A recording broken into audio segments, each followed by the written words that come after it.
grants you profound power, which can fully transform your life and perspective on reality.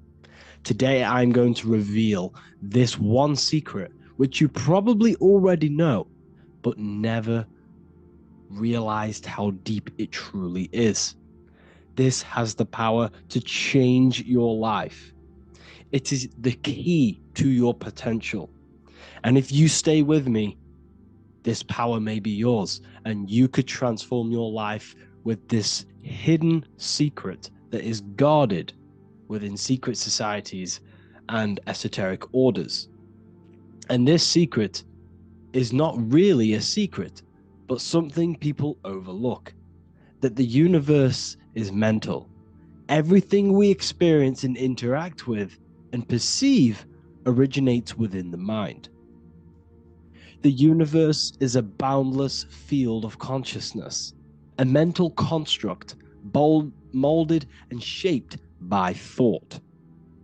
We do not just live in a physical world, as they want you to believe. There are hidden forces that mold the material world. They want you to believe that you are only a physical being inside of a physical universe. But this is completely wrong.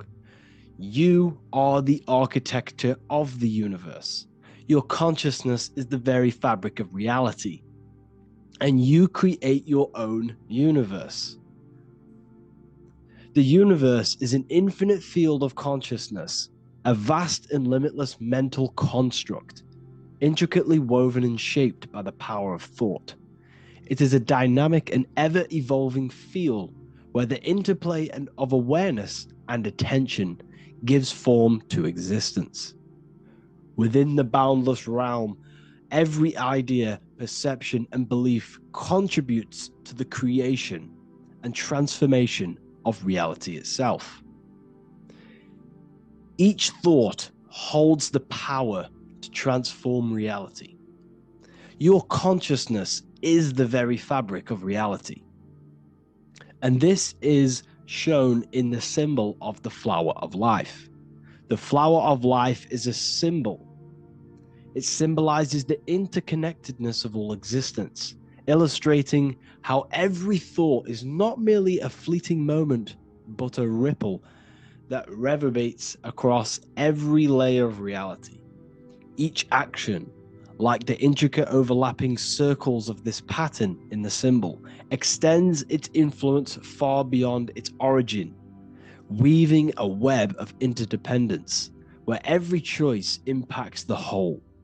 It serves as a profound reminder that everything is connected, bound by an unseen field of consciousness.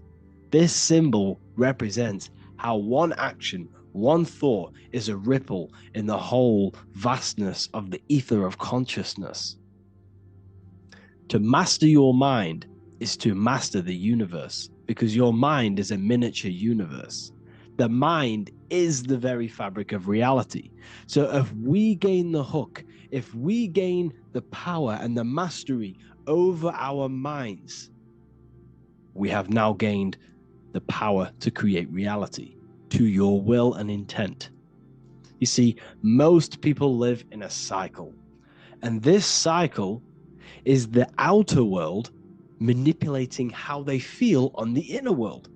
People's external circumstances are creating their thoughts and emotion in the inner world of consciousness, which is producing a constant cycle of negative manifestation. For example, let's say something negative happens to me in my external world. Then I start to think negative and feel negative.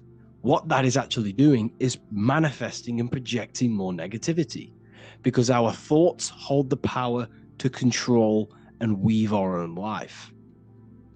Your life is a direct correlation of every thought you thought in the past.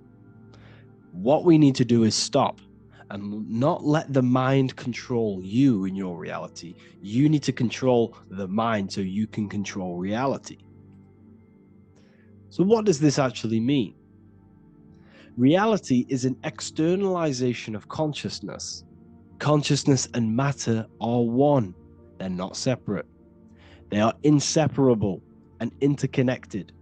Everything we see, experience, and observe is a manifestation of thought, beliefs, and consciousness, shaping the world around us.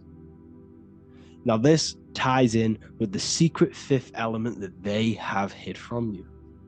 They've hid from you this sacred and very important symbol and pillar to reality. And this pillar, this sacred thing they've missed, is called the ether. And they've held this from you for a reason, a specific reason. This is the true fifth element. Why do they hide the ether?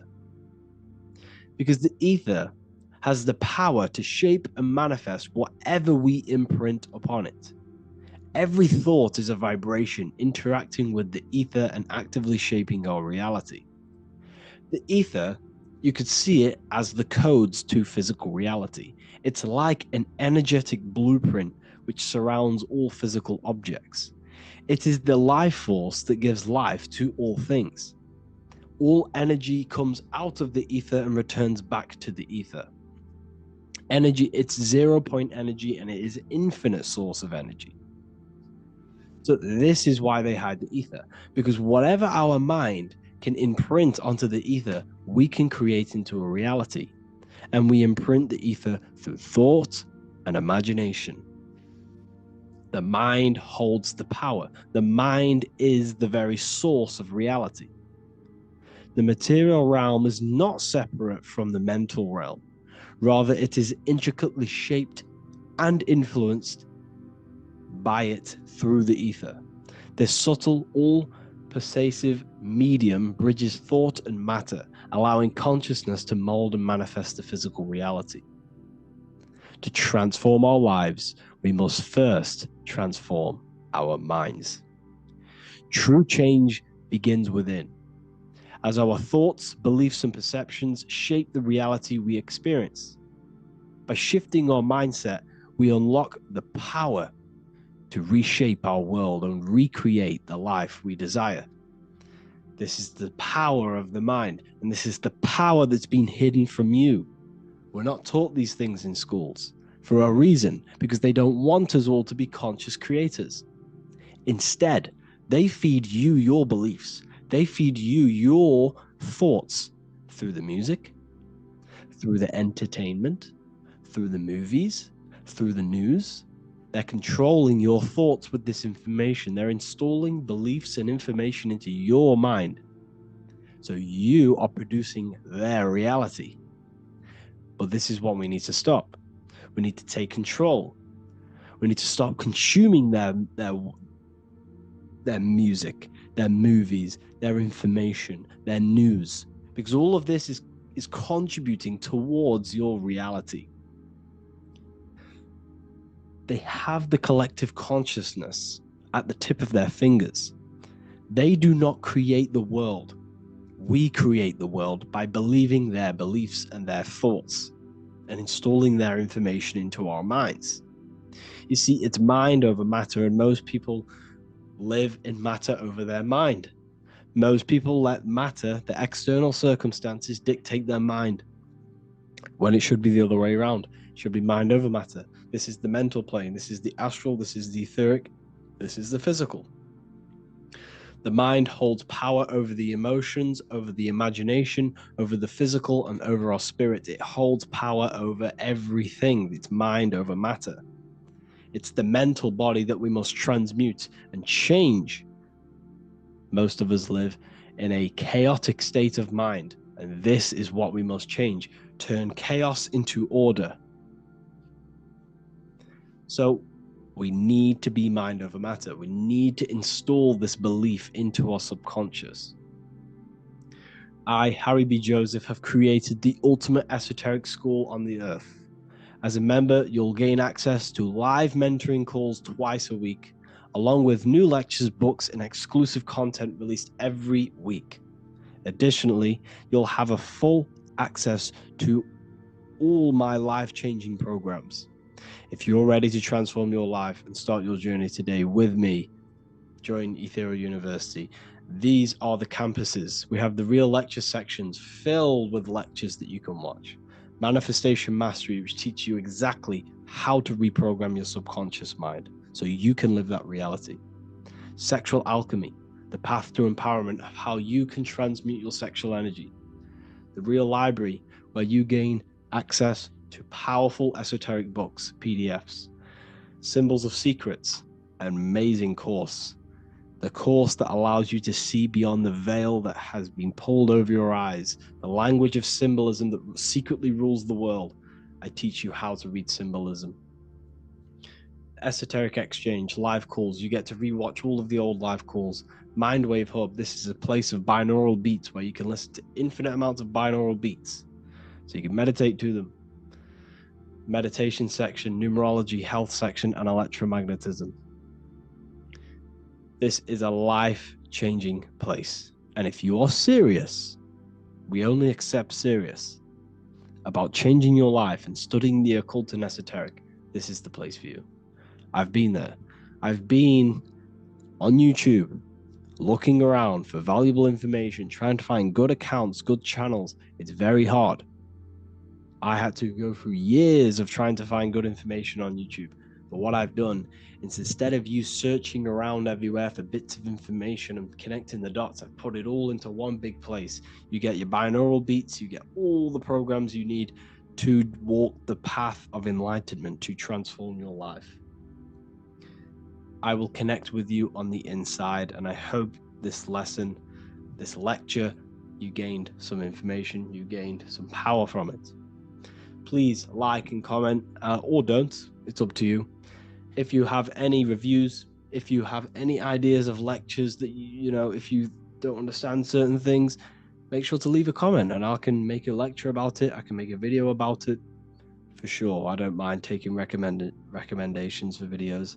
So I thank you all, people. Have an amazing day. What if I told you you don't have one body? You in fact have four.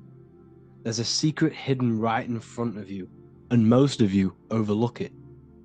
And by learning these teachings today, this will change your perspective on life, on yourself, and completely change the conception of yourself. This is the key to your highest potential. If you stay with me today, you will find secrets about yourself that will change your life. But I warn you, once you step this path of esoteric knowledge, there's no going back. Once you see, you can't unsee. So stay with me, and we will discuss the four bodies of your soul and how you can master yourself to reach your highest potential. The first thing we must understand is that there is a sun. And just like the sun gives life to the earth, there is this life force within the sun that gives life to all matter. We must understand that matter itself is dead. It has no life potential. It has no ability to create or destruct anything. All of the life comes from above, from the sun, from the life-giving power of this infinite energy source we call the sun. No matter what model you believe, the sun still gives power to this physical realm, giving life to all of the crops, giving life to animals, giving life and growth to all things that the rays come in contact with. This is a macrocosm process. We must understand the teachings of as above, so below. This means that the macrocosm repeats itself in a microcosm form. Now, what do I mean? Humans are made in the image and likeness of God. You are a miniature version of God, a spark of the divine consciousness made in human form, in physical form. Just like the sun gives life to all physical matter and growth to all crops on the earth, your soul is a miniature sun. And your soul is giving life to the body. Your body is a miniature earth, which also goes through the cycles of the 4 seasons of the sun. We feel different in each one of these seasons. It's because our body does not only go through these cycles externally, but these cycles happen within ourselves, within consciousness. Your soul is the sun. The sun you see in the sky is an externalization of your soul. Your soul is the life force. You are the soul, not the body. And like the sun gives power to the earth, the soul gives power to your body. So first, let's look at the etymology of the word sun. The word sun comes from the Latin word solis or sol, which means the sun.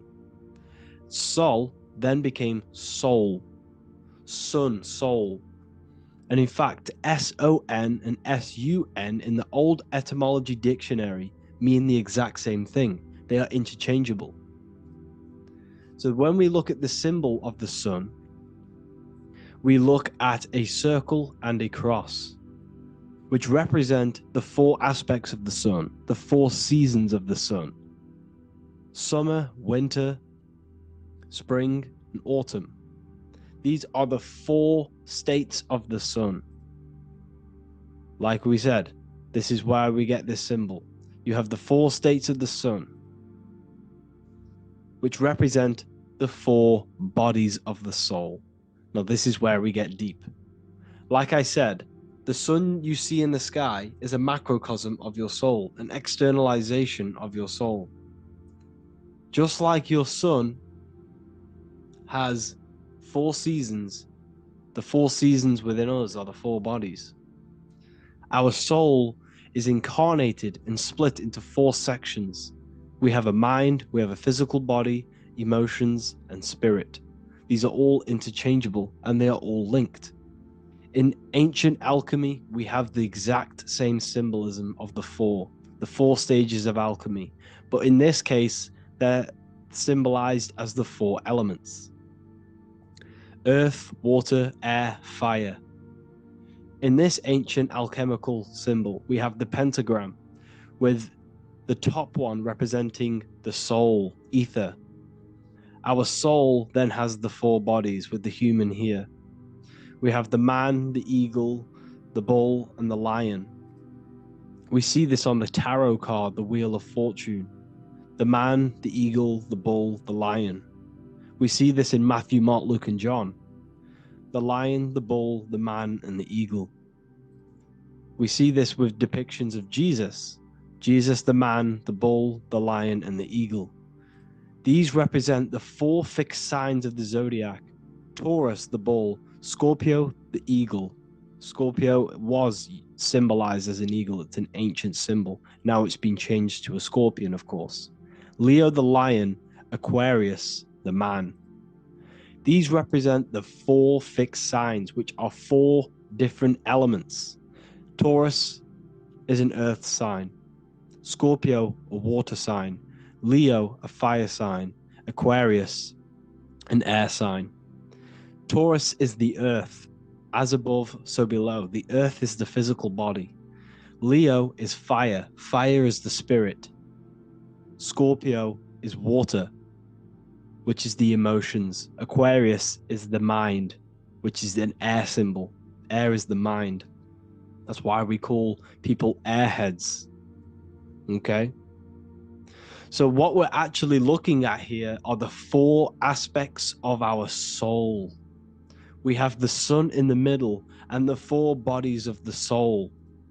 This is what Jesus is symbolizing. Jesus represents you. God made flesh with the four aspects of the soul. The four gospels are all depicting Jesus in four different ways according to the different body of consciousness.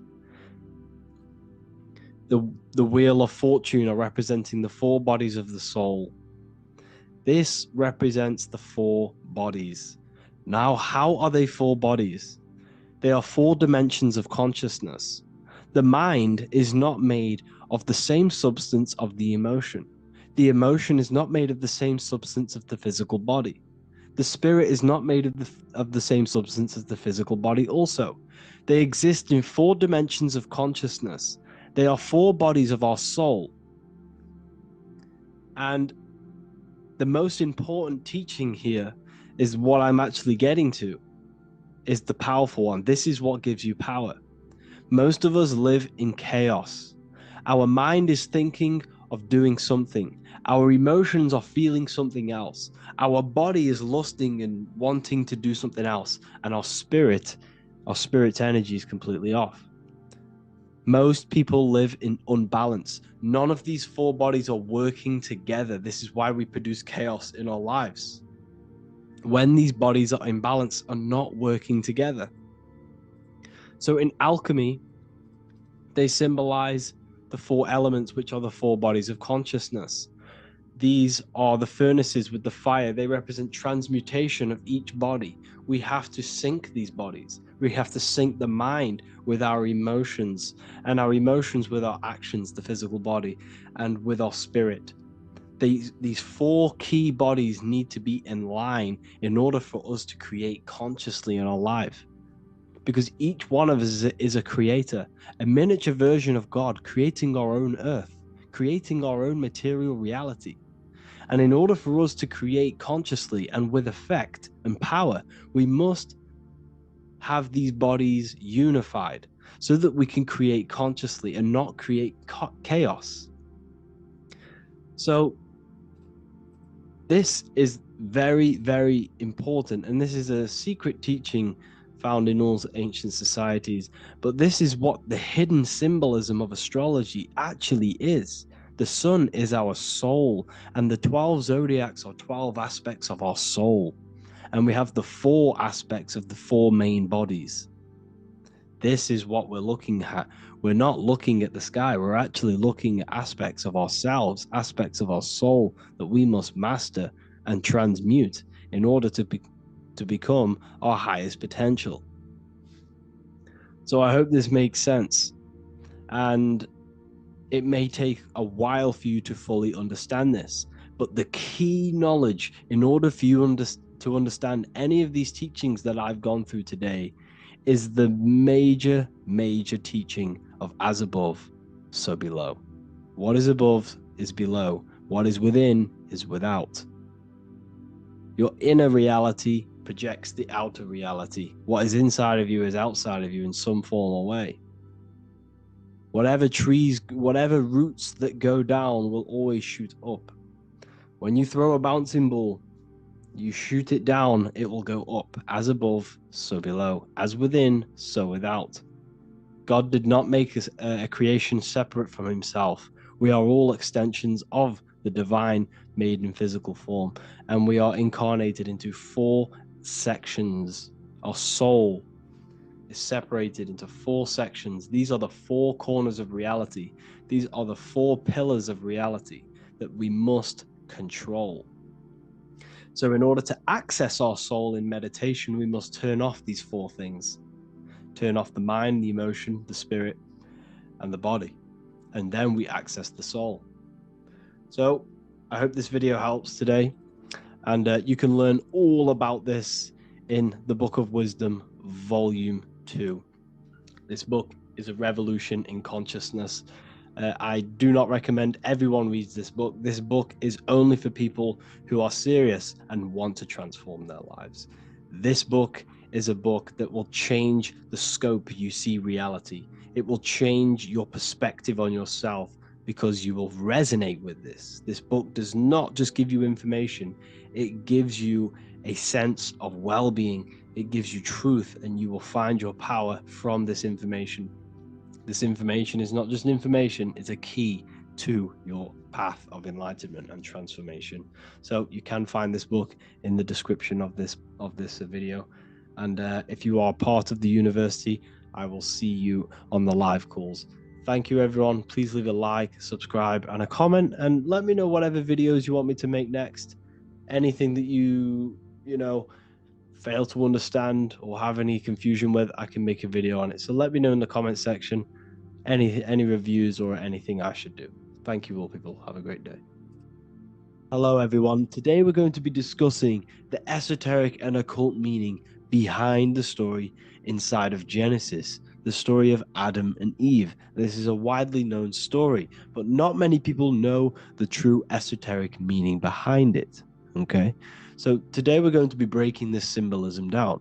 Before we get into this, please leave a like and a subscribe on the channel. I would greatly appreciate it. And please comment below any lectures or anything you wish to know, and I could maybe make it in the future. The first thing we must understand about the Bible is that it is an esoteric and occult book. it is written in allegory. It is written in such a way that we understand the book compared to our level of perception. Now, what do I mean? If a child read the Bible, they would gain a standard meaning and story behind it.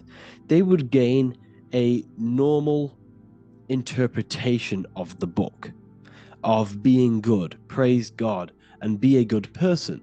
However, me, who have studied the occult and esoteric and symbolism for a very long time, when I read the Bible, I see a deeper meaning. I can read between the lines of the allegories, which means the Bible is written in such a genius way that it speaks to your level of intelligence. Depending on how advanced you are mentally and with knowledge, will depend on how you decipher this book and how the parables inside the book can speak to you in your personal life. Okay? So the Bible is the greatest psychological book ever written in history. This is why it's known as the greatest story ever told. It's a story. What we must understand with the Bible is that the Bible creates on the surface a logical way of thinking, which is what we call religion. We read the Bible and if we think logically and we take that book literally, then we gain a religion. But if we look beyond the surface, this is what we call esoteric, metaphorical, symbolic. You can read between the lines using our right hemisphere of the brain in deciphering this book and what it truly means to us and the evolution of our mind, body, and soul. What this book actually reveals between the lines is instructions and stories which teach you how to level up your consciousness, how you can sync the mind, body, and spirit and the soul all together so you can live like a god. This is what the esoteric is. It's the purification of consciousness. Now, when it comes to Adam and Eve, okay, what we must understand is that this is the beginning of creation. This represents the beginning of your life in an esoteric way. This is symbolic for the beginning of your incarnation into this physical world, okay? And we have Adam, masculine, Eve representing feminine. These are the two masculine and feminine energies which create the whole material universe, okay? And as we are born with a pure consciousness. We are born with pure consciousness. Well, now, what do I mean? As a baby, we have no knowledge. We are pure essence of the soul. You know, we don't gain the knowledge of good and evil. We are pure. Yes, we're not happy all the time as a baby, and we're not sad all the time, but we have no ego. This is what I mean. Our consciousness is not split. As a baby, you are whole. You have a whole consciousness. You are yourself. You have no false identifications, no limiting belief systems, nothing. You are pure awareness and the pure soul and the pure mind. Now, this is what Genesis is representing. As we grow older, the more experiences we gain, the more thoughts we start to think, the more knowledge we gain of this world, the more impure our mind, our heart, our soul, our spirit becomes, the more impure our body becomes. As we grow older, we're infected with negative beliefs, negative thoughts, and society norms. This is a big one. As we grow older, we are molded by society. We shut off areas of ourself and we push them away so that we fit in with society. We all know this. We all did this in school. We pushed away parts of ourselves to act cool or to fit in, whatever it may be. Whatever type of person you were in school, we all went through this because society and culture is programmed. So as we grow older, our consciousness splits. We gain a persona, an ego, and we gain a shadow self, the subconscious, and we gain an ego. Now, the ego is what you show to people. It's that character that you show, that you put on to your culture, to your family, to your friends. This is a false identification. And we also gain a shadow self. The shadow self is gained through experience. This is the subconscious. Our ego is created through experience. And so is the subconscious and the shadow self. Okay? So as we gain age in this material body, we fall from the Garden of Eden. We gain the knowledge of good and evil. This is what the symbolism represents of us leaving the garden, us eating from the fruit. Now, the fruit represents the knowledge, it represents the insight, the experience, which splits our pure consciousness. Our soul splits. Okay? We lose connection with the divine. We lose connection with our pure self through material experiences. We may lose ourselves in material experiences. We may lose ourselves in lust and material gain, wealth, and all of these lovely things that the material world offers. We lose ourselves in this. Okay? And not only that, there's another symbolic thing that we're missing with being a child. There's another symbolic meaning behind this tree in this story of Adam and Eve, and this is sexual energy. Okay? As we are a baby, we have no ability to create another human life. We have no sexual urges. We have no desire for the material things as a baby. Nothing. As we grow older, our sexual energy cultivates around the age of, it's like 10, maybe earlier for some people or later for some people. This is what we call puberty, when our sexual energy activates. This is when the masculine and feminine energies are present within the body, and we are now given the ability to create human life. We're now given the ability to bring in a soul into the material world. Now, this is what we believe and know in the esoteric world. That is what sex is. You're bringing a soul from the astral into the physical. Okay? So, as you grow older, you gain this ability to use the power of creation. You gain this force within you that allows you to open a portal in the astral and bring in a soul to the material. Now, this power can be misused. This power is very powerful and should not be misused. In occult and esoteric teachings, we teach and learn sexual transmutation, how we transmute sexual energy into different areas of our life so we can grow and create. Because sexual energy is creative energy. It creates a whole new human being. So if we retain it, we can transmute it into creativity. So this energy is kind of corrupting us as well. And now I'm not saying growing up is evil, all this thing is evil. This is a natural cycle that we must go through. The soul of us must go through this cycle so that we learn, so that we overcome it, so that we gain mastery over ourselves, so that we expand ourselves.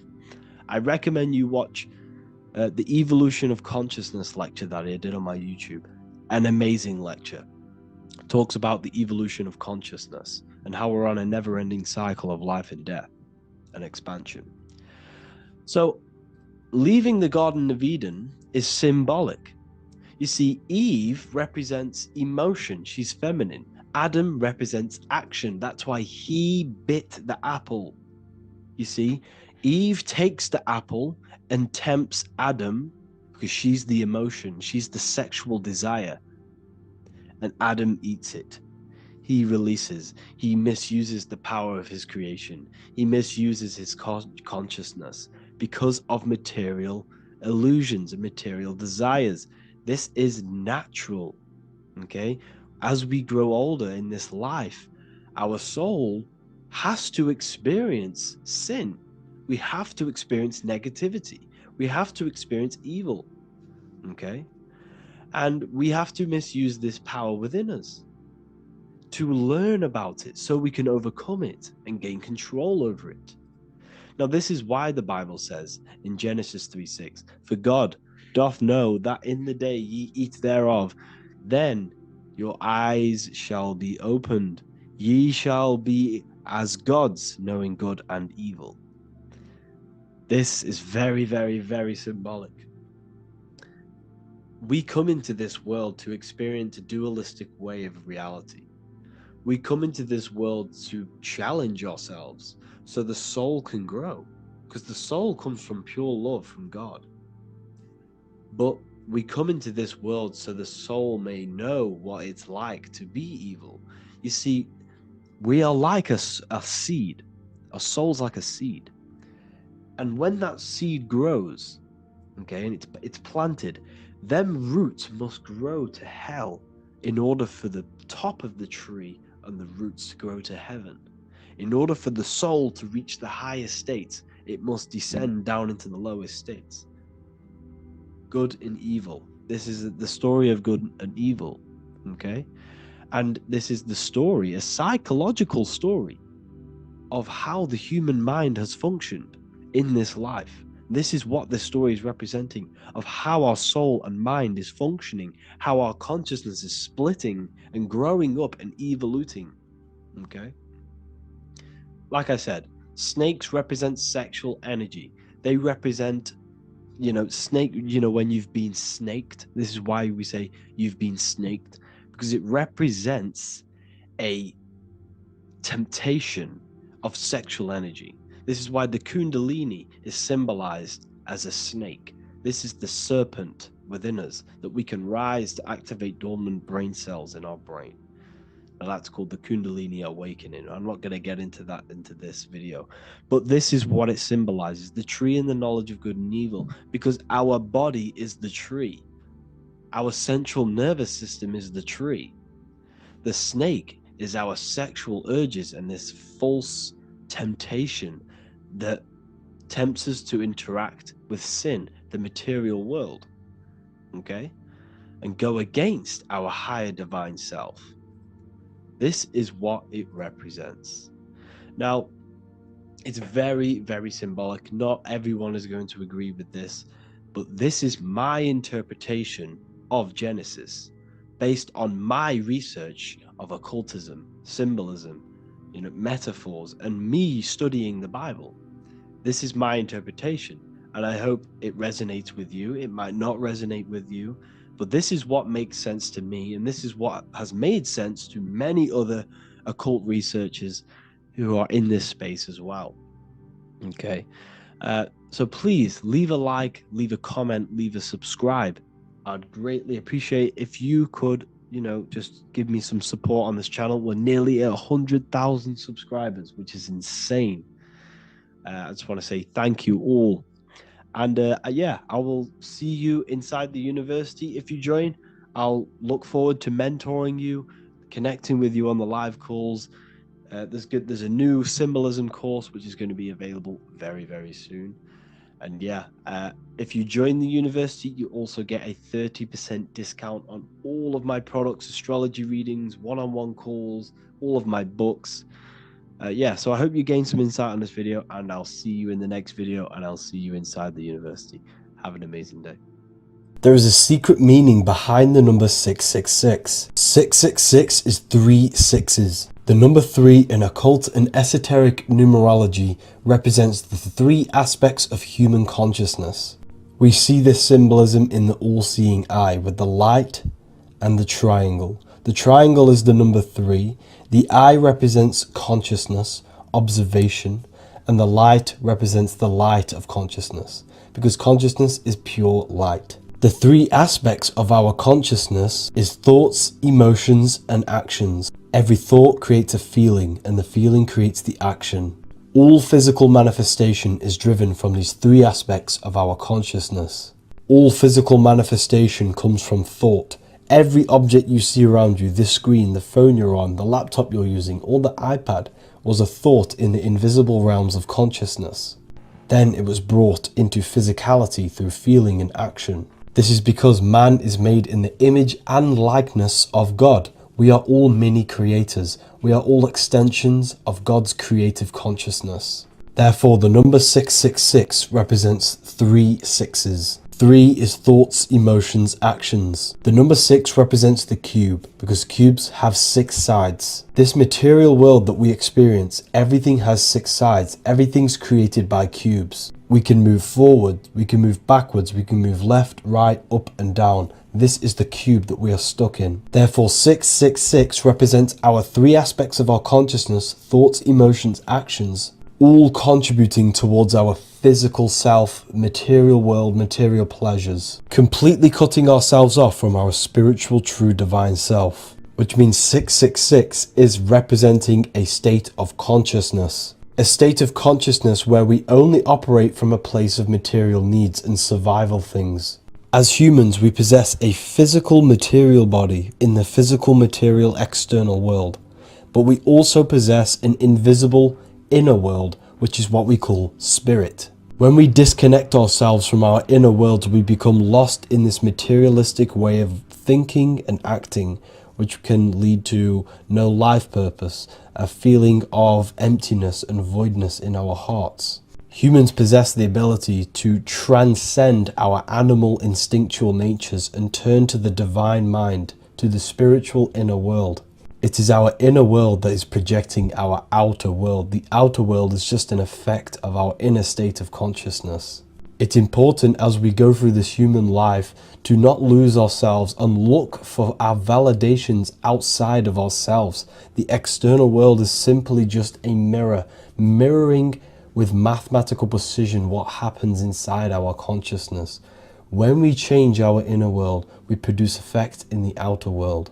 To get back on track about this number, this represents when we are lost in our material self and we are completely cut off from our true divine self. The devil is always having goat horns, which represents a ground animal. This is the lower animal self of man.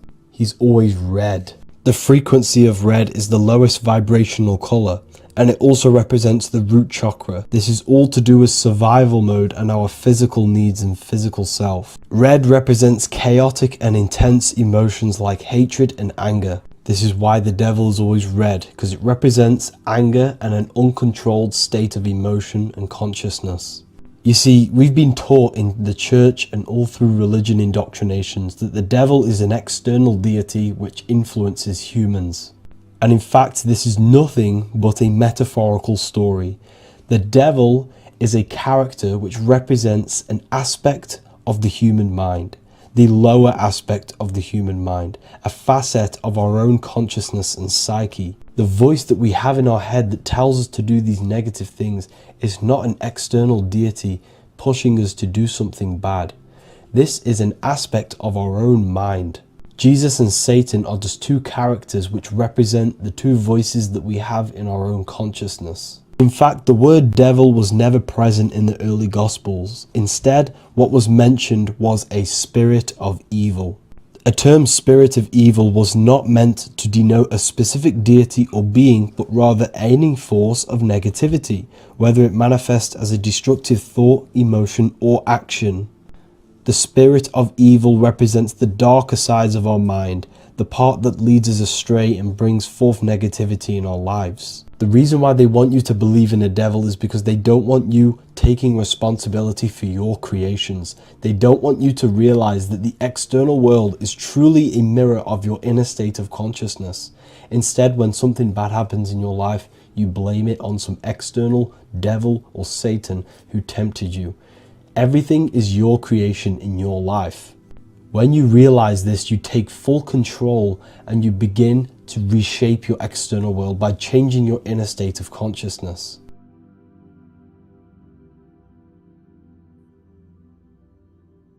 There we go.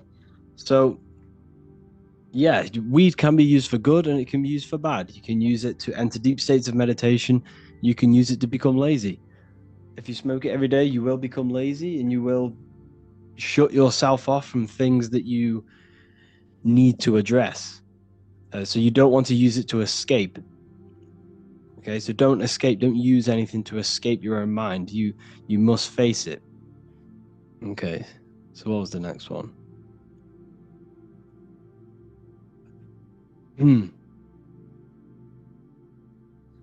What age did you start talking about this stuff, learning about this stuff?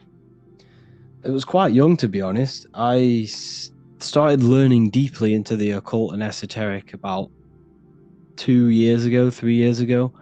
But before that, I've been always into like conspiracies and stuff like that. So that's mainly what it was. Mainly, that's how I kind of got into it, by looking into conspiracies.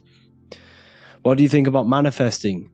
You're always manifesting. Your thoughts are always being brought into physical existence. That's basically what it is. You're using thought energy into physical reality, and that's how everything is manifested.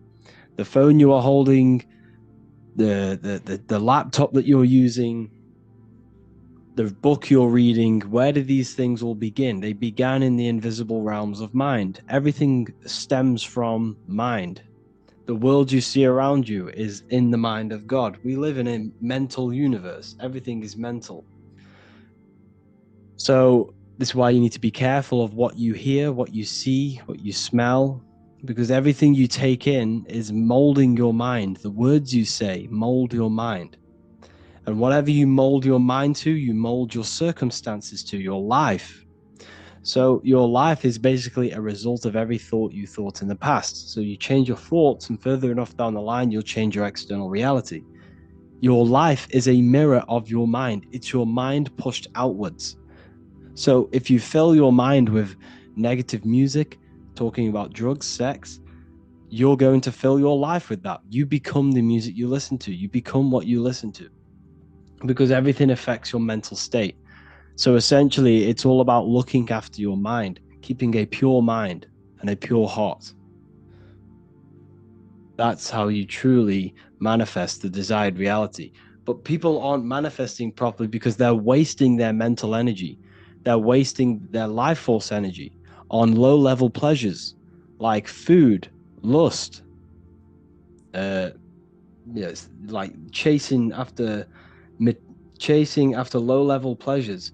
When you start to master yourself and you master your mind, your body, and your emotions, once you start to master this, you're no longer wasting energy on these low-level pleasures. So when you waste energy on low-level pleasures, and you stop, once you stop doing that, you have then opened up more mental capacity for you to direct this energy into a certain aspect of your life. So this is why it's so important to master your consciousness, master your mind, master your emotions, because you're wasting energy, which could be used for success. It could be used for anything to be created in your life. So that's a big part. So all of it comes together.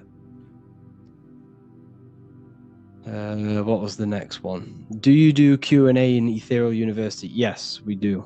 We do Q&As. This is all part of the university. Everything you see, you should see what you get. So in the university, you get the Manifestation Mastery course, which tells you everything about your mind, how to create your own reality, how you can gain the dream life you want. We have a real lectures section where there's like over 50 lectures. New lectures are posted every week. We have a community and live calls and Q&A, and a library. So the library is another where you get all of my books plus 45 other occult rare books, and you get updates. So that's what's inside of the university. What was the next question? Do you have an account in Spanish? I have affiliates in Spanish, yes.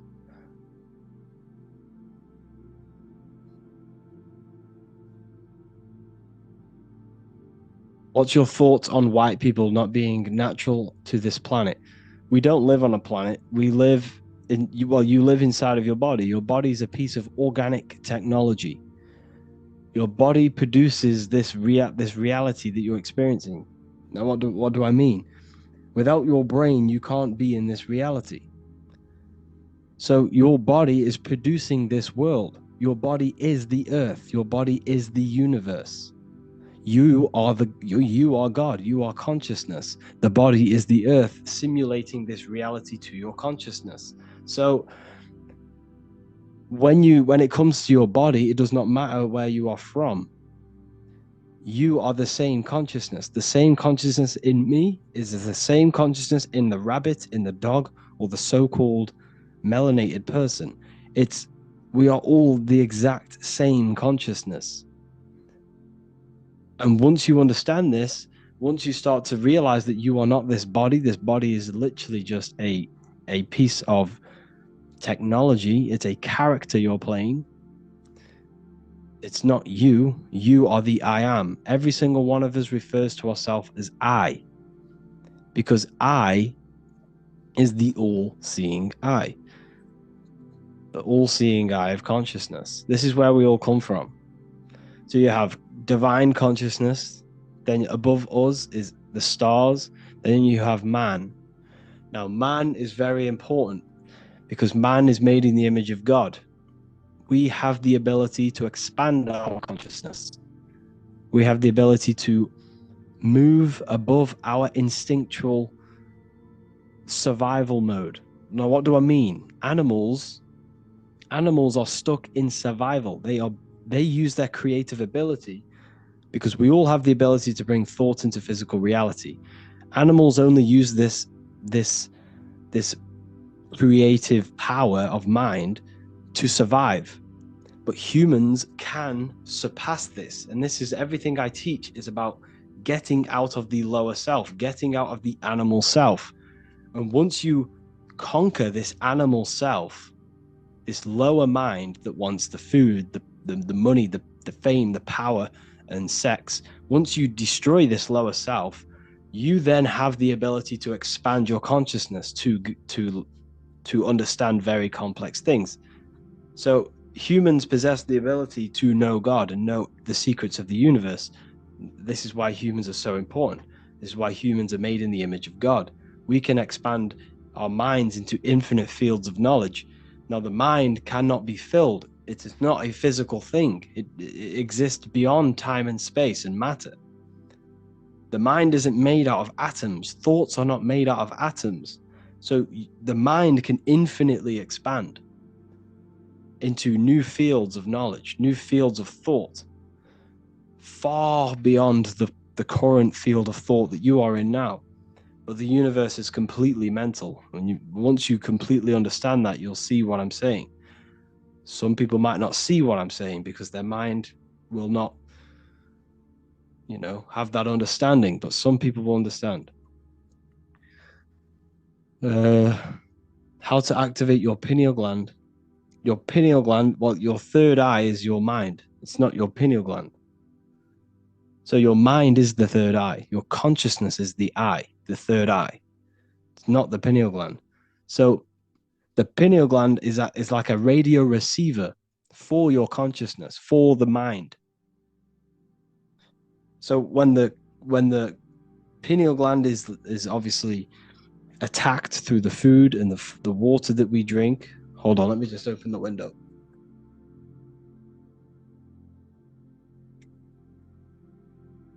So when it's attacked, it becomes weaker and weaker. And this kind of interrupts with the connection. It's an antenna. It has crystals on it. So your radio, your phone, all uses crystals to pick up frequencies. It's like a radio receiver for your consciousness, because your consciousness is already outside of the body. You're already outside of the body. Your body is a state of consciousness. It's a body of consciousness. The mind is a body of consciousness. Emotions is a body of consciousness. But there is pure consciousness, which is above thought, above emotion, above the body, above all these things, is the pure source. So to activate it, first of all, you need to go on a detox. Go on a detox of a fruit detox. Make sure it's organic fruit. If you're struggling to get your minerals in, take sea moss as well. So just go on a fruit and sea moss diet for a couple of weeks, and you won't lose weight, you'll lose impurities. You'll flush out everything out of your body for a couple of weeks. Drink freshly squeezed juices to get the lymphatic system moving and the blood moving again, circulating. And once everything's out, you'll start to feel a bit better, and you can have an easier experience activating your pineal gland.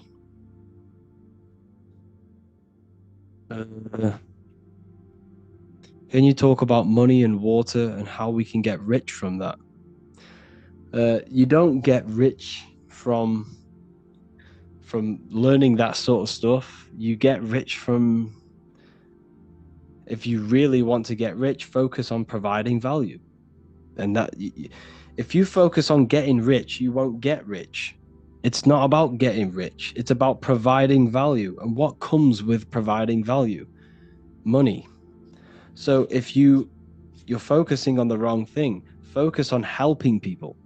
How can you bring solutions to people? How can you help people's lives? And along the side of that, you will gain an income from that. You see? So essentially, that's how you do it. I don't know how someone's managed to draw. It's a bit crazy.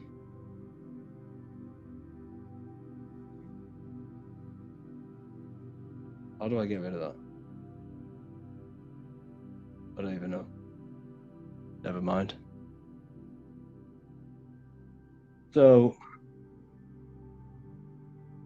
essentially, yeah, you're focusing on the wrong thing.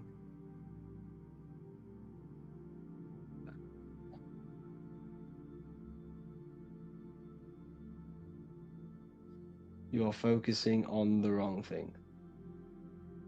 So what was the next one? Let's turn this off. Talk about what's your thoughts on synchronicity? What do you mean by synchronicity? Do you listen to any music? Yes, I do listen to some music, but it's mainly music without words. Because a lot of the music now is just it's all propaganda. It's all to program you. It's all to mold your mind in some formal way. Everything they do is a form of propaganda. So just be careful what you listen to.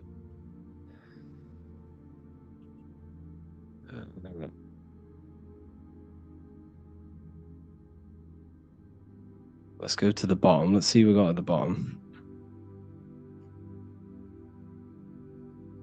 Demon retention. Very powerful. This is where all your energy's in. This is the astral liquid of your body.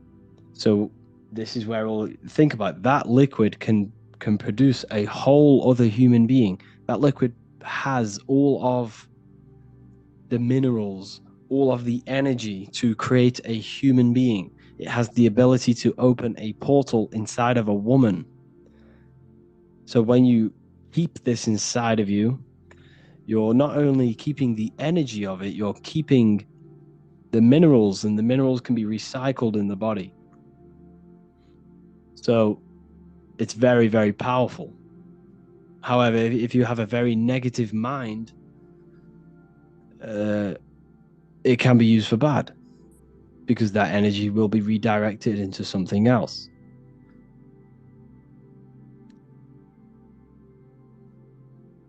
What was that? How can I heal from weed damage? Just heal yourself. Fruits, vegetables, just go on the fruit-only diet. Take sea moss, take cayenne pepper. What else? Burdock root.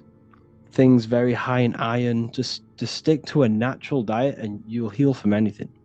But if you were smoking weed a lot and smoking in general, mullein leaf is very good for the lungs. Grapes, seeded grapes are very good for the lungs. Now look at the fruit that you're eating. Grapes are in the form of lungs. Mushrooms are in the form of ears. Walnuts are in the form of the brain. These things are communicating with you. Your body is the universe. Everything's communicating with everything. Your body's communicating with the planets. Your body's communicating with everything. Your mind's communicating with the world and energy. You're literally a walking crystal.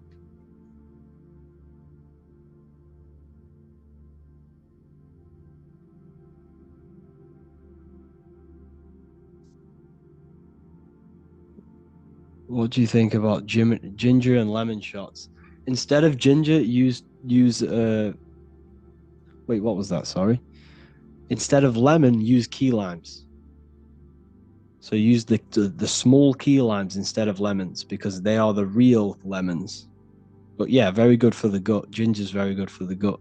If you look at ginger, it looks like the gut. So, is honey healthy? I stay away from honey. Should you not eat anything acidic? No, realistically not.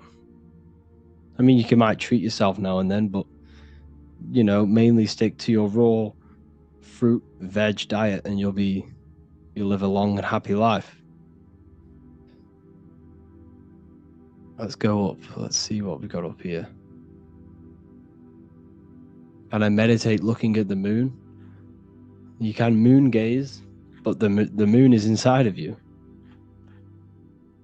Everything you see outside of you is inside of you. That energy of the moon is already inside of you. So it's a full moon, it's already happening inside of you.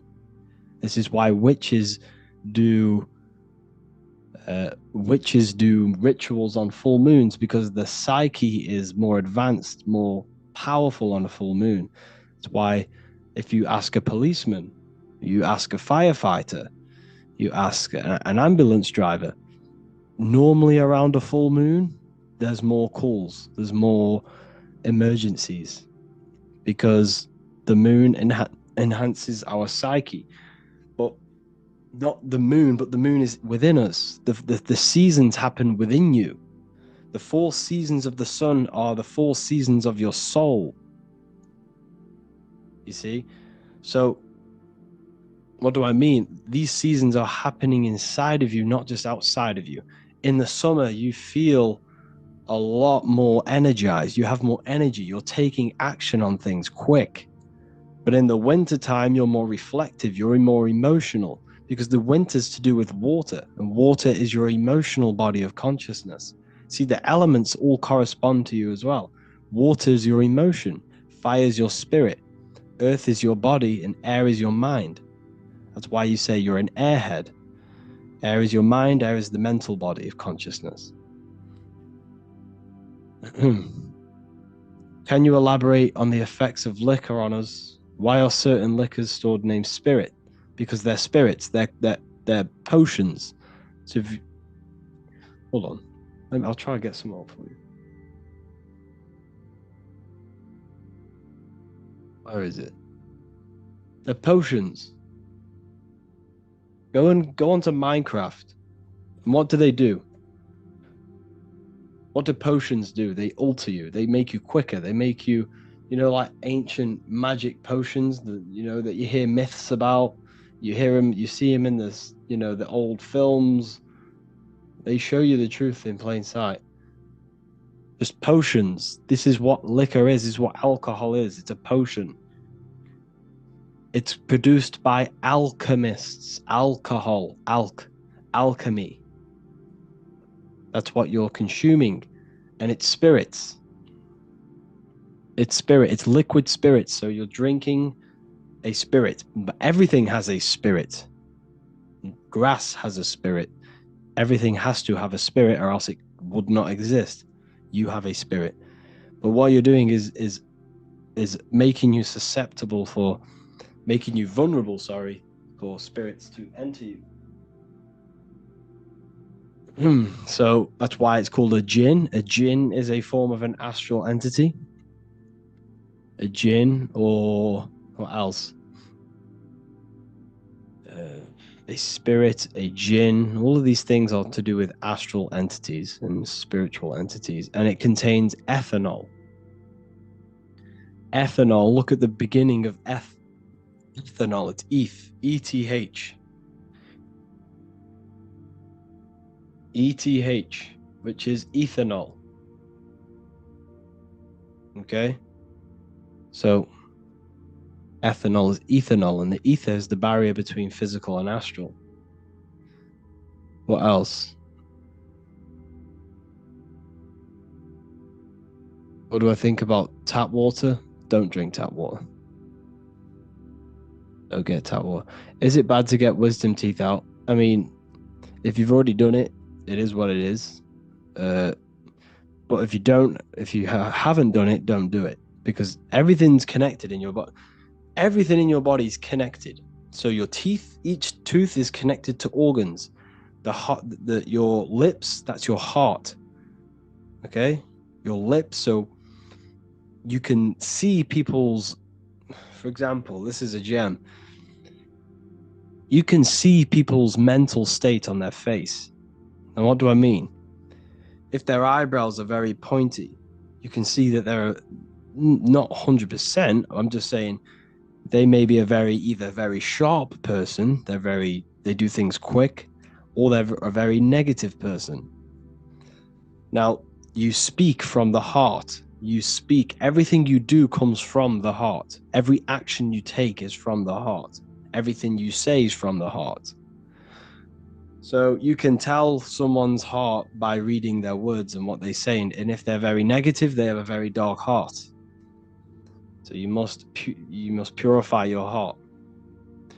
So everything, your face is a reflection of your mental and emotional state. So you can read people like that. But your ears are a womb, yes. Your ears are womb, because everything you say, everything you hear is a seed. And every seed enters the mind and the subconscious. And the subconscious is like a garden, which everything springs from. For example, you had a very traumatic childhood. You got beaten up as a kid. This seed in your mind will grow for years and decades, and it will turn into a fruit. Now, what do I mean? This will come into your actions. You might do what happened to you, do the complete opposite. This is how you get murderers and, rapists and stuff like that, because they've had very negative things implanted into their subconscious, which has grown over years, which they may have not realized where all of this anger truly comes from. It's trauma in the subconscious. Yeah, it is. So the subconscious is very, very powerful. 90% of your daily basis behavior comes from the subconscious. What you did yesterday is what you do today, because of the programs in your subconscious. And essentially who you think you are is just programs in your subconscious. Most people don't know who they are. They think, well, I've got a job. My name is Harry. I work for Revival. I do Revival of Wisdom. That's not me. This body's not me. My job is not me. My money's not me. My name is not me. You are above all of that. You are above all of this, and you must connect with your true self. Now, how do you connect with your true self?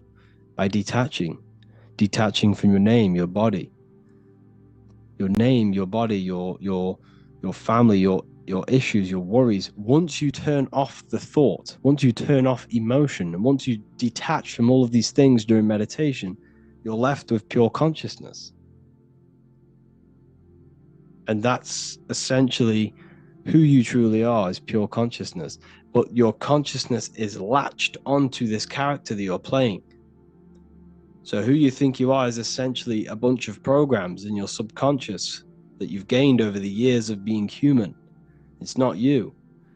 You must learn how to detach from all of that. And this is why a lot of people cannot expand their consciousness and expand their mind during astral projection, because their minds are so latched onto this character, but it's not truly you. Your mind can't detach from this body. If your mind can't do that unless it's you gain that ability to detach from the character you're playing, but you're not the character.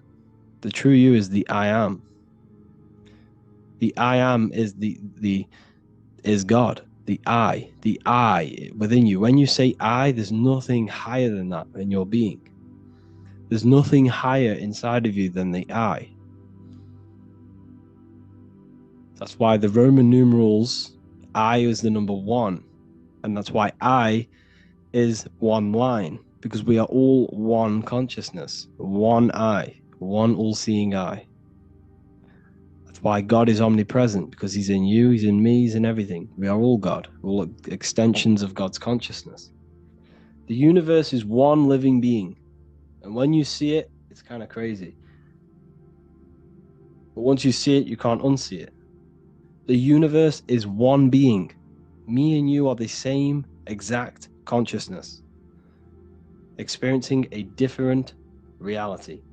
But we are all the center of creation. What do you think about the monk who lived for 300 years in Himalayas? Do everyone have that possibility to live that years? Yes, I truly think this, because think about it. I sent a list into my Telegram the other day. I sent a list into the Telegram of all of the, well, not even all of them. It was a big list about a lot of the toxins that we're being toxic. I'll try to find it. Where's it gonna load? Okay, here it is. Where is it? I'll show you this list. It's insane. So we've got seed oils, artificial food coloring, food preservatives, chemtrails, GMOs, chemical and skin products, chemicals in deodorant, chemicals in toothpaste, fluoride in tap water, chlorine in tap water, heavy metals in tap water, pesticides on the fruit, synthetic prescription medication, synthetic mineral supplements, synthetic fabrics and clothing, synthetic bedding materials, synthetic fragrances. Fragrance can be up to 10,000 different synthetic chemicals, if you didn't know.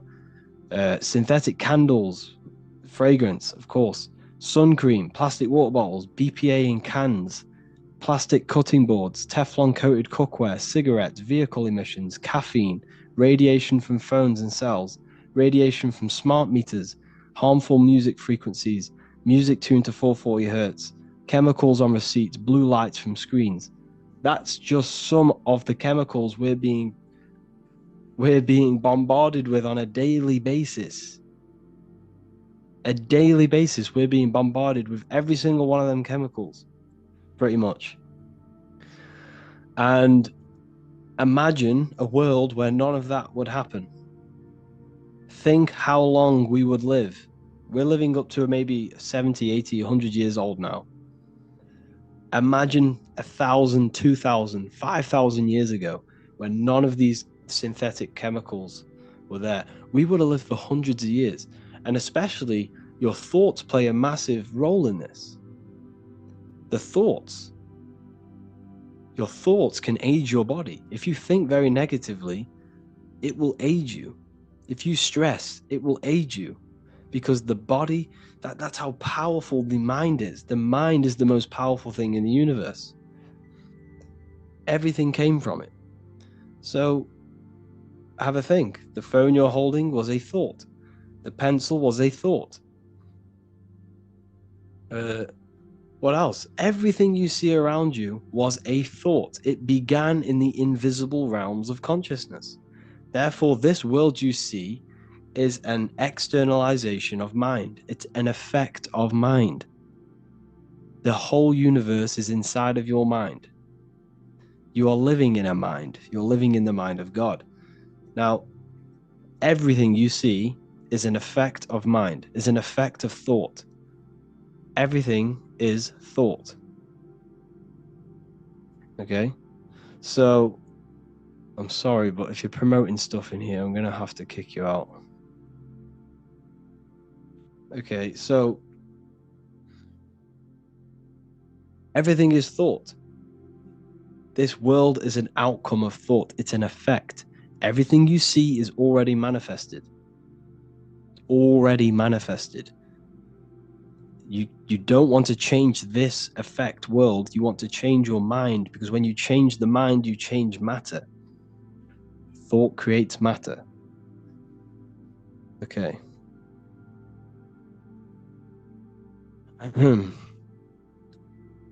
We become mind and God after we die. We are eternal. You'll never die. You can't die. It's impossible. You die every night when you go to sleep. And then when you wake up from that dream, you die and wake up in this body. You will never die. You can't die. Everything's eternal. Everything in this universe is eternal, because everything's a part of mind. Everything's an extension of mind. Everything's an extension of God.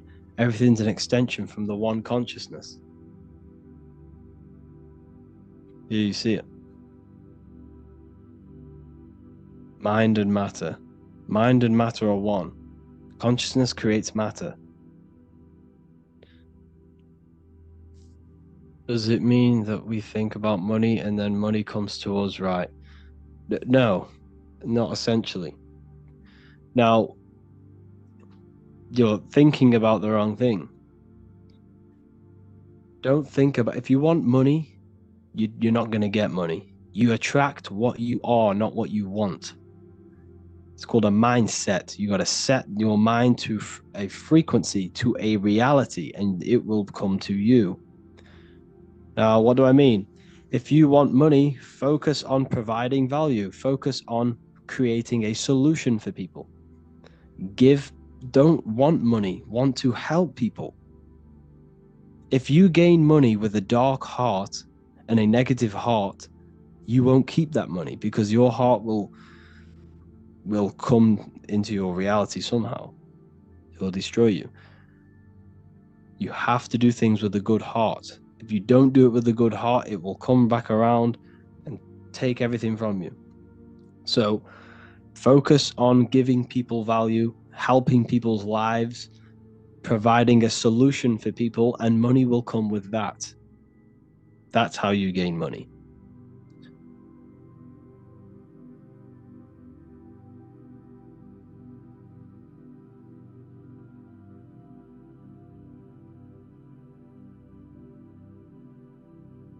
Okay, please, can we stop spamming the same comments, the same questions?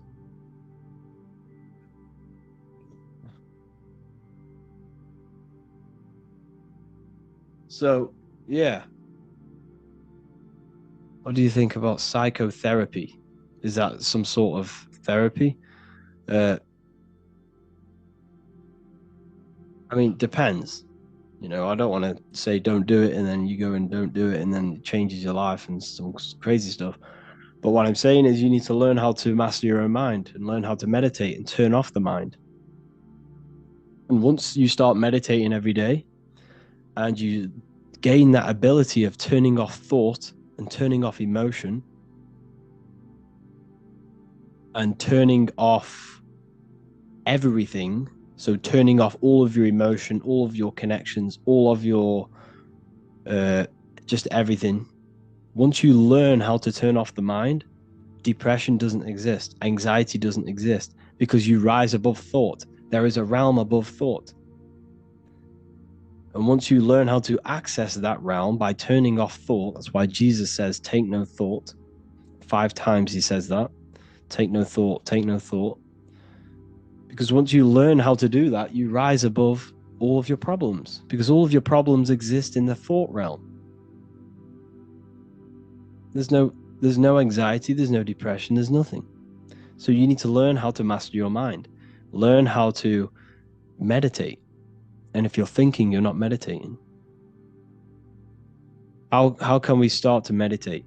Sit down and think of nothing. And if just try and experience your thoughts. So if a thought comes, push it away and carry on. And then there'll be about 5 seconds of nothingness. And then another thought will come. Push it away and then keep doing it. And the longer you push away these thoughts, the more consistent and more disciplined you are every day to turning up and meditating, the longer the gap will become. And the gap between another thought will then become half an hour, sometimes an hour. You can then think, you can then meditate for like an hour with no thought. And this is when because once the mind is turned off, once the thought aspect of consciousness is turned off, you are opening up new doors for your consciousness. You're opening up new avenues of your consciousness. That's what the power of meditation. And once you start to master your mind and you have the ability to turn off thought, this will then come into all aspects of your life. It will come into every aspect of your life. For example, you'll be able to turn off thought when you're about to make a bad decision. Your decision making will be good. Your anxiety will go out of the window because you won't no longer have it. You'll always remain in the present moment. So it's basically organizing and disciplining the mind. It's meditation. That's why it's so powerful. You have to learn how to do it.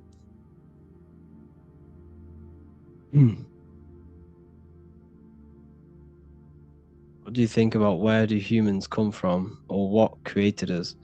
Well, we are all extensions of God. We are all God's mind manifested in physical form. We are all extensions of God.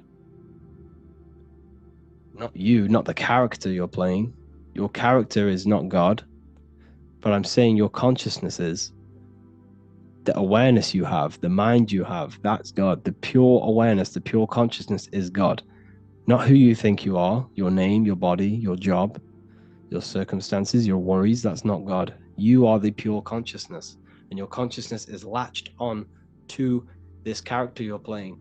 But once you learn how to get rid of that character and detach from it, that's the essence within you that is God.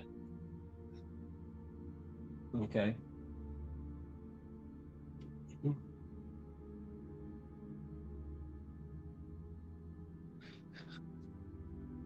What else have we got? Did sugar turn off the thought broadcasting ability? I really don't know what you mean by that question, sorry. What is consciousness? Awareness, creativity. So consciousness is, right. So yes, it's observation. On the highest level of consciousness, it's pure observation and pure cause. Now, on the lower, so you have observation. So there's different bodies of consciousness. You have observation, that's the eye. It's this eye you see here. Then you have mind, which is the thinking aspect of consciousness. So thoughts are not physical. Thoughts are not a part of your brain. This is an aspect of your consciousness. Then you have, under thought, you have emotional body of consciousness. You have thoughts, emotions, observation, and then you have imagination. Imagination is an aspect of your consciousness. And then they are mainly the four things inside of your consciousness. Because imagine, you can't split open the brain and see someone imagining something. You can't split open a brain and see a thought. You can't split open the brain and see an emotion, because these things exist metaphysically. They don't exist physically. They're in consciousness. And that's what everything stems from. Now, and if you really want to connect with this, you must detach. You must sit down and detach from everything. Now, what do I mean? Sit down, detach from your name, detach from your body. Say, I'm not the body, I'm not the thoughts, I'm not my name, I'm not my worries, I'm not my money issues, I'm not the car, I'm not the clothes. And once you detach from every worry and every little aspect you identify yourself with, you're left with the mind. You're left with thought. And then once you're left with the mind is then attached to a language. That little voice in your head is using a language. You need to detach from that language. And once the mind is detached from that language, you're left with a pure consciousness, pure awareness, pure cause. It's a cause. It's a cause. Like everything comes from that cause. What's your opinion on Rosicrucian's Secret Society? I know that the symbol of the Rosicrucians is the cross with the rose in the middle, which represents the cross is your body, the Jesus cross is your body, and the rose is your heart, because all of your action comes from the heart. So there's a lot of secret teachings of the heart in Rosicrucianism. If we are all God, are we the devil also? Yes. You have the ability to bring in a non-physical thought into a physical reality. You have this creative power of bringing thought into physical matter. You can use this for your gain. You can use this for darkness, which is the devil. Do evil is the devil. Or you can do this for good, which is God. You have a higher mind, which is the mind that wants love and wisdom and knowledge and growth. Or you have this lower aspect of your mind, which is your body's sort of mind, which wants power, fame, hate, desire, food, survival. This is Satan. It's an aspect of your mind. It's psychology. It's a psychological allegory of the human mind. That's what the Bible is. It's all allegory for the human mind and the functions of your mind, body, and spirit.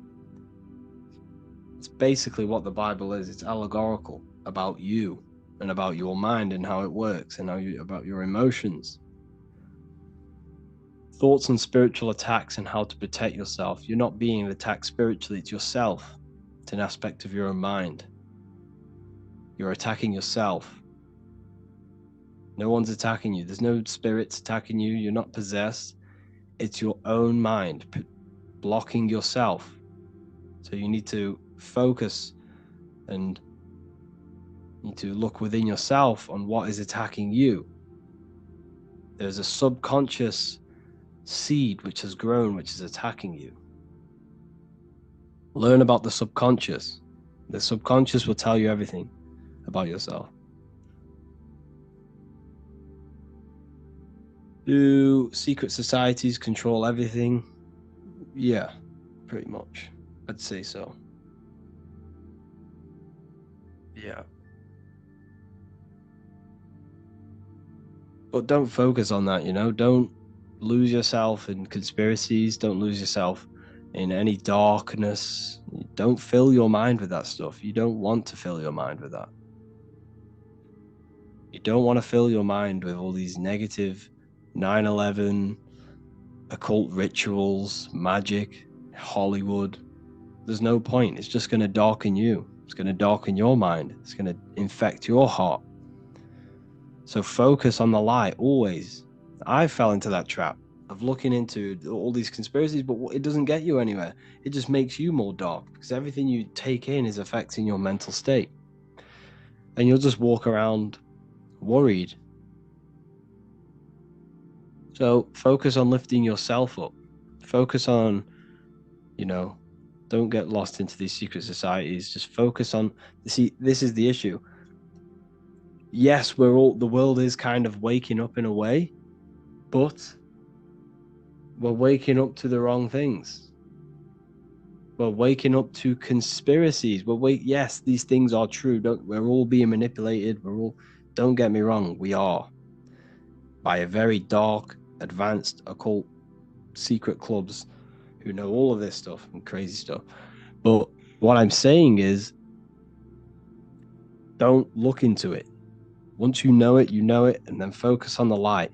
You see, if the collective consciousness wakes up to all of the negative things, then we're just going to stay in this negative ball of consciousness, this negative earth, because the earth is a reflection of our consciousness. What happens in our minds is happening in our external reality. So if we all start focusing on this negative and how we're being manipulated, chaos is just going to break out. We're all going to start fighting each other. So we all need to focus on light and bringing ourselves up. That's how we get out of this issue. Okay. Do you know the 33 money blocks that all people have in their field and how to vanish them? No one has these 33 blocks on them. If you believe you have a block on you, then you have a block on you. Because your mind, everything is mental and psychological. If you believe black magic worked on you, then it works. That's how black magic works. If you don't believe it worked, then it has no power. It's the same with the government. The government have no true power. It's your belief. Like, if you believe if we, right, so all of us as a collective consciousness believe the government exists. We believe money has value when it doesn't. It's a piece of paper.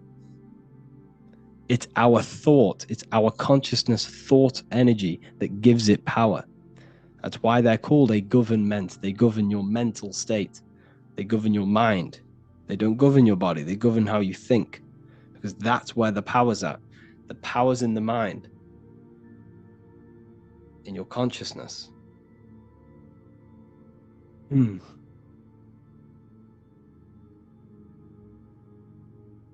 Yeah, so yeah.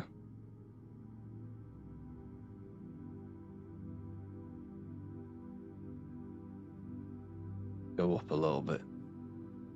Just focus on the goodness, people, and you'll have an amazing life.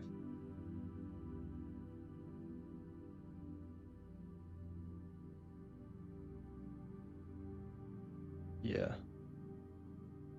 And shaman heals every disease? I really don't know. I'm not too sure about that. Tattoos affect your mental state? I wouldn't say so. Like, just be careful what you get and make sure it has a good meaning, and then you're okay. We are the government once they give us the information. A whole lot to see. Yeah, literally. Yeah.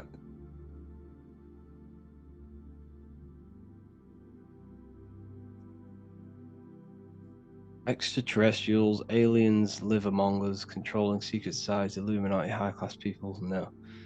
That's what I used to think, but it's not. We're not being bombarded by aliens, reptilians. This is all humans. It's people who worship the flesh. It's all it is. It's people who worship the physical world. Why? Why do they worship the physical world? Because in these higher realms of consciousness, you don't get there's no pleasure like there is a physical pleasure. So they worship the physical world, the physical pleasure, and the sensation of being in a body. That's what they worship. Evil love bondage. Okay? That's why they don't want this matrix to break. They don't want everyone to be equal. They like this division. They like being on the higher end of this matrix, this class. But it's not reptilian. I don't think so anyway, personally.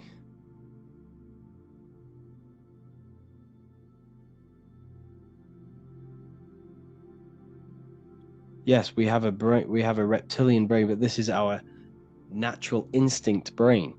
We have a lower animal self and we have a divine self. So if you see the screen here, we as humans exist in the middle between matter and spirit.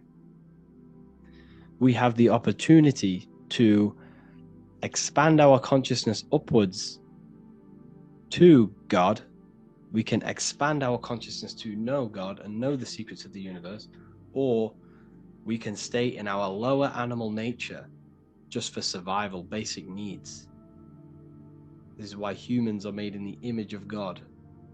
We are Anu.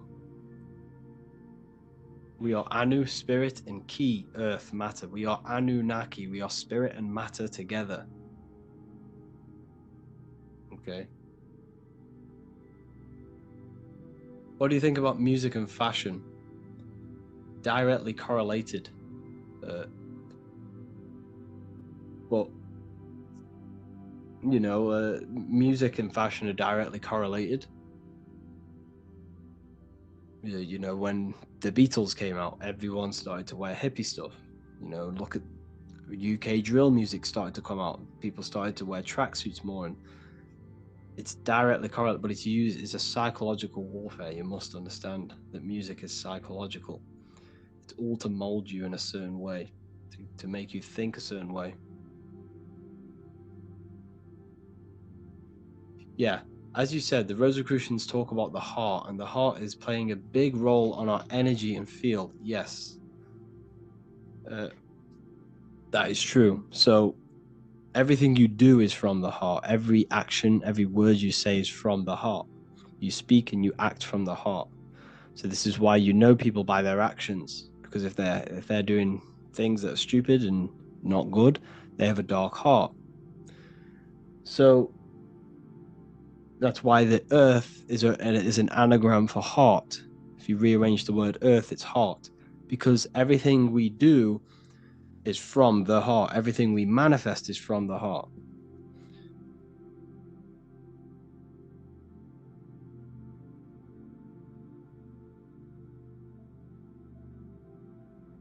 What are the families that control the world? Tell us the major one. I don't look into it, to be honest with you.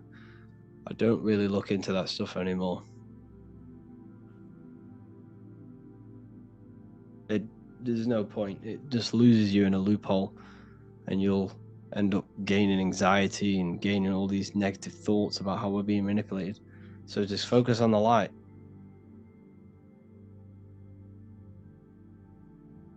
Just stay away from the conspiracies and keep your mind focused on the light. Yeah.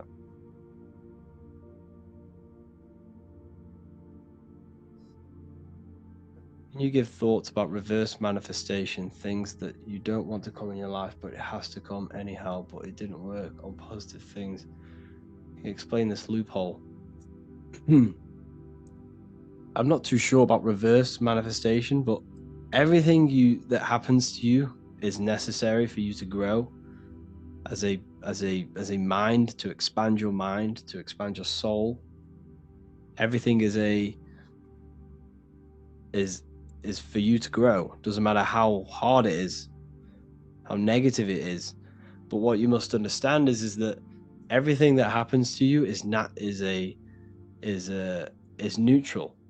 It's your mind's perception on how you give it a positive or a negative charge. You know, it could be something really bad, you know, someone dies, but you always have to look at the positive. What did you learn from that person? You have to grow from everything that happens to you. Don't focus on the negative. Like I say, always focus on the light. Keep your mind in the light. Because if you keep the mind on the negative aspect, it will consume you, destroy your mind, your emotions, and your body. So always focus on the light and the positive aspects of everything that happens to you. And just remember, when it comes to manifestation, you are just a result of your thoughts. Where your life right now, your current circumstances, is a result of every thought you had in the past. Every thought you had in the past has led you to this very point, listening to me right now. Therefore, your life is an externalization of your mind. And this is what I teach inside the university, the Manifestation Mastery course. And that is how you truly, you change your thoughts, you change your mental state, and you will change your external reality. Okay.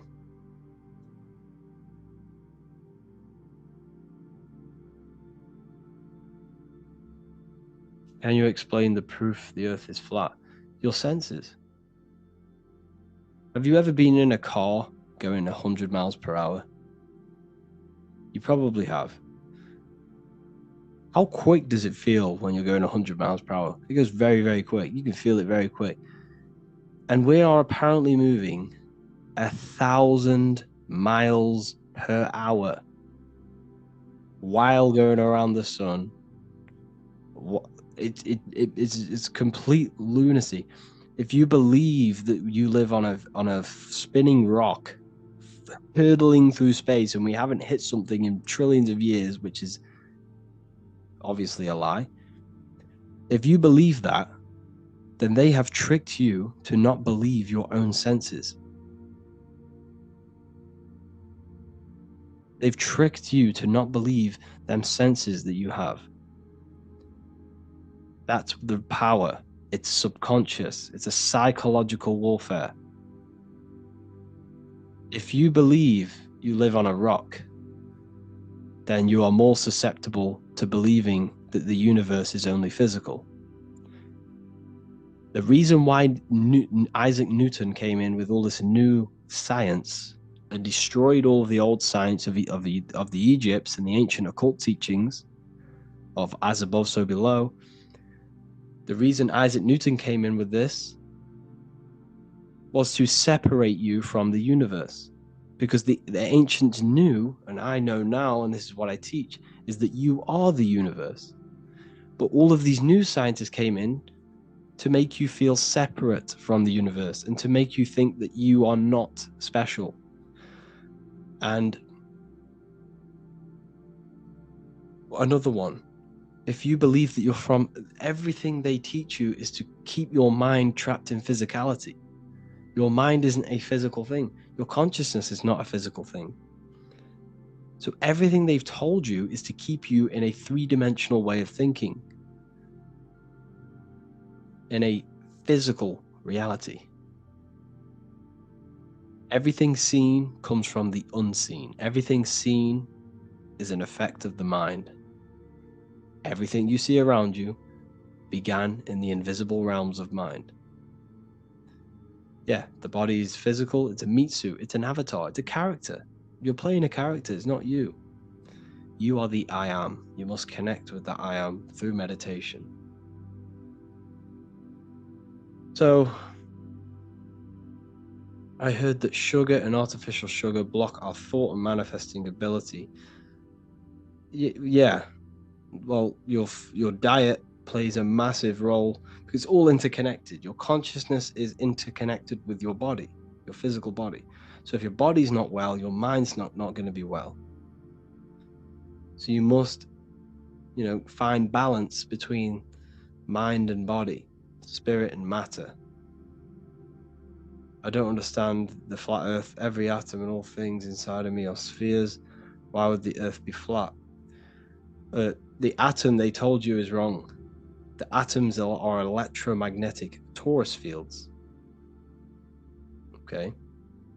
So torus fields is what creates everything. Everything has magnetic presence. But don't focus on the flat earth. Your body is the earth. The brain, the brain is simulating a reality. You're not experiencing the external world. The external world is created with your body. Your body is a piece of technology creating this world. You don't see into the world. What you see is created in the brain. What you touch, you taste, you smell, you see with the brain. Your five senses are created by the brain. Your whole experience is created by the brain. The universe is mental. So don't focus on the flat earth. Focus on your body as a piece of organic technology, which is running a simulation of this reality. Now, once you understand that, that changes everything. You probably never thought about that. You probably now realize that your body is the universe. Your body is the earth. And when you leave the body, you're leaving earth. Okay? So that's a very important one. How can we take advantage of the planets, the sun, and the moon within us? Their energies. So Saturn. So the reason why you see Saturn symbology everywhere, like walkers and all these companies, you see Saturn symbolized. It's because Saturn is to do with order. He's the order aspect of your consciousness. He's the conditioning. So, for example, if Saturn is ruling your life, which is an aspect of your consciousness,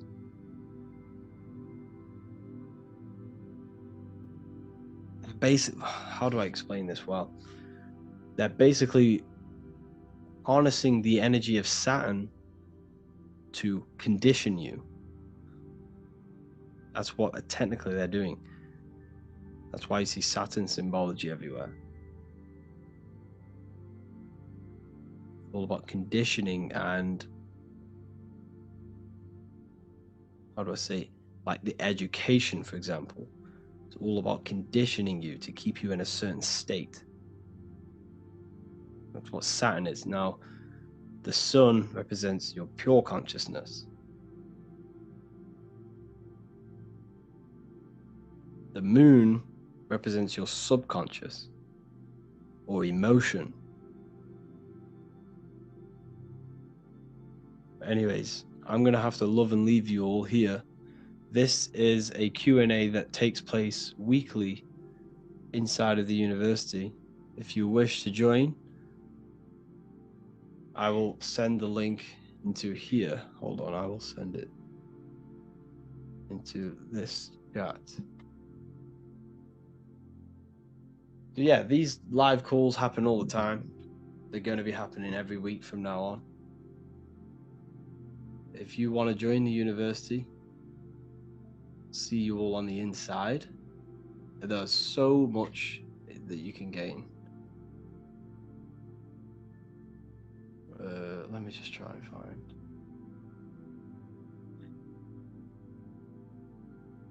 Okay, here it is.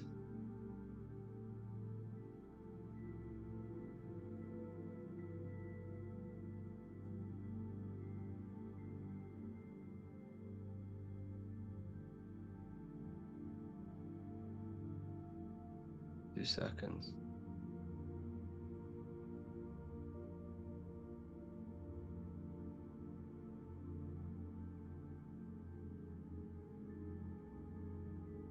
Where did that go?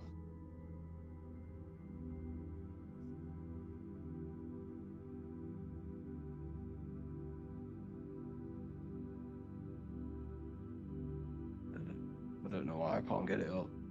But if you're in the Telegram,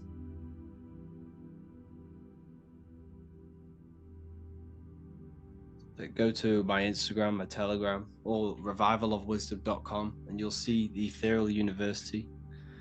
I'll show you what we get. You get all of this. So you get the Manifestation Mastery course, which teaches you everything about your mind and how your mind creates reality. You get the Real Lectures section, which has everything about the lectures. I do weekly lectures on occultism, symbolism, esotericism.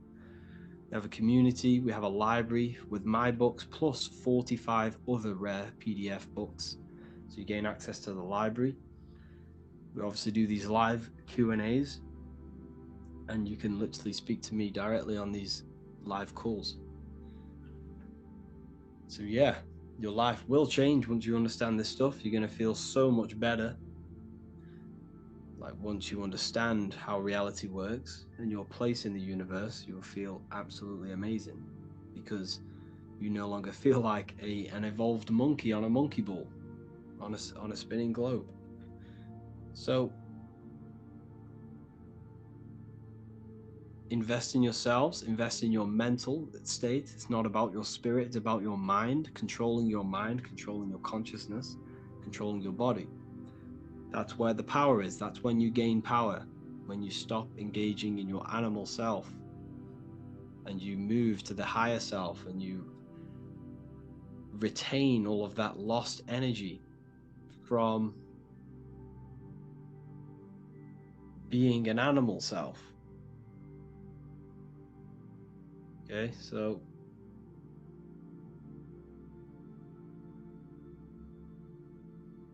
make sure to invest in yourself, and I will see you all on the other side. Here's the,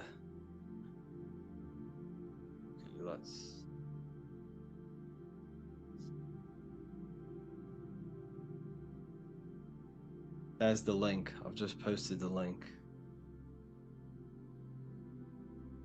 for the university.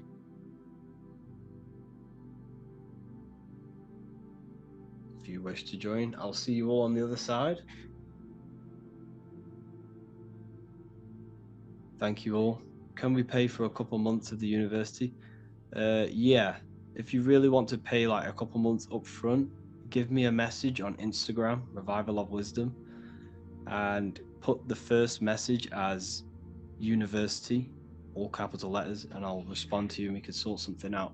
I could maybe do a deal for the people who want to buy a couple months. Like, I don't know, 6 months or something like that. I could do a nice deal. Hope you all enjoyed this.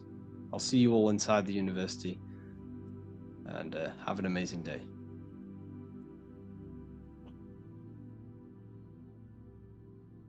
Witchcraft and magic. So today we're going to be talking about this and discussing a few things on how magic works, what it is, and how it's not what you truly think it is. So all of these films they showed you in the past, you know, like Harry Potter and all of these other things, they are to fantasize this thing, to cover it up, to make it look like a myth.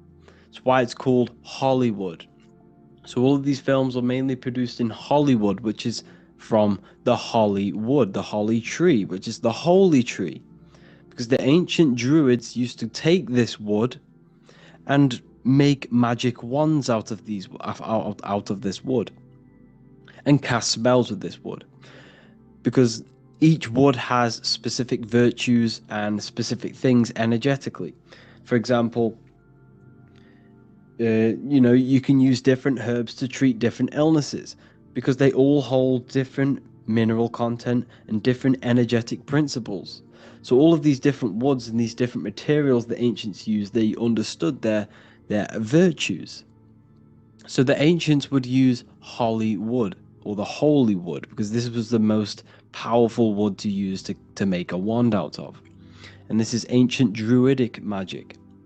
Now, Hollywood is what casts spells into the minds of the masses. Through these films are hidden messages. And what these films actually do is that they sync the minds of the masses. All of our minds are watching this singular film, which is syncing our brains, syncing our minds, syncing our perception. All of us are thinking the same thing when we're watching these films, and they're putting all of these subconscious programs into the people who watch these films. So it's a hive mind. They're trying to make a hive mind. Now, here you see Jesus with a wand. You can look into this yourself. You type in pictures of Jesus with a wand or Moses with a wand. They always hold wands because these people were magicians. If they existed, they were magicians. The ancients were obsessed with these magical arts, these energy arts, and using energy to manipulate it for gain. So when holding a wand, what you're actually doing is you're using the body's energy because your body is emitting countless amounts of energy. You are a light energetic being, and you have these meridians in your body which electrical energy flows through these meridian lines. This is why we wear certain copper bracelets. You know, if you look back at the ancients, they were kitted out in silver, copper, gold. They always wore these electrically conducting materials, as well with crystals. Crystals were used to enhance different body parts. If you wanted to hear better, you'd place a crystal and a metal in the piercing of your ear. This is why they used this, because they understood the principles of these things. Because everything you see physically has an energetic body behind it, which enhances things. High frequency, high energy is what enhances things. So by wearing these materials, on your fingers, on your wrists, you're enhancing the flow of electrical energy throughout the body. You can do this if you want to heal your body. Let's say you got arthritis in your wrist and you wear a copper bracelet. This will help bring energy. It will help raise the frequency of this specific area of the body, which will, help heal this area of the body quicker. It's all about energy, because energy becomes before matter. Matter is a result of energy. So therefore, when you raise the frequency of things and give it high energy, it affects matter. So this is why the ancients, were obsessed with crystals, and all of this falls under magic because it's using natural things, using natural resources for energetic properties and principles. And it also amplifies your electromagnetic aura. You see, when you raise your frequency, people, when you raise your frequency, your brain is producing a higher frequency. It can work on a higher capacity. Therefore, you can process more information. It works more efficiently. You become enlightened. And when you're raising your frequency and your electromagnetic field is high energy, it's very healing. It heals your body. It heals other people around you. This is why some people can walk in a room and everyone stares at him because his field is so powerful, so high frequency. And this field is highly influenced by the internal state of an individual. If your mind is in a negative space, then this will reflect in your spirit, which is your electromagnetic energy. So emotions are magnetic. You are magnetic. You attract whatever you feel like, whatever your mental space is. So it's important to master the mind and master the emotions for this reason, because this is when you become a walking magnet, a walking light being. Now, Happy Birthday is a form of a magic spell. It's a spell to make you age quicker. Now, if you've watched the Subconscious Mind, the Manifestation Mastery, if you're in the university, you've probably watched it, and you know about the subconscious mind, then this is where it kind of gets a bit crazy, because a lot of magic is all to do with the subconscious mind and how it reprograms and creates reality. Because essentially everything begins in the subconscious before it actually materializes into a real reality. Now, what you do on your birthday is, what are you doing? You're doing magic. You're doing witchcraft. Because what you do, you turn off the lights. You dim down the lights, you get a candle, you light the candle, and then people chant, your family, your friends, they start chanting happy birthday. And then you make a wish, which is a mental directed thought, and blow out a candle. It's witchcraft. This is all forms of witchcraft. Now, I'm not saying this is evil, because witchcraft can be used for good and bad, not just for the bad. People always think that witchcraft is purely bad because they've been indoctrinated by the church. The church has made these things seem evil because they don't want us delving into these powerful ways of manipulating reality, manipulating natural energy. So when you are wishing, that is a form of mental directed energy, which is magic. All of this is magic. You've been doing magic your whole life. Now, when you make the wish, you don't tell anyone, which is another occult virtue. You shouldn't be telling people things that you want to create into manifestation, into reality, because people can direct negative mental energy towards this and slow this manifestation down. Because also, when you release what you want to do, when you talk about your goals to others, this releases dopamine in your brain. And your brain is now thinking that you've already achieved it just because you've talked about it, which is then keeping you less motivated to actually achieve this goal. So this is why you feel so good when you talk about, your goals to people, because it releases dopamine in your brain. But anyways, so what this is doing is, happy birthday, it's making you age quicker. You see, the body follows the mind. The mind is the powerful tool. The mind is Jesus and his 12 disciples, the 12 cranial nerves in your brain. There's always the one around the 12. So the mind controls the body, and every thought you see, your thoughts are present in your body. Your body is a reflection of your thoughts. If you are very unhealthy, this means you have thoughts of eating junk food, and it is now reflecting in your body. You see, you can tell you can kind of get a glimpse of someone's inner world by looking at them, because they are a reflection of their own internal state. If someone is very strong, muscular, ripped, you can see this person. You can see this person's mental energy manifested in his muscles. You see the discipline. So your body's a reflection of the mind. Now, the English language is riddled with hidden spells. This is why we say, how old are you? Now, when we say, how old are you? This is subconsciously, going into your subconscious. You might not consciously think, oh, I'm not old, but subconsciously, the subconscious mind picks this up and says, I am old. I am old. Because it manifests anything that you put into it. It takes everything as truth. So when we say, how old are you? We are saying we are old, which is then, not having a dramatic effect, but it will make you age quicker. These little things all add up. You see, the subconscious is like a garden, and every thought and word and emotion is a seed which grows in the mind of the subconscious, which will then blossom into a material reality, into a fruit. You shall know them by their fruits. It says that in the Bible. So when we say, how old are you? We should be saying, how young are you? Because this is another, English has been manipulated in ways to trick your own subconscious into these spells.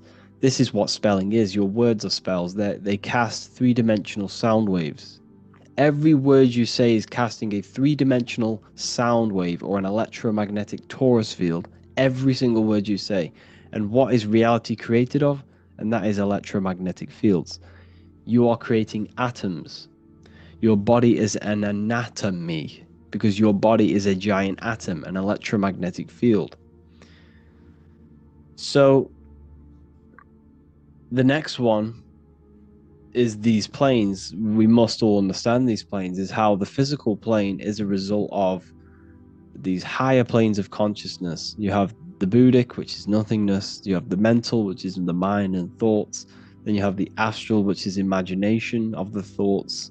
And the etheric is the energy of the imagination, and the physical is the physical plane you see around you. So everything you see down here is a reflection of these higher planes of consciousness of thought. So everything down here is manifested through thought. That's why it's called a government. They govern your mentality, your mind, because they understand the mind is the root cause of reality. So everything the government tells you is essentially manifesting your own reality. This is why you go to school and learn their indoctrinations, their information, because their information is going into your mind, which is then manifesting your reality. So they are not manifesting the New World Order. You and the collective consciousness is manifesting the New World Order through believing their indoctrinations, through believing that there is going to be climate change. There will be climate change because we are all believing it. The whole world around you is a result of mind. The mind interacts with the quantum field around you. Your consciousness interacts with the quantum field. Everything is a reflection of yourself. Now, humanity as a whole has a giant, and I mean humongous, spell put upon us. I can't tell you how big this spell is.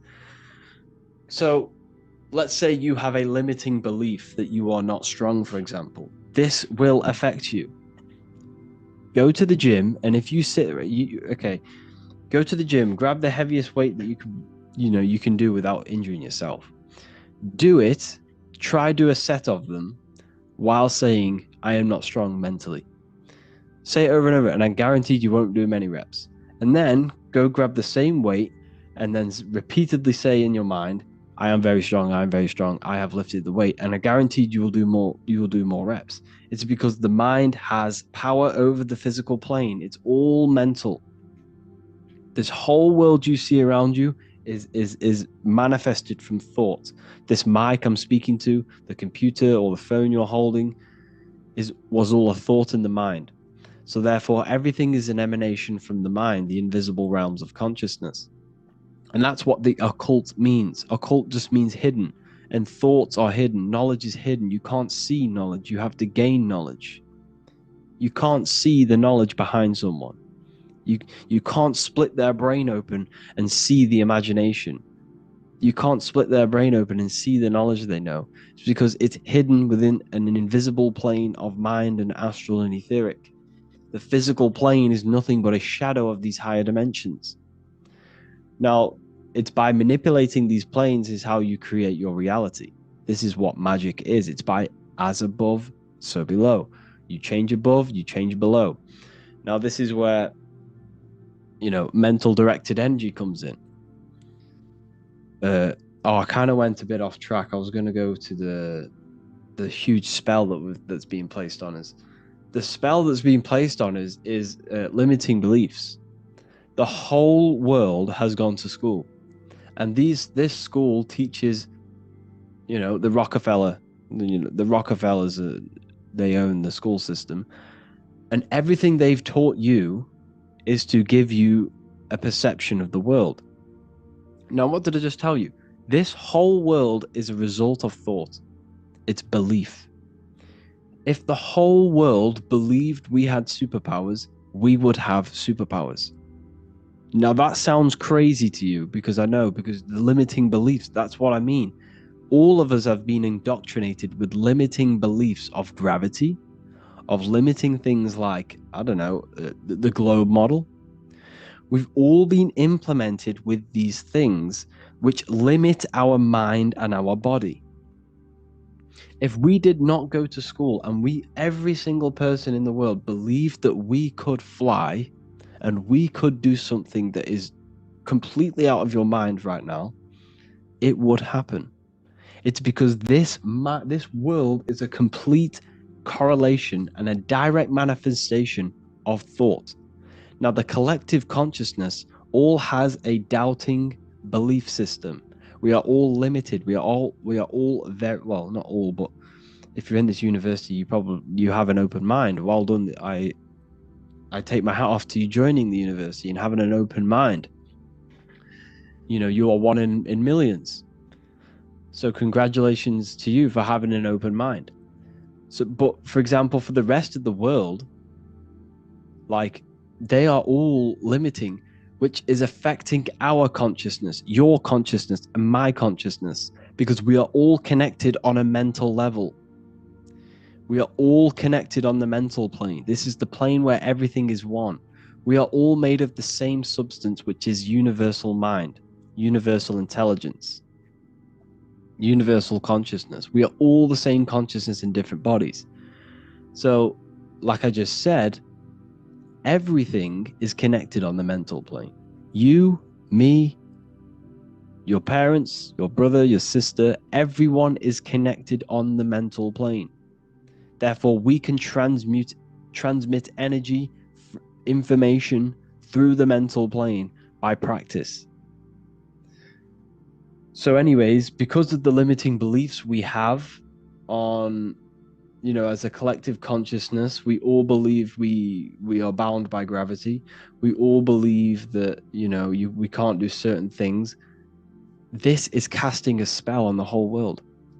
It's because these thoughts we have in this mental plane here, okay, these thoughts we have here is then turning into imagination.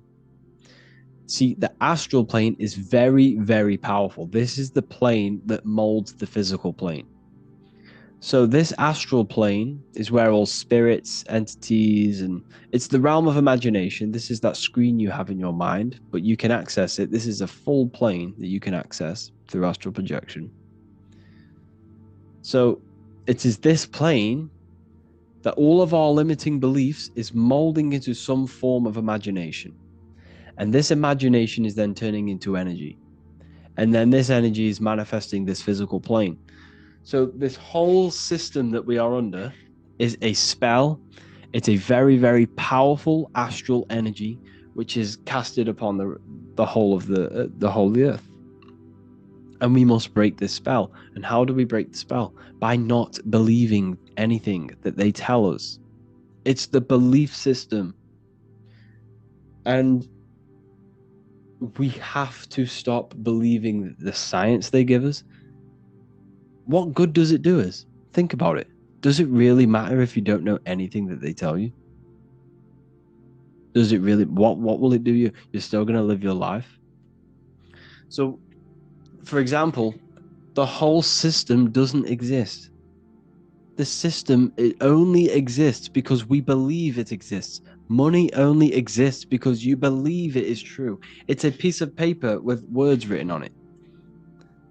But because your mind gives it value, it's the mind's perception of it that's creating this government, this system. The whole system it only exists in your mind. It only exists as a belief, as a program. The matrix is in your mind. There is no matrix if you don't believe it. Now, this is the spell that's being put on us, and it is limiting us. Knocking on wood, when we say knocking on wood, this is witchcraft. This is magic. Everything has a spirit.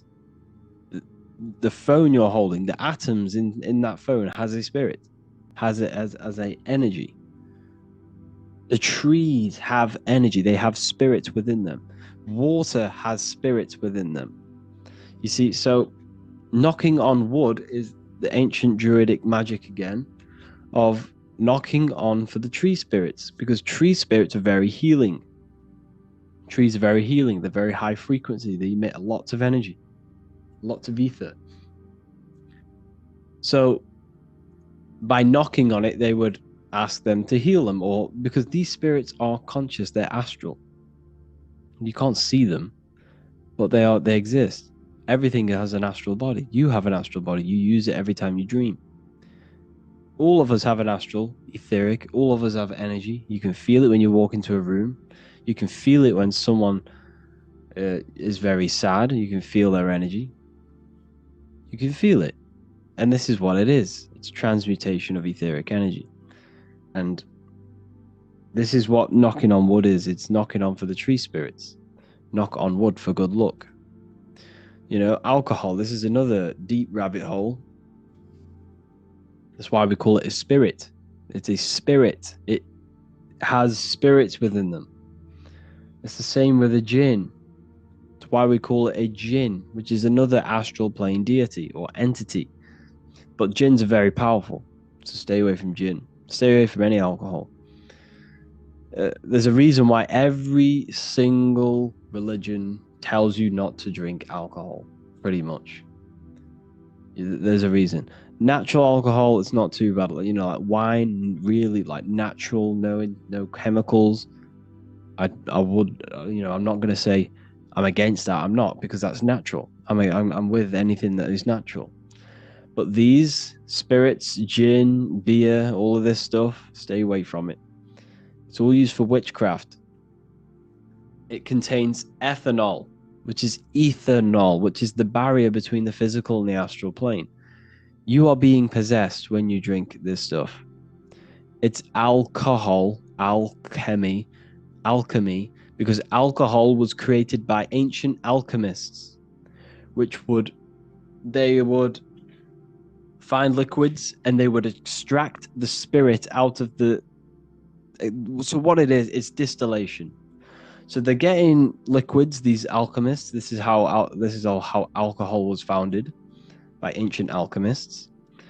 So alchemy is basically the transmutation of natural things. It's also, you know, so it's transmuting base metals into gold, or liquids into spirits. And there's also something called inner alchemy, which is the transmutation of oneself from the darkness into light, which is basically what Freemasonry is. But so you have inner alchemy and outer alchemy. But that's what alcohol is created from. It's created from alchemy, and then what they were doing is extracting the spirit from liquids and making a potion. It's a potion. You know how on Minecraft you can get them potions and run around really quick if you drink the potion, or you know, on these ancient films where they drink the potion and die, or they have magic powers. That's what it is. It's all alchemy. It's all magic. And you can get different potions for different things. If you want to run quick, there's potions for that. If you want to feel strong, there's potions for that.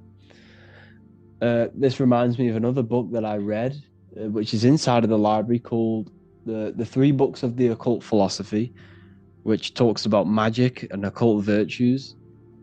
And basically, everything has an occult virtue. For example, bears are very, very strong. Owls can stay up very, very late. What's another virtue? Cats can fall from very high distances, which humans can't. So every animal has a virtue which they carry, and that virtue is in the ether. So, for example, the ancients would take bear hearts. If they wanted to feel very strong, they would hold the heart of a bear, and this would give them that virtue. They'd be stronger. Or if they wanted to stay up very late all night long, they would hold the heart of an owl, and they would not go to sleep until that thing, they could not fall asleep unless they moved that heart out of their electromagnetic field. It's because it holds etheric energy and it holds the information in the ether. So this is what occult virtues are. So eating meat, yes, it's a form of witchcraft. You're eating the virtues of animals. You're gaining virtues of animals. This is why they promote it.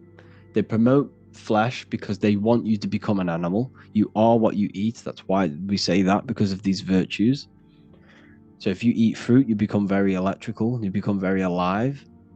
But if you eat meat, you become very dead and unelectrical. And you will gain the virtues of these animals. They want you thinking like an animal. You're not an animal. You're a divine human being who can gain access to higher planes of consciousness. Animals can't. They have no self-reflection. They don't know they exist. Humans do. So that's what occult virtues are. So when you're drinking alcohol, the occult virtues of alcohol and these spirits it's a potion for aggression and, and sex. That's what alcohol is. That's why when you drink alcohol, you become very aggressive and you desire sex. It's because these spirits that enter you, because how it works is that you're weakening your electromagnetic field. Where is it? You're weakening this field. Okay, so when you drink alcohol, it's very, very low vibrational. And you're consuming the ethanol, which is ethanol, which it lowers your frequency. And when your frequency becomes that low, your field becomes very weak, which allows spirits and energies to enter your body and become possessed. And this is why when you drink too much, you will black out, because your soul, your mind will leave the body, because it becomes that toxic and low vibrational. And you are fully possessed. That's why you do such dark things and weird things when you're drunk, because you're not in full control of your body. You're possessed by an entity.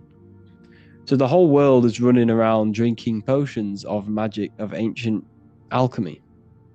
That's what's going on. That's why the world's so messed up.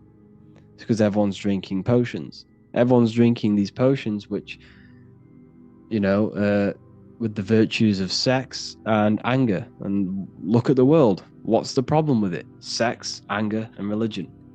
That's the main three problems of this world. So there's a pub on every corner. You can get alcohol in every shop. Because this is what spiritually attacks you. It keeps you low vibrational. It keeps us divided and conquered. It keeps us against each other. This is another spell that's been put on us, drinking potions. We're drinking potions. That's what it is. It's insane when you see it like that. You see, like I said at the beginning of this video, witchcraft never disappeared. It never went. It was just veiled in myths and veiled in stories and movies from Hollywood. They made you think it was a fantasy. You've been doing it your whole life. You've been doing witchcraft your whole life. Every one of us has taken part in, if you go to concerts, you'll go into rituals, you go into energy harvesting rituals. If you go and watch The Weeknd, he's always doing rituals on the stage. People getting possessed, people dying in the crowd. It's very low vibrational. We're being ran by wizards and warlocks, and we don't even realize it. They've made us think all this stuff is woo-woo and pseudoscience. It's not. This stuff is real, and we're doing it. It's that in your face that you can't see it. So, alcohol. The word alcohol is alcool in ancient Arabic, which means body-eating spirit, and now in Arabic it's algol, which means demon. Algol means demon in Arabic, which means alcohol. It's insane. So we're drinking demons and spirits in the sorry, and a little burp, in the astral plane. So your body is becoming a vessel for demons and spirits by drinking these consciousness altering potions. That's what it is. It's a potion that alters your mind and alters your consciousness, lowers your frequency, and allows things to come into you. Now, you can use these planes to your advantage for magic. You can practice these magic rituals. And the way to do that, if you go to the meditation section and listen to the Hemisync tracks, you don't have to do the full meditation. But what I do, I use them tracks sometimes. Listen to them, gain into that state where your consciousness is raised just slightly out of the body. Okay, so you want to do the meditation until you feel you are the pure consciousness and you no longer... right, so if you've done the meditations, your body, you can't feel your body because your body is that still and that relaxed. You can't feel your body. You're just pure consciousness. And when you are in that state, this is when you are in, more than likely, you're in the astral or the mental plane. Okay, this is when you're pretty much inside of the subconscious mind. You're no longer in the conscious. You're in the subconscious. And when you're in this state, this is where the power is. This is where you can start to imagine things. Now, this is very, very important that you be very careful about what you want to imagine. When you are in them realms of the subconscious and you're in a lifted state of consciousness, you no longer feel your body. This is very, very important because whatever if you're trying to manifest someone into your life, for example, and you go and think about this and you imagine them and you picture them in your life in this state, this can have a very, very bad effect on you. You're programming your subconscious. Now, you got to be very, very careful. You got to make sure that your intent is a good intent. If you have a bad intent, do not do this, or else you'll program your subconscious with a bad intent, and it will come back and bite you. So be very careful about what you're going to imagine. Be very careful what you're going to direct mental energy towards. Now, this takes focus, discipline, and imagination. There are 3 parts of the higher faculties of your mind. You have to work on these: focus, discipline, and imagination. If you truly want to become an occultist, you must understand this. Focus, because you have to hold an image and hold an image of the imagination. So imagination and focus comes in hand. So let's say you want someone to come back into your life. You miss them. You picture them. You have to picture them very vividly, as much as you can. You have to use your focus, your discipline, and imagination to focus an imagination. When you're in that uplifted state, remember, when you no longer feel your body, focus, vision their face, and then whisper into their ear what you want them to do. Whisper into their ear what they want them to do, and then after about 5 minutes of that, keep repeating it, vision it, and saying it into their ear. Don't tell them what you want to do. Tell them the outcome. You will this, you will that. And then once you've done that, you want to then imagine them doing this thing that you've told them to do for 5 to 10 minutes. The longer, the better. The better your focus is, the better your imagination is, the better discipline you have, the more power you're sending to this person. Because remember, we're all connected on a mental level. We're all connected in this mental plane through thought. And thought is non-physical. It's metaphysical. It's not made of atoms. A thought's not made of atoms. It's completely metaphysical. You can't locate it. It's in a higher plane of consciousness. So we're all connected on a mental level. So what you are actually doing, you're directing mental energy towards this person. And if this person is not aware of occult things, this can influence them. The more you do it, but like I say, people, don't do this for bad reasons. Don't do this for bad, because this can turn around and bite you. This can end up really bad if you do this, if you do something, you know, that you shouldn't be doing. But I'm here to spread the light. I'm here to spread knowledge. I do this for good things. I don't do it for personal. I don't do it for personal people, but I do it for my life and what I want. You can do this to manifest things. But this is how. Have you ever been in a situation where you thought of someone and they called you, or you thought of them and they called you? Well, this is how it is. Is because we're all connected on a mental level. And the more connected you are to that person emotionally, the more power this will have, because you have a connection on the astral. For example, if you've had sex with someone, you are connected with them on an astral level. Emotionally, you're entangled emotionally. So you got to be careful who you have sex with, because sex is a form of magic. If you have sex with random people, they're running around with a piece of you, and they're putting that piece of you into other people, which is messing you up. We're all connected on these planes, these higher planes of consciousness. You got to be careful. Handshakes. Why do we do handshakes? Well, we're transmitting energy. So don't handshake people who you don't want to handshake. You're transmuting energy and electrical energy and information. So this is all, it's all mental, it's all astral. All of this stuff is.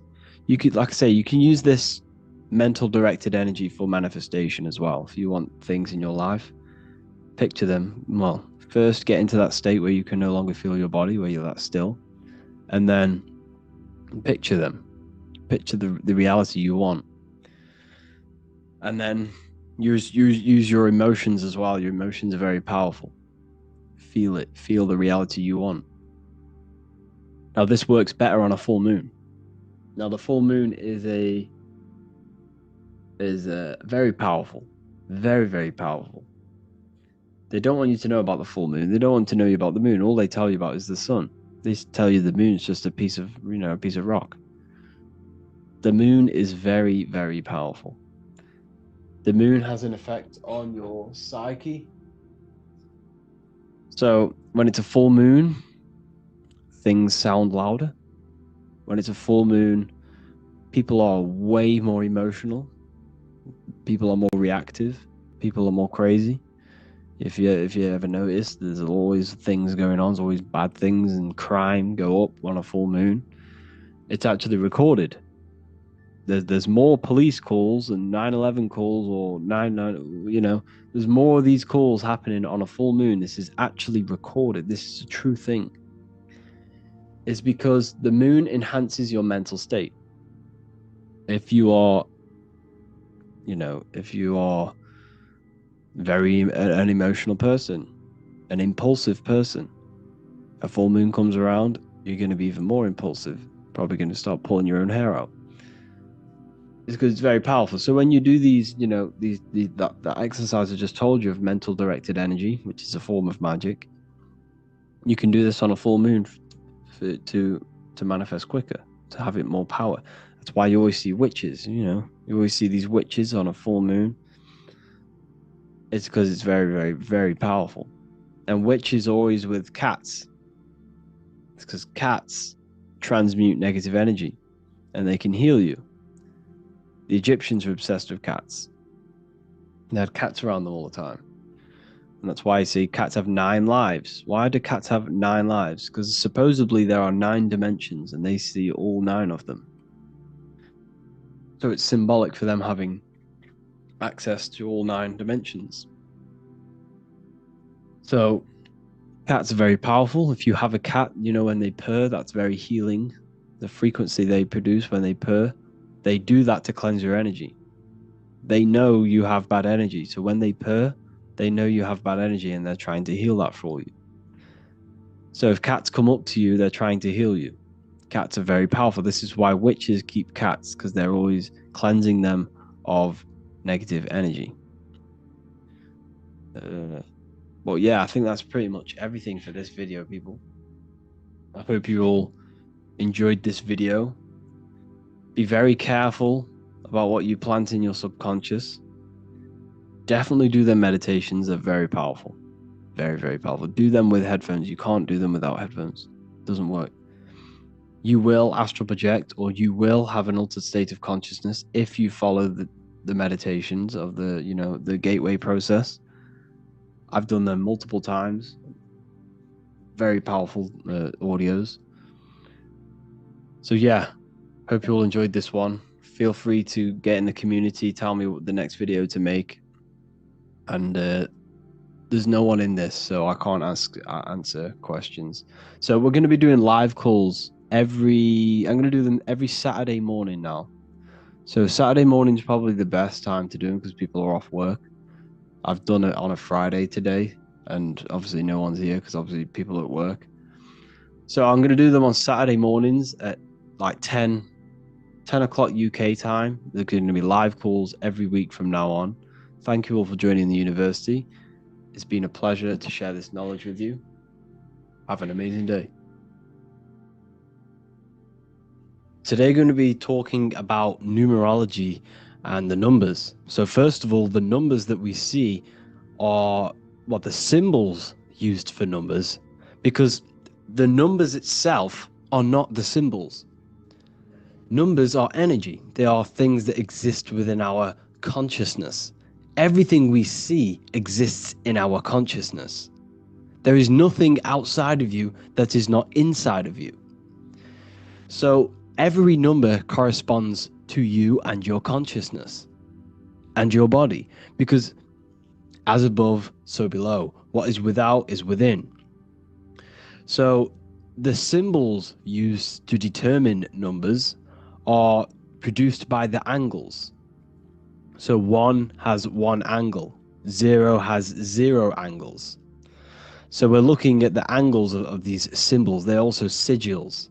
You see, what we see with our eyes is going into the mind, and the mind is determining what that symbol is. So essentially, symbols are mental. They trigger thoughts. They trigger things within your consciousness, within your subconscious. That's why symbols are very powerful. When you look at the symbol of Nike, when you visually see it, it triggers the association of thoughts within your consciousness. So symbols are very powerful.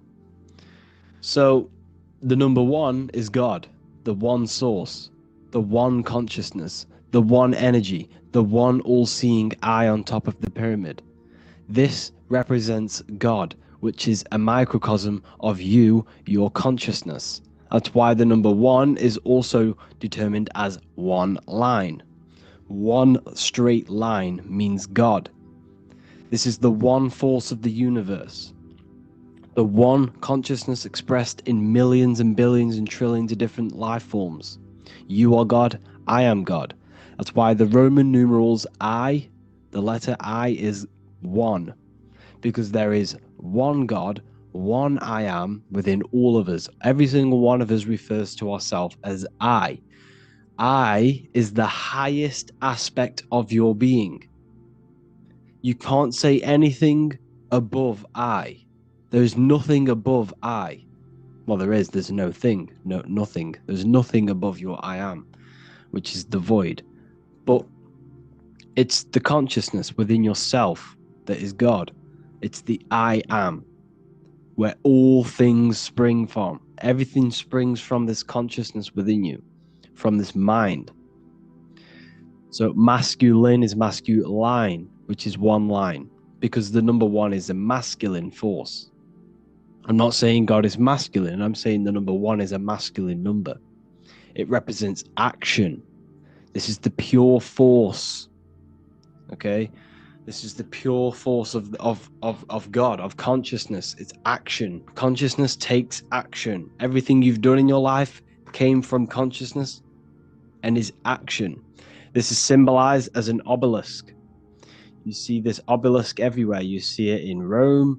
You'll see it in Egypt. You will see it in pretty much every city. You'll see a straight obelisk represents the number 1, which is God. You see this in Washington, D.C. as well.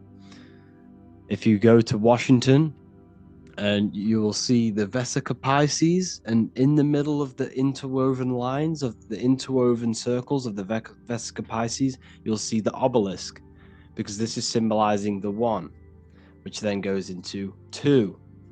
This represents you and God, you and the soul, the consciousness.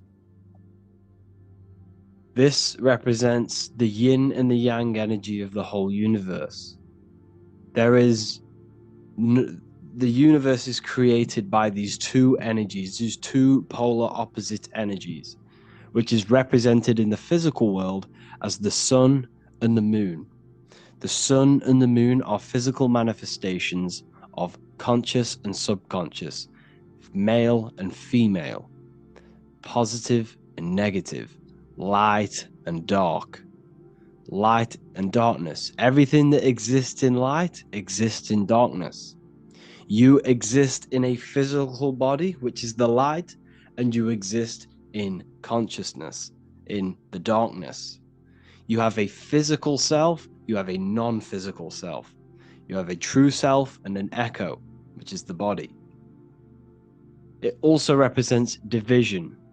So this is division between spirit and matter, the consciousness and the body. You, your body, and God.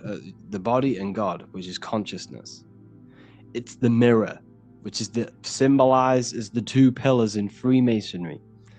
You have the left. You have a left side of your body, you have a right side of your body. You have a left ear and a right ear. This is the number 2. You are split down the middle. Your body is split straight down the middle, and you have 2 sides of everything. And in between the 2 sides of everything, you have one consciousness in the middle of the brain, which is the number 1. And this is 2. So 2 represents the division, spirit and matter. Now, it also represents as above, so below. Your life is a reflection of your consciousness.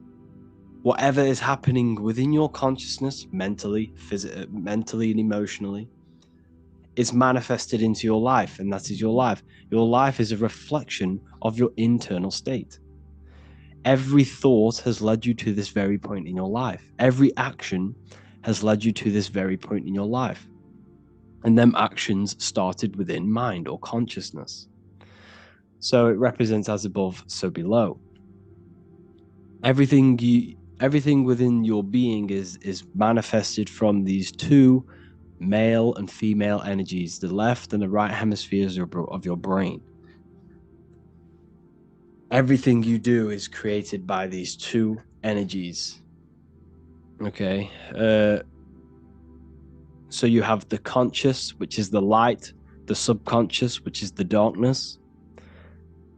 The conscious mind brings into light out of the darkness. So now what do I mean?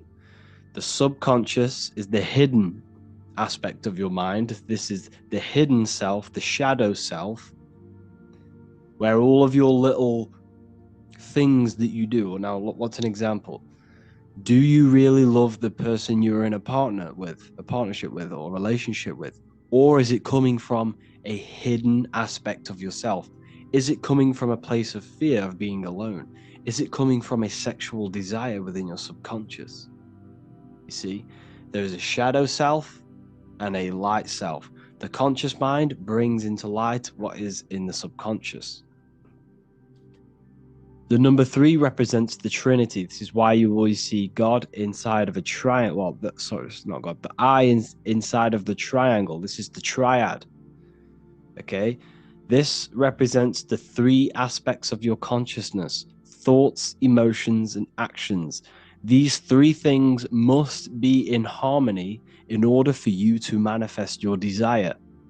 In order for your consciousness to create, there must be thought, an emotion, and an action. These 3 things are foundation for creation. You can't create without, well, you can, but it won't be to your maximum potential if you do not have these 3 aspects of yourself in balance. If you want to create and manifest your life, you can't sit there and meditate. You can't sit there and visualize all day long. Yes, this helps, and it helps reprogramming your mind, but you need the action. The action is one of the most important, but they need to be in balance. There must be thoughts, emotions, and actions. Now, the daytime represents action. Okay, the nighttime represents thoughts and action. At the nighttime, people tend to reflect. People are alone. You're by yourself mainly, or you're in bed. It's you and your mind. This represents the winter time also. The winter time also represents this inner state of reflection. And the summertime represents the action. So you must have these three aspects of yourself in harmony for you to manifest a desire that you want. It represents transformation. It represents new life, resurrection. Jesus was in the cave for 3 days, and then he had a resurrection, a new life, a transformation. So consciousness is always transforming into new and bigger things. Your consciousness is always expanding.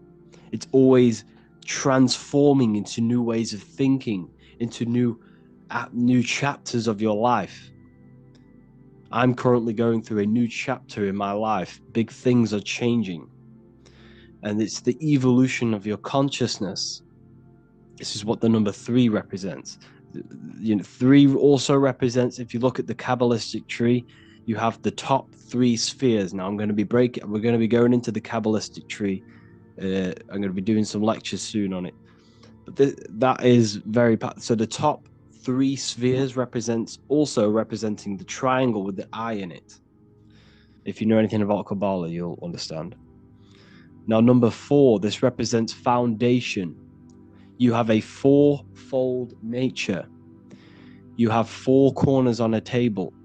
This is the foundation of yourself. Now, the foundation of yourself is mental, astral, etheric, physical, which is, you also have 4 directions: north, east, west, and south. 4 physical elements, 4 stages of consciousness, 4 seasons in the year, 4 gospels, 4 fixed signs of the zodiac. Now, everything you've been told about the zodiac is pretty much an externalization of the zodiac.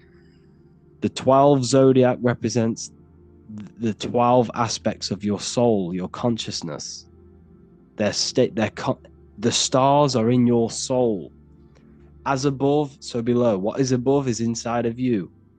What is outside of you is inside of you. The stars are aspects of your consciousness. Now, this is why you have 4 gospels, because Jesus is symbolized in 4 different ways through the 4 gospels. You see him in the 4 types of, basically the 4 gospels are the 4 ways of portraying Jesus in the 4 aspects of consciousness, which are the 4 elements. Okay, so you have air, which is the mental aspect.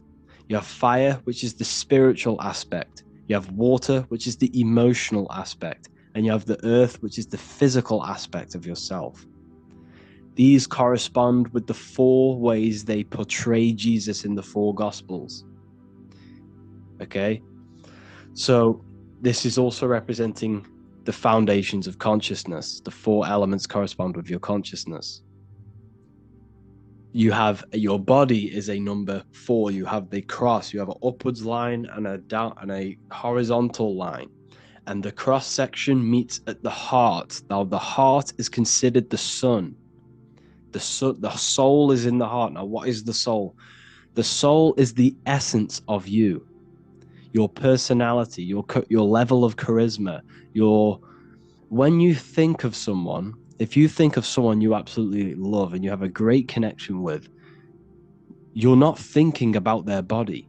Yes, you may think what they look like, but what is the non-physical version of that person you have if you don't think of their body? It's the soul of that person, their personality, that individuality. That's their soul. Now, the soul is in the heart. Your words, your actions all come from the heart. Your desire all comes from the heart. This is the soul, the Son of Man, the Son of God. The mind is the Father. The Son of God is the heart. You are the Son of God. Okay? So when Jesus is portrayed as Son, as the sun, the sun you see in the sky. He always has the sun behind his head. Now, this represents the son of man, the soul of man, the heart of man, the core essence of someone. So that's what the sun is, because the sun in the sky corresponds with your heart. It corresponds with your heart. It's also on the Kabbalistic tree, this represents Teferot, the middle sphere, where all of the pathways on the tree connect to the middle sphere, which is the heart of man. We're going to be going to the Kabbalah soon. 5. So yeah, 4 represents the foundations of your consciousness. In your external world, this represents the foundation of manifestation. In order for you to build an empire, you must have 4 corners. You must have foundation. In order for you to have a table, you must have 4 corners. So 5 represents also the human body, because 5 now represents experience. This now represents the physical plane. Okay, this is the physical self. So if you notice, all of these numbers, 1 up to 4, is mainly about consciousness and the invisible side of yourself. Okay, mainly. But once you hit number 5, you're now starting to turn into matter, material. This is more material things now. 5 represents experience. You have 5 fingers on each hand.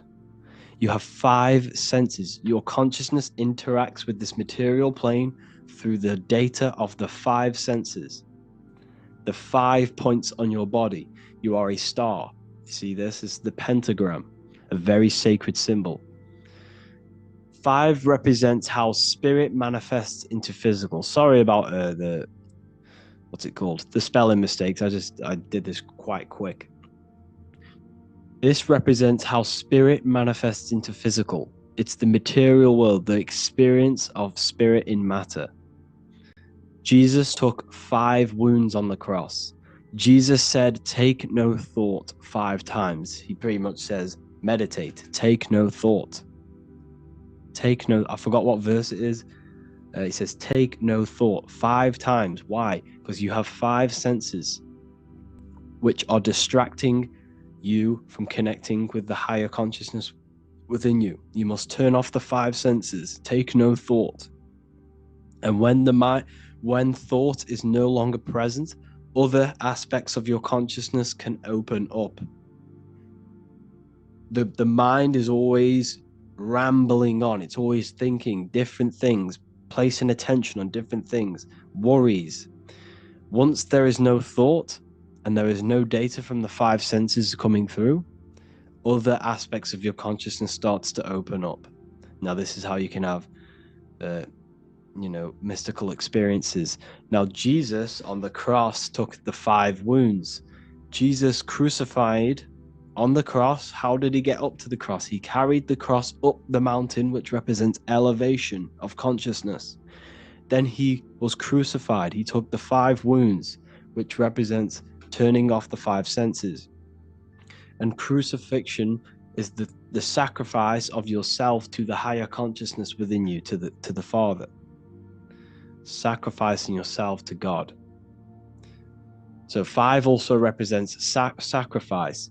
Noah was 500 years old when he went on a mountain with God, and the earth was destroyed because Noah went on a mountain, elevation to God. You must elevate yourself to the higher consciousness. And God destroyed all of the flesh on the earth, which is the heart. Earth rearranged his heart. He killed all of the desire, because all desire comes from the heart. So what this represents, Noah's Ark is your brain. It's the ark. You raise yourself to the higher consciousness and you kill all of the flesh, all of the desire for physical things in the heart. And it's the purification of the heart. It's an allegory. Number 6 represents the physical world. This is the most physical number. 666. 6 God worship, Drake, represents the physical plane. You have 6 sides on a cube. There are 6 sides in the physical plane. You can go up, you can go down, you can go left, you can go right, you can go forwards and backwards. That is a 6-sided cube. Jesus turned 6 jars of water into wine. Water's emotion, wine is manifestation. He's turned his emotions into manifestation. It's all there. This is all numerology. 6 is the world of matter. 6 is also representing the lower mind. That's why you have 666. 3 represents, like I said, the thoughts, emotions, and actions. So you have 6 3 times. 666 is your thoughts, emotions, and actions, all contributing towards the physical world, which is the lower mind, the devil, the mark of the beast. You're placing all of your creational aspects, the 3 aspects of consciousness, into 6, which is the physical world. That's 666. 6 represents the creation, physical creation. There are 6 days of creation, and then God rested on the last day, it's the 7th day. It represents laws, doctrines, and physical things. The number 7. 7 chakras, 7 colors, 7 diatonic musical tones, 7 days of the week, the 7 visible planets, the 7 metals, everything's septenary. 7 represents the awakened human, a higher level of spiritual and personal development. That's why you see the Masons use the G with the light. This is the light. This is your brain, well, this is your arc, this is your head. G in the middle is your consciousness. 7. Okay, so 7, there are 7 visible planets which are corresponding to the 7 days of the week. Monday for the moon, Sunday for the sun, Saturn day for Saturn. And these energies in the sky, the 7 visible planets, are inside of you. They represent 7 spheres of consciousness, 7 states of consciousness. Okay, so the 7 represents the awakened human, a higher level of spiritual and personal development, where one has used the 7 energies to raise his consciousness to the 7th state, the crown chakra. Most people are stuck in their surface level of their consciousness and operating on the surface level of their consciousness, and they need to move up. There are 7 states of consciousness, 7 chakras, 7 nerve centers, which correspond to the chakras. So essentially, this just represents a heightened state of consciousness, a completed state of consciousness of personal development. Number 8 represents regeneration, time, 8 points of space and time, eternity, rebirth. There's not really much, I can't find much information on the number 8, but I'm going off what I know. This represents regeneration. So when you look at the infinity symbol, it represents the number 8, or a torus field. It's regeneration of energy, regeneration, rebirth, time. The number 9, this represents higher perspectives. Jesus casted his net onto the right hand side of the boat and found 153 fish, the right hemisphere of your brain. Casting the net to the right hemisphere of your brain, you'll find 153 fish, because 153 adds up to 9. You see higher perspective when you use the right hemisphere. It shows you a broad perspective. If you don't know about the brain hemispheres, go and watch the lecture under the real lectures section, and go and watch that. That will tell you everything you need to know about the left and right hemispheres of your brain.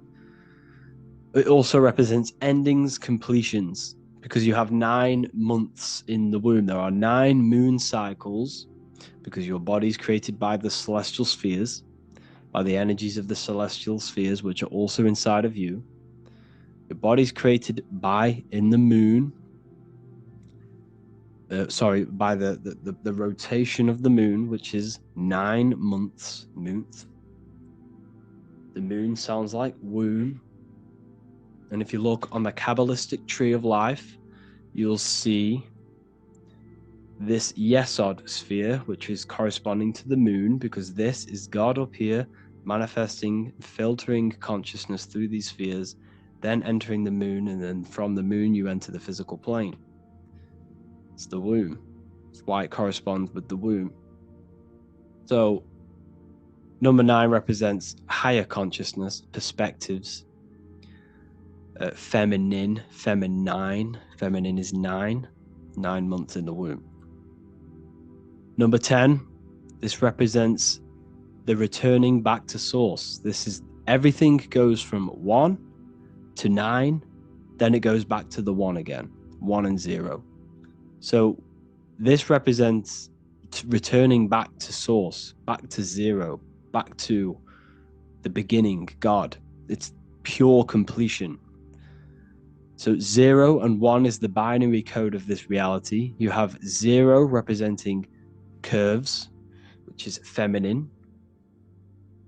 You have line, which is 1. 1 is a line, which is the masculine. You can see this in the bodies. The masculine body is very liney. The feminine body is very curvy. You see this in the genital area. 0, the womb, and the line. 0 is the womb. 0 represents the nothingness, the womb. We'll go into that after. But anyways, so the number 10 is also representing nothing and God. 0 and 1. That is all that exists. Nothingness and God. That is it. Nothingness and consciousness. That is the only thing that exists. Everything else is a shadow of consciousness. There is only nothing and God. 0 and 1. So there are 10 energies of consciousness. This is the Kabbalistic tree now. This is why there are 10 numbers, because the Kabbalistic tree shows, it's basically a blueprint of how consciousness manifests the physical plane. This corresponds on a macrocosmic scale, which is God, and a microcosmic scale, which is you, a microcosm of God. The macrocosmic scale represents how God manifested everything in the universe through consciousness. And then the microcosmic scale represents you manifesting from God into the physical world of God, of the manifested plane. So pure consciousness can't enter a physical vessel. It's too powerful. Consciousness is too powerful for it to enter a body. So what God did is filtered his consciousness through 10 energies, okay, which is the Kabbalistic tree, and basically filtered his consciousness through these spheres so that we could have a material plane. So this is where it gets very deep in the Kabbalistic teachings. So I advise you all to research the Kabbalistic tree. It's very, very interesting. And this is basically how God comes down through these spheres into the material plane. Each path corresponds with a lesson. You, on a microcosmic scale, are down here, but your consciousness can expand all the way back to source, because the mind has infinite possibilities. There is limitless possibilities with your mind. Your mind has the potential to grow and expand into new fields of thought and expand to know everything in the universe, which is basically pure enlightenment. Your mind has no limitation. The only limitation in your mind is the beliefs that you hold. The mind has infinite possibilities to expand beyond physical awareness to the consciousness of God. That's why humans are very, very powerful. Humans are made in the image of God, because we have the potential to expand our minds to God. So essentially, this also represents, on a microcosmic scale of you, the path back to source, the path back to Kether. Okay, I'm going to make a whole lecture on this, so we'll go into that another time. So this is why the word man adds up to 10. Adam, the first ever man created, adds up to 10, because 10 is the Kabbalistic tree. how one God, light, consciousness, manifests into matter or the body. So you are made in 10ness. You have 10 consciousness, 10 spheres of consciousness. You are made in the image of God.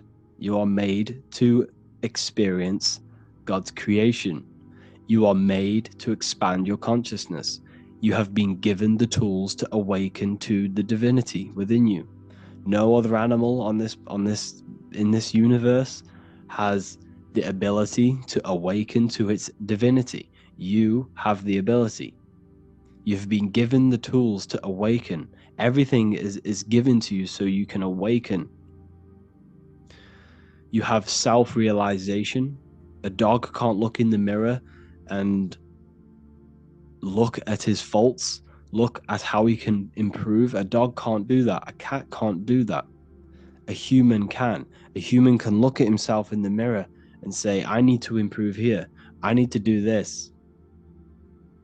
If you keep feeding a dog, it will just keep on eating forever. But if you keep doing that to a human, at one point, they will stop and say, I can't do this. It's self-realization. We possess a very advanced consciousness. This is why we're made in the image of God. So yeah, the significance of 10 underscores the fact that all humans are created in the image and likeness of God. Yeah, so this is a new section from the New Book of Wisdom, Volume 2, which is coming very soon. The number 0, the cosmic womb, nothingness, no thing. Beyond mind is nothing, void. So if you go into meditation, this is a very deep thought, actually. Once you go past the mind, there's nothing. And that's essentially what you are. You are nothing. You don't actually exist, but you do exist. It's a polarity. Beyond the mind is nothing. The mind is not physical. Your consciousness is not physical. They're not made. Thoughts are not made of atoms. Emotions are not made of atoms. Your body is made of atoms. Once you go past the mind, there is nothing. It's a black void. And that's where everything springs from. All creation comes from the void. All things seen come from the unseen. Thoughts manifest out of nothingness. Mind is the realm of infinite possibility, infinite expansion. These are very deep thoughts. A lot of people aren't going to understand this, but for the people who are quite advanced and deep thinkers, they're going to understand this. Essentially, the universe is nothingness, but out of this nothingness, so think of it like this: the highest realm in the universe is nothingness, pure void, pure nothingness. Then after nothingness, there is infinite potential, infinite, limitless thoughts, which is the mind. Mind is the realm of infinite thoughts and infinite possibilities. There's nothing you cannot not think of. Everything is possible in the mind. This is why the universe is constantly expanding. It's the expansion of mind. The universe is one mind expanding through information and thought. So anyways, we got a bit off topic there. That's essentially what the numbers are, how they correspond with yourself, and the real interpretations of numbers. There are nothing external. There is nothing external in the universe. Everything you see is inside of you, including the stars, the planets, and zodiac. Everything is inside. So you must understand this. So thank you all for watching this video. I hope you all learned something. Look forward to connecting with you all. Hello, and today we're going to be talking about sex, sacred energy exchange.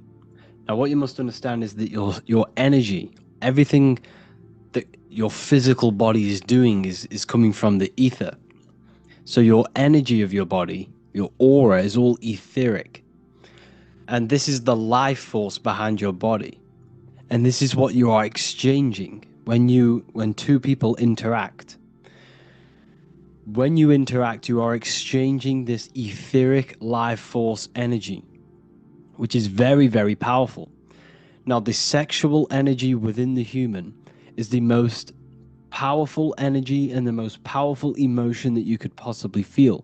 This is why lust is so hard to come over, especially when you're addicted to watching them dirty websites, because the power of this sexual emotion completely takes over the body, takes over the mind, it takes over the spirit. It's so powerful, and that's why it's personified as the serpent tempting you. And you can see the serpent in the letter S, because S is the energy, the sexual energy, the serpent energy, the kundalini energy. It's all related. Now, sex is a very, very sacred thing, and it should not be performed with just anyone and anything. You are exchanging not only sacred energy, your etheric life force energy, you are exchanging DNA. Every time you even kiss someone, you're exchanging your DNA and their DNA with each other, which is altering both of your DNA. Now, when sex is performed, you have the masculine and the feminine coming together, the fire and the water. Water represents femininity, or the what's it called? Yeah, feminine, and then fire represents masculine. And you can see this in the triangles. Now, fire goes upwards in a triangle and water goes downwards. So this is why it's that way in the alchemical symbols. These are very ancient symbols. These symbols are thousands and thousands of years old to represent the fire and water, masculine and feminine. Males have a fire nature. When a man is truly masculine, he has a fire nature. He's action taking. He's not aggressive, but you know what I'm trying to say. Aggressive in taking action. Electricity, doing, leading. That is a masculine role. It represents the conscious mind. The feminine represents the water, the emotion, the emotional side of consciousness. Submissive, cleansing, very taking care of things, nurturing. This is the divine masculine and feminine.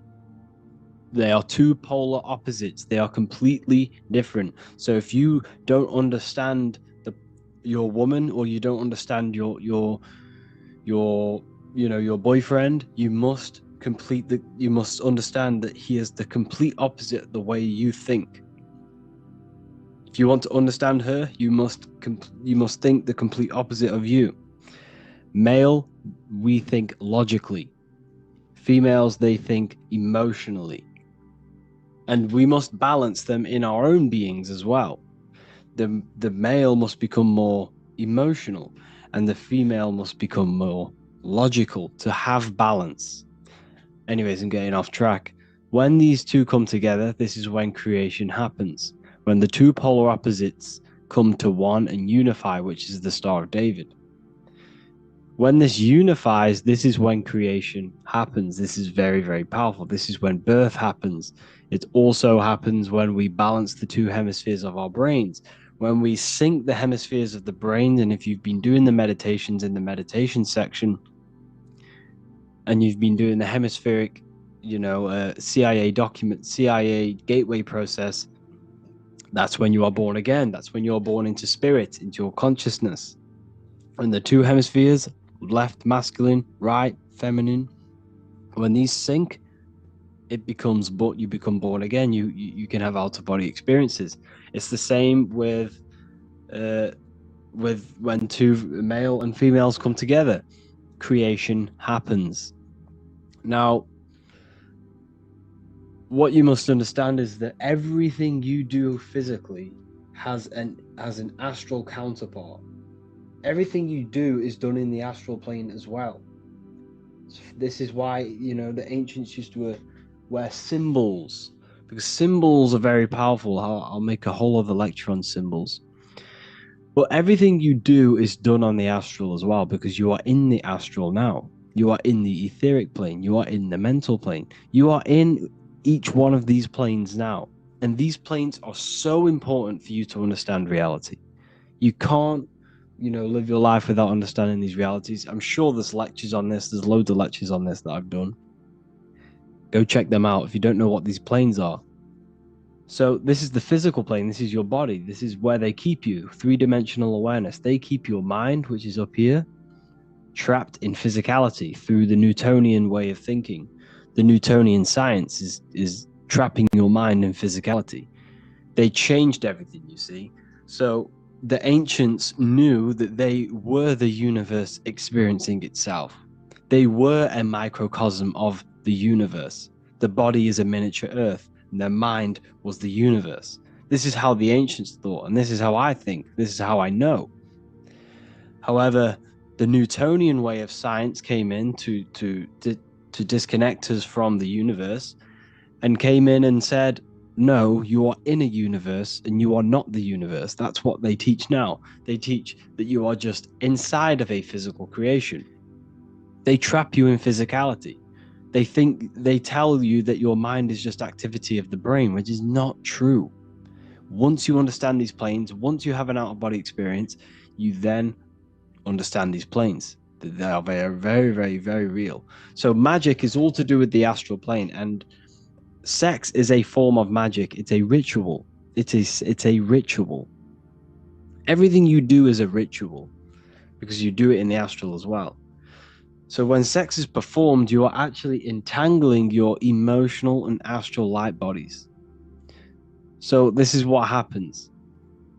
So you have an astral contract. You can do these in many different ways when it comes to, magic. You can do these in many different ways. When people sell their souls, or quote unquote, whatever you want to call it, they're not selling their soul. You're gaining an astral contract with these entities on the other side. So astral contracts can be made in many different ways. It can be done by exchanging blood. It can be done by casting spells on people, powerful spells and spell casting. It can be done in many different ways, but sex is one of the ways where you create an astral contract. You are now entangling that person with yourself. You are because the emotions exist on the astral plane. So emotions are entangled. So my emotions, let's say I had sex with someone years down the line, or even the next day, their emotions will affect you, and their internal state will affect you. Their mental state will affect you.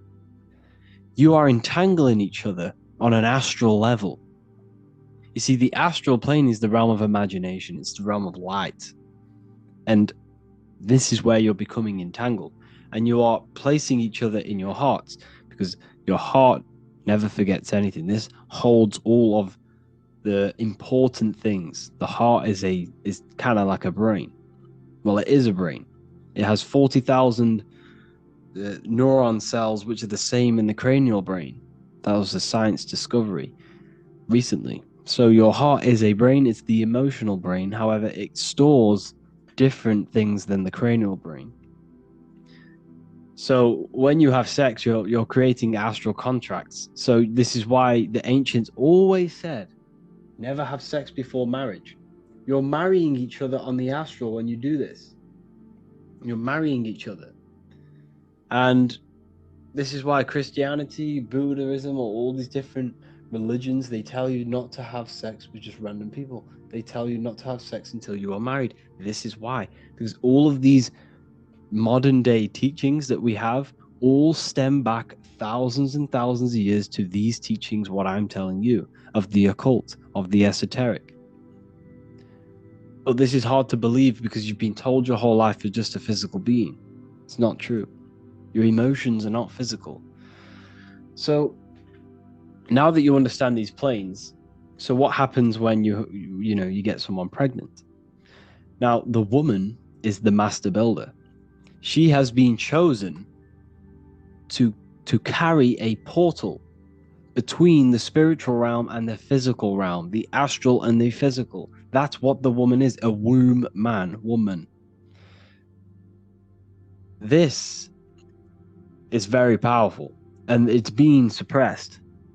Our whole lives, we don't really get told what the womb is, how it even works, how it creates a whole human being. It turns a single cell into a whole human living being. That is how powerful the womb is. And they suppress this knowledge, and it's hidden within secret societies because they don't want you to know how powerful women truly are. Women are very powerful. You see, women are more, they protect the spiritual side of man, while the man protects the woman physically. You see, the man is he represents physicality. The woman represents spirituality. Spirit and matter, light and dark. That's what it represents. And the woman holds a portal. So once you ejaculate into a woman, this now creates a portal within the astral plane. Now, what did I say? What sex is? It's a ritual. Remember that there are higher astral planes, there are middle planes, and there are lower planes. Rituals are either summoning the higher astral plane or the lower astral plane or the middle. So when you do this ritual, sex is a ritual, you are either summoning higher beings or lower beings, depending on the type of depending how you do the ritual. If you do sex and engage in low vibrational sex, based on lust, based on desire, based on no true feelings, there's no passion in the sex, there's no feelings between you two, you are engaging in low vibrational sex for your own pleasure. But remember, you can't fake in the astral plane. The astral plane works on vibration. The physical plane, you can fake it. But if I could see you in the astral plane, I could see you for your raw form. I would see your vibration. I would see your mind manifesting the way you think. You see, so in the astral, you can't fake it. You are your raw form. You can see people's soul in the astral. You can see, because everything you think is manifested into the astral. And the way you think is affecting your astral body. So in the astral, most people are walking around as demons because they're that negative. Their mind spaces are so negative, and they're literally demons. Their souls are so dark, they're not light. So anyways, the way I was getting on is that when you perform sex, you need to do it properly, or else you will incarnate a low vibrational soul into your child, a sun. The sun in the sky represents the soul. You're bringing a soul into the physical plane. That's what you're doing when you have sex, when you impregnate a woman. Now, you can do this consciously. You can soul invoke ritual. It's called the soul invoking ritual. I'm talking about it in the new book, Book of Wisdom Volume 2. It'll be ready for you guys very soon. You'll have early access to it if you're inside the university. So when you have sex and you're engaging in low vibrational sex, the vibration is so low in the astral, you're manifesting lower astral entities. And when you open that portal in the lower astral, you're going to get a lower astral soul into the woman. Okay? So this is why you need to make sure that you are doing it properly. And when you have a child, you want to make sure that you perform the ritual properly in a high vibrational state. Because remember, everything you do is in the astral. As above, so below. So to ensure this process attracts the right high vibrational soul, you need to create the environment. So first, you need to purify the space by banishing negative energy through the use of burning herbs such as sage, rosemary, or bay leaves. Ancients used to do this. We still do this today. Burning these, because remember, everything has an astral body. Everything you see has an astral form. So when you use, the ancients knew the qualities and the different meanings of different leaves. So they'd use these leaves to burn, to clear and banish negative energy in the astral around them. So you use them, you burn the area, and you cleanse the area. And then before engaging in the sex magic ritual, both partners should focus on raising their energy and the frequency of the surroundings and themselves. This is achieved by chanting high vibrational words of light, setting positivity, loving intention. Both partners need to align their intent with love, light, and high vibrational emotions. during the sexual act, maintain deep sense of love and passion to enhance the ritual's effectiveness. By focusing on high vibrational energies, the couples can invoke higher astral entities and create a favorable environment for the conception of a soul that resonates with these frequencies. By carefully preparing the space and aligning their intentions, the couple can potentially influence the type of soul that enters the physical plane, the world. You must do this. You must be very, very careful. I mean, you're going to love your child either way, don't get me wrong, but this is, if you're going to have a child, do this. I'm not going to say you're incarnating a demon into your world, but if you don't do this, but I'm just trying to raise awareness, you know, I'm just trying to give you this stuff and aware you on these topics. Or you could even do a manifestation ritual with sex. Sex is very, very powerful. The energy is very high. The frequency is very high of sex. So obviously begin by purifying the area again. Before engaging in sex magic ritual, both partners should focus on elevating the energy and frequency of the surroundings.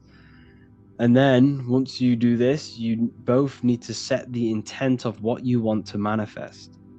As sexual energy is very, very potent, and it provides strong foundation for manifesting intentions. And during sex, the woman's subconscious is wide open, okay? Because she represents the subconscious mind. It's the feminine aspect of the mind. And he represents the conscious mind. And during sex, the woman is submissing to the man. So her subconscious is wide open. So when you think and feel during this sexual intercourse, you are rapidly reprogramming the subconscious mind by, you know, vividly imagining and emotionally experiencing the desired reality that you want during the sex. And this is how you can rapidly reprogram your subconscious. And this will bring something into existence. It's going to have very powerful effects. See, magic is all about influencing, you know, the astral, or influencing the subconscious, or influencing magnetism. Magic is magnetism. So that's essentially what you could do. So you could take a screenshot of this and do that. So the woman in the womb is the woman takes the energies of the 12 celestial constellations and takes this energy, harvests this energy, and manifests the baby inside of the womb. The womb is a magnetic womb. She represents magnetism. The woman represents magnetism, the subconscious, and the moon, and emotion, and water, all the feminine aspects of creation. So what are you made out of? You're made in water. Water is very powerful as well. They don't tell you about what water truly is. Water is very, very powerful. Water is conscious. Water is intelligence. All of the elements are intelligent. All of the elements are etheric. They're ethereal beings. They're ethereal spirits. And so essentially, you're being created from the 12 constellations and the 7 planets. That's why your body is ruled by the 12 constellations, because your body is created by the 12 constellations. And you are created out of 12 cell salts for the 12 constellations. And you are, in fact, mineral deficient in at least 3 of these cell salts or constellations, because you are in the womb for 9 moons. You're in the womb for 9 moons. The moon is the womb. Okay? The moon represents the womb. Your soul comes through the astral, through the moon, and into the woman. That's the portal. The moon is the portal. The moon is heavily connected with the astral plane. So that's why they say there's souls in the moon and it collects souls, because it technically does. It's connected to the astral. So what's happening when you are born? You're born in 9 moons, okay, because the woman's directly connected with the cycle of the moon. That's why she has a menstrual cycle every moon. Every 28 days, the 28 days of the cycle of the moon, she will have an egg, because fertility is directly connected with the moon and the cycles of the moon. So you're in for 9 moons, and you are mineral deficient in at least 3 of these constellations. So you definitely need to find out what constellations you don't have in your chart, and you need to make sure that you're getting them cell salts into your body, or else this can manifest into something. But as long as you're obviously healthy, you should be fine. But this, if you want to take your health to the next level, this is called medical astrology. This is famous in like Chinese astrology as well, Chinese medicine and stuff like that. So yeah, tantric sex. This is where you do not release your fluids. You shouldn't be releasing your sexual fluids, people. You should not be doing it. This is very, very powerful. And in fact, semen is the astral liquid of the soul. That's what semen is. It has high amounts of etheric energy. When you release, you feel like you feel dead. You feel like the soul's been sucked out of you. You feel like there's nothing in you. You feel so depleted when you release your fluids, because it's so powerful. It has so much life force, so much etheric energy, so much astral energy, so much minerals. See, this is why so many people are mineral deficient. They may be eating everything they can, like they're really healthy, but if you're releasing every day, that's where all your minerals are. Think about it. That fluid can create a whole other human being.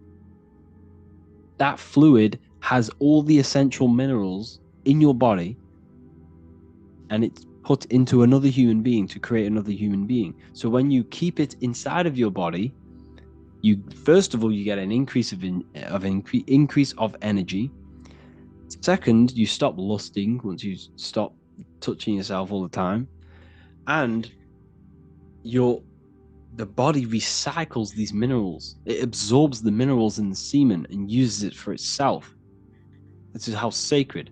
So yes, it's considered the astral liquid of the soul. That's what semen is. So when you have sex, you need to have.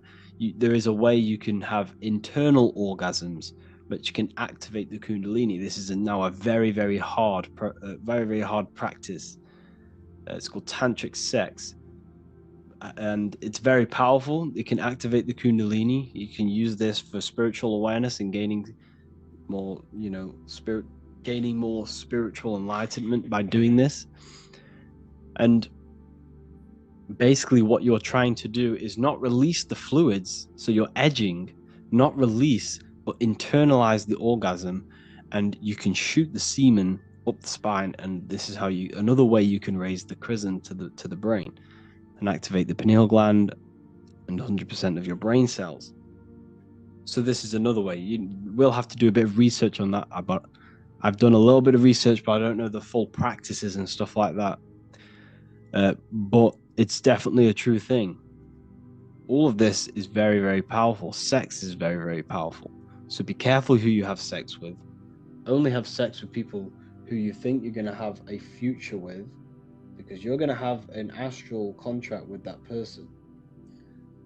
There are ways to banish them through, magic rituals and stuff like that. But I don't know that. I'll do some research and have a look into that for you people, because I'm sure there is some people who can feel they have attachments to people. And that is partly because of the heart. The heart never forgets things. The heart's deeply connected to the subconscious. So yes, I hope you all enjoyed this. And Book of Wisdom Volume 2 will be ready soon for you people. You will all get a PDF for free if you are inside the Ethereal University. I just want to say thank you all for the amazing support. There's lots and lots of content coming soon. Cosmology, numerology, that will be coming soon as well. And hopefully the Book of Wisdom will be ready for the end of the month, and you'll all have over 200 pages to be reading on new topics, new occultism, new symbolism, and life-changing knowledge. Thank you all, people. Please feel free to leave a comment underneath this video. Let me know some video ideas. And we're doing live calls now every Saturday every single Saturday. I release like the time on the Friday, what time I'll be doing it, and there'll be live calls. Join me, ask me questions. I'll be doing a lecture, and then at the end you can ask me questions and stuff like that. So yeah, thank you all, people. Signs you need to detox. This is an important one, people, and a lot of the things that are happening with our bodies in the modern society is just considered as normal, but these things that I'm going to go over are not normal. They are signs you need to detox. So the first sign we have is a runny nose. Runny nose means there is too much mucus in the body. The mucus is forming from the acidic food that we are placing into our body. So every time we consume something that is unnatural and something that was not produced by the earth, the body does not know what the food is. Therefore, the body has to attack it. So if the body did not have mucus, it creates the mucus to attack it so that it can help the body in detox from the chemicals and the things in these foods. So essentially, mucus is not bad. It's the body's defense mechanism. However, too much mucus will create blockages within the body, and especially in the sinuses in our head. And this is what we get runny noses from. It's too much mucus in our sinuses. Our sinuses are blocked, and this can lead to breathing problems and all sorts of things. Like, you don't want too much mucus in your body. So runny nose is a sign that you have too much mucus in your body and you need to detox. The next sign is a yellow tongue. This is a sign of unnatural foods. This is waste. This is toxic chemicals on the tongue left over. When you place something natural into your tongue, it will leave very minimal residue, and it will not stain your tongue because it is natural. It's produced by the earth. When you place something natural into your body that was grown by the earth and produced by the earth, it becomes one with the body. It assimilates with the body. The body recognizes it, and it can digest it properly without fighting it. So by placing, all these food colorings, chemicals, seed oils, essentially this is what all of this residue is. It's leftover waste. And if your tongue is looking like this, imagine what your colon and your gut looks like if your tongue is showing this. Yes, you need to detox if you have this on your tongue. This is a healthy tongue.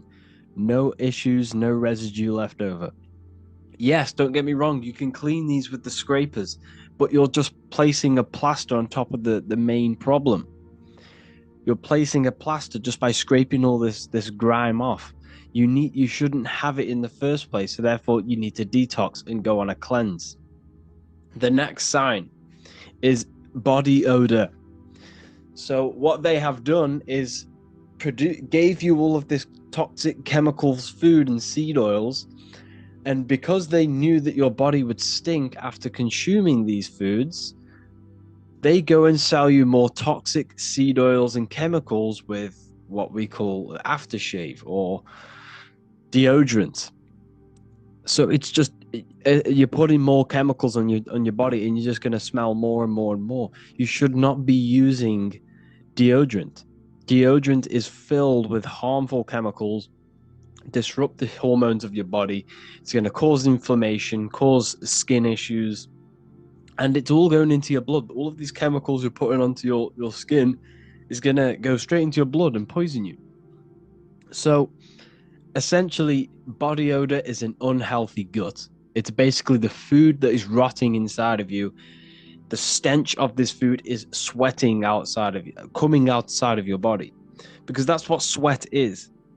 Sweat is just the body removing toxins from the body.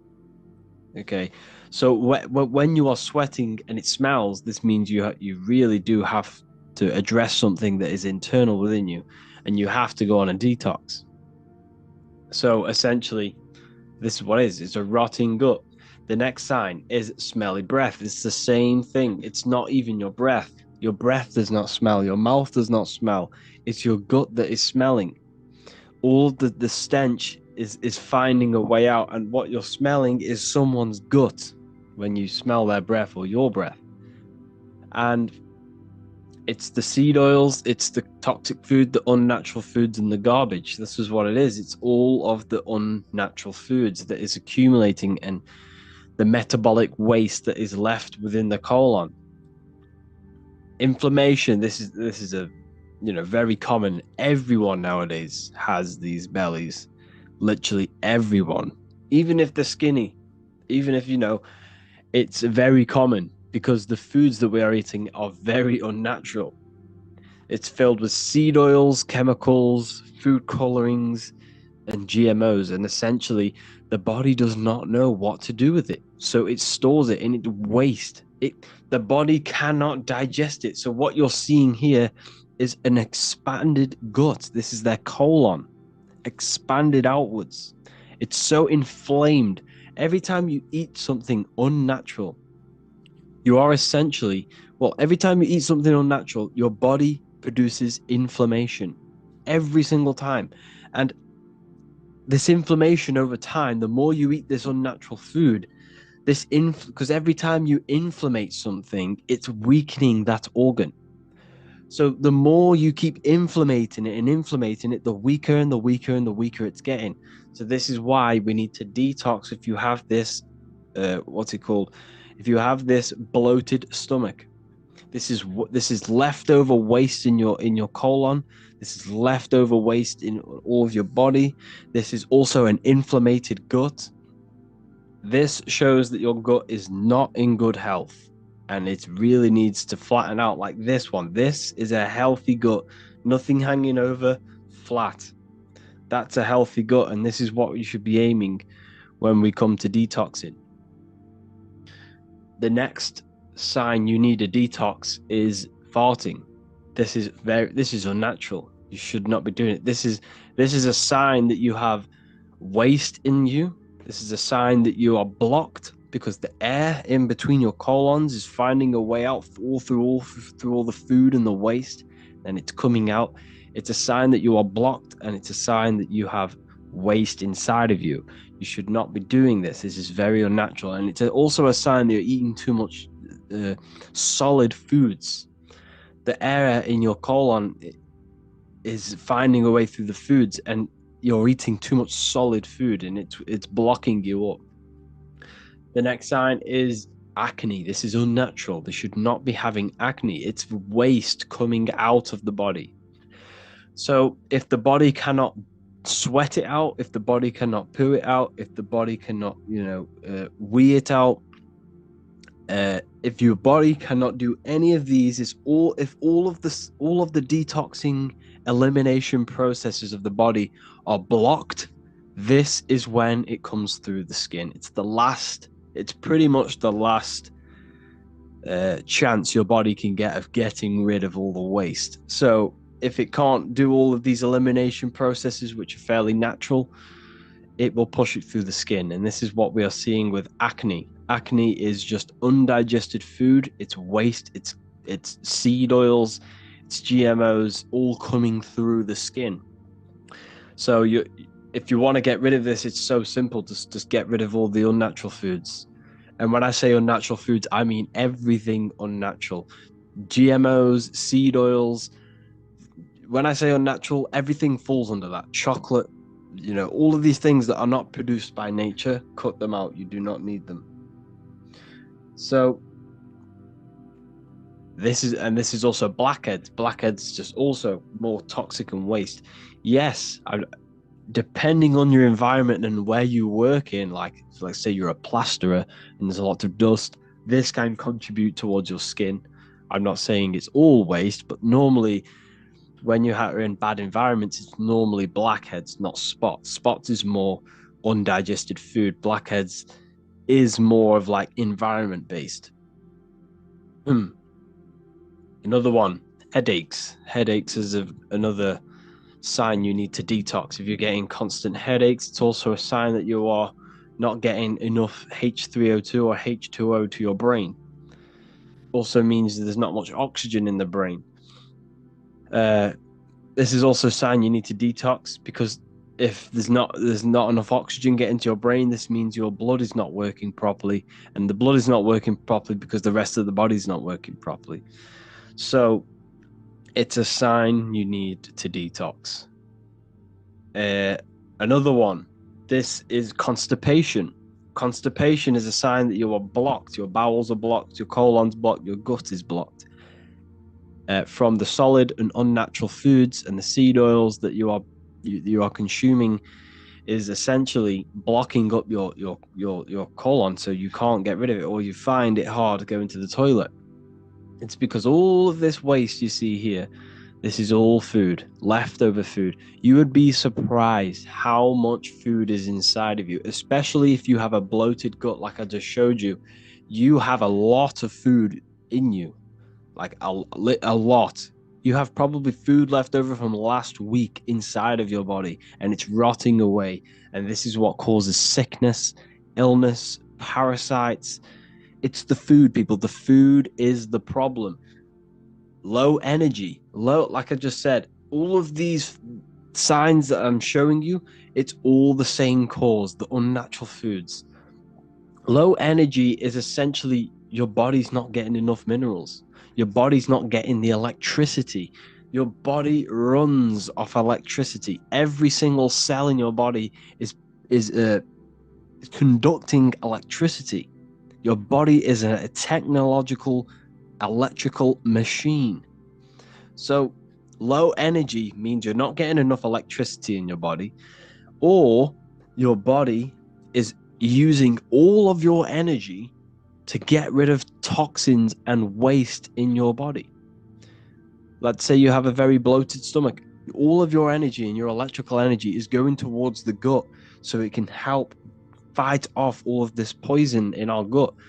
And that's essentially what tiredness is, if we're not getting enough energy. So these are all the signs that we've gone through.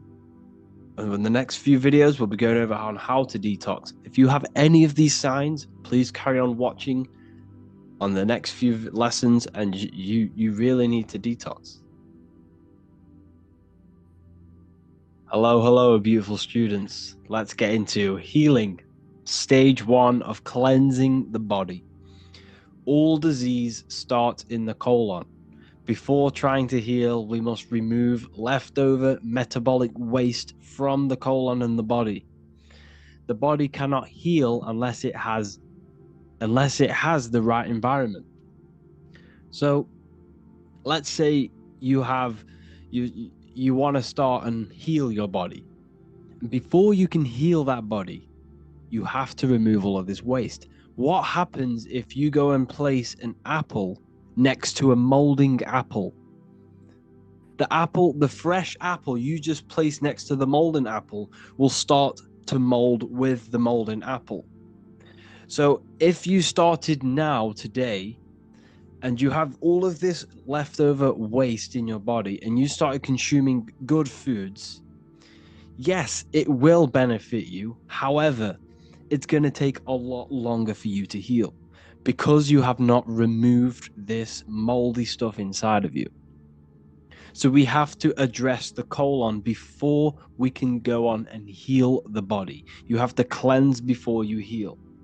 You have to regenerate the body and create a good environment. Because what happens when you cut yourself? Your body healed. Your body knew how to heal that wound that you cut. Your body knows how to heal from anything that you have with your body. You just have to give it the right environment.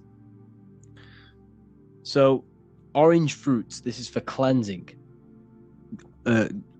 Green fruits, this is for detoxification. Red fruits, this is for the blood. Even the strawberry looks like a heart. So, for 2 weeks, you need to do the following.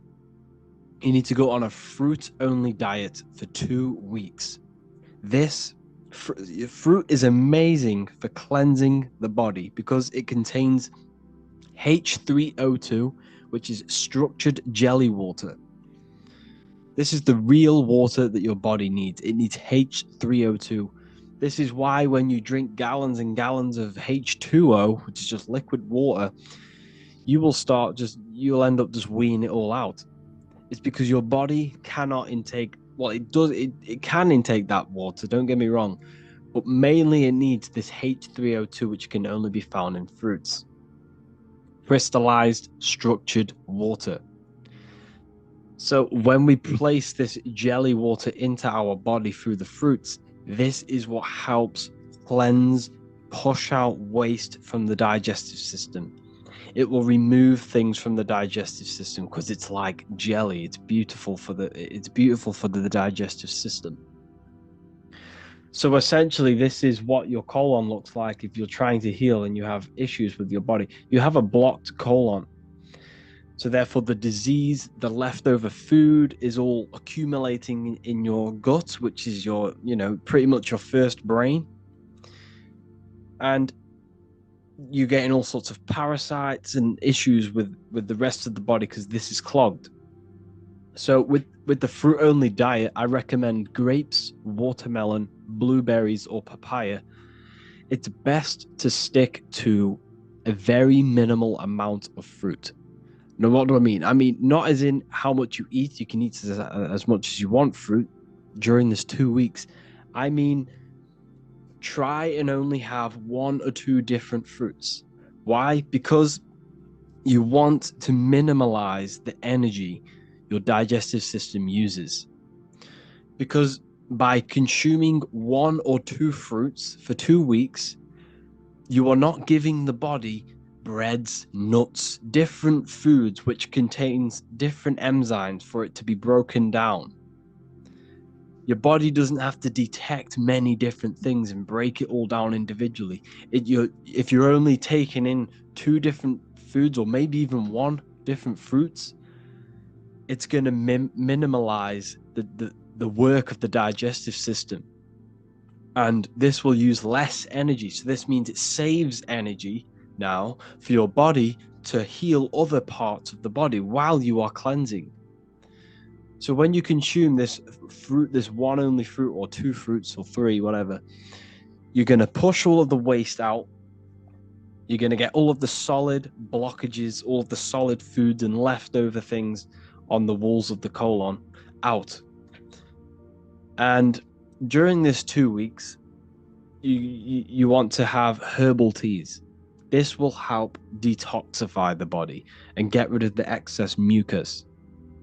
This will give body minerals as well, because don't get me wrong, fruit has a lot of minerals, but we need to make sure we're keeping on top of the minerals if we're just consuming fruit. So herbal teas like sarsaparilla, dandelion root or dandelion, elderberries, and cheney root, and nettle leaf. Nettle leaf is very, very powerful for your kidneys. Your kidneys is what filters the blood. Okay, so when you take nettle leaf, you can have a teaspoon of these nettle seeds or nettle leaf nettle seeds, sorry. The nettle leaf is good, but use that in the teas. But if you're going to have teaspoons, have the nettle seed and just place it into a drink and drink it or whatever. Nettle seed is very good for helping and strengthening the kidneys, which helps detoxify the blood. It filters the blood properly, and which will then filter the oxygen to the brain and the oxygen to the rest of the body. So nettle leaf is very good. But you can get them all and mix them all. You can get sarsaparilla, dandelion, elderberry, and cheney root, and literally mix them all into 1 tea. And this will be very powerful. You also want to, if you can, get your hands on some organic sea moss. Sea moss will give you, 92 of the minerals that your body is made out of. Your body's made of 102. Sea moss has around 92 to 100 minerals that your body's made of. So sea moss is a very good way to get all of your minerals in. Key limes, these are very, very, very powerful for detoxing the body and cleansing the body, and very good for the digestive system to get rid of that waste. No tap water, and drink either, fresh spring water with no added chemicals or freshly squeezed fruit juices. So get yourself a juicer and juice your own fruits. Don't get me wrong, this can be costly. However, your health is the most important thing. You could have you could have trillions of pounds But if you don't have your health, how are you going to spend and enjoy that money? Your health is the biggest currency. It's the biggest wealth. So if you don't know how to make herbal teas, this is how to make them. Like I said before, I recommend nettle seed, sarsaparilla, dandelion, and cheney root. Dandelion's very good for the heart. Sarsaparilla has very high in iron. Nettle seed, very good for the kidneys. Cheney root, very high in iron. Step 1, place a cup of spring water into a pot. Place the herbs into the water.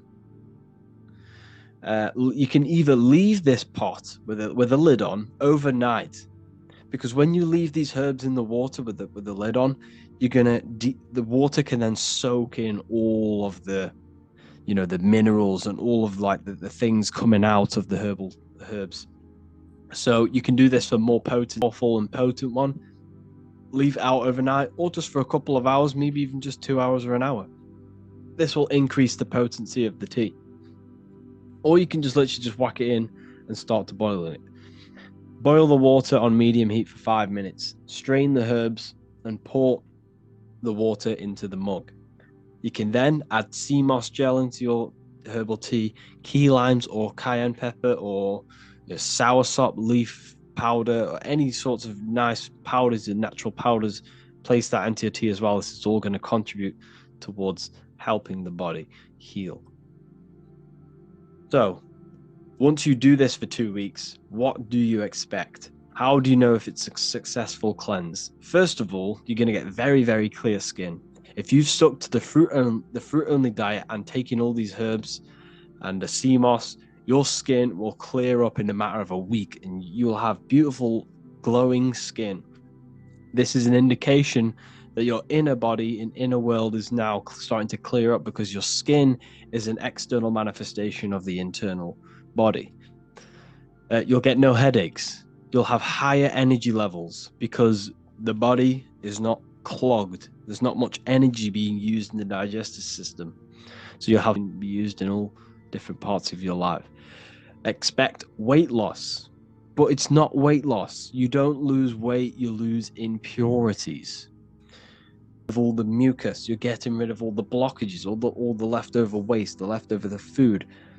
All of that will come out of you, and this will essentially make you lose weight. But it's not weight, it's waste. That's what it is.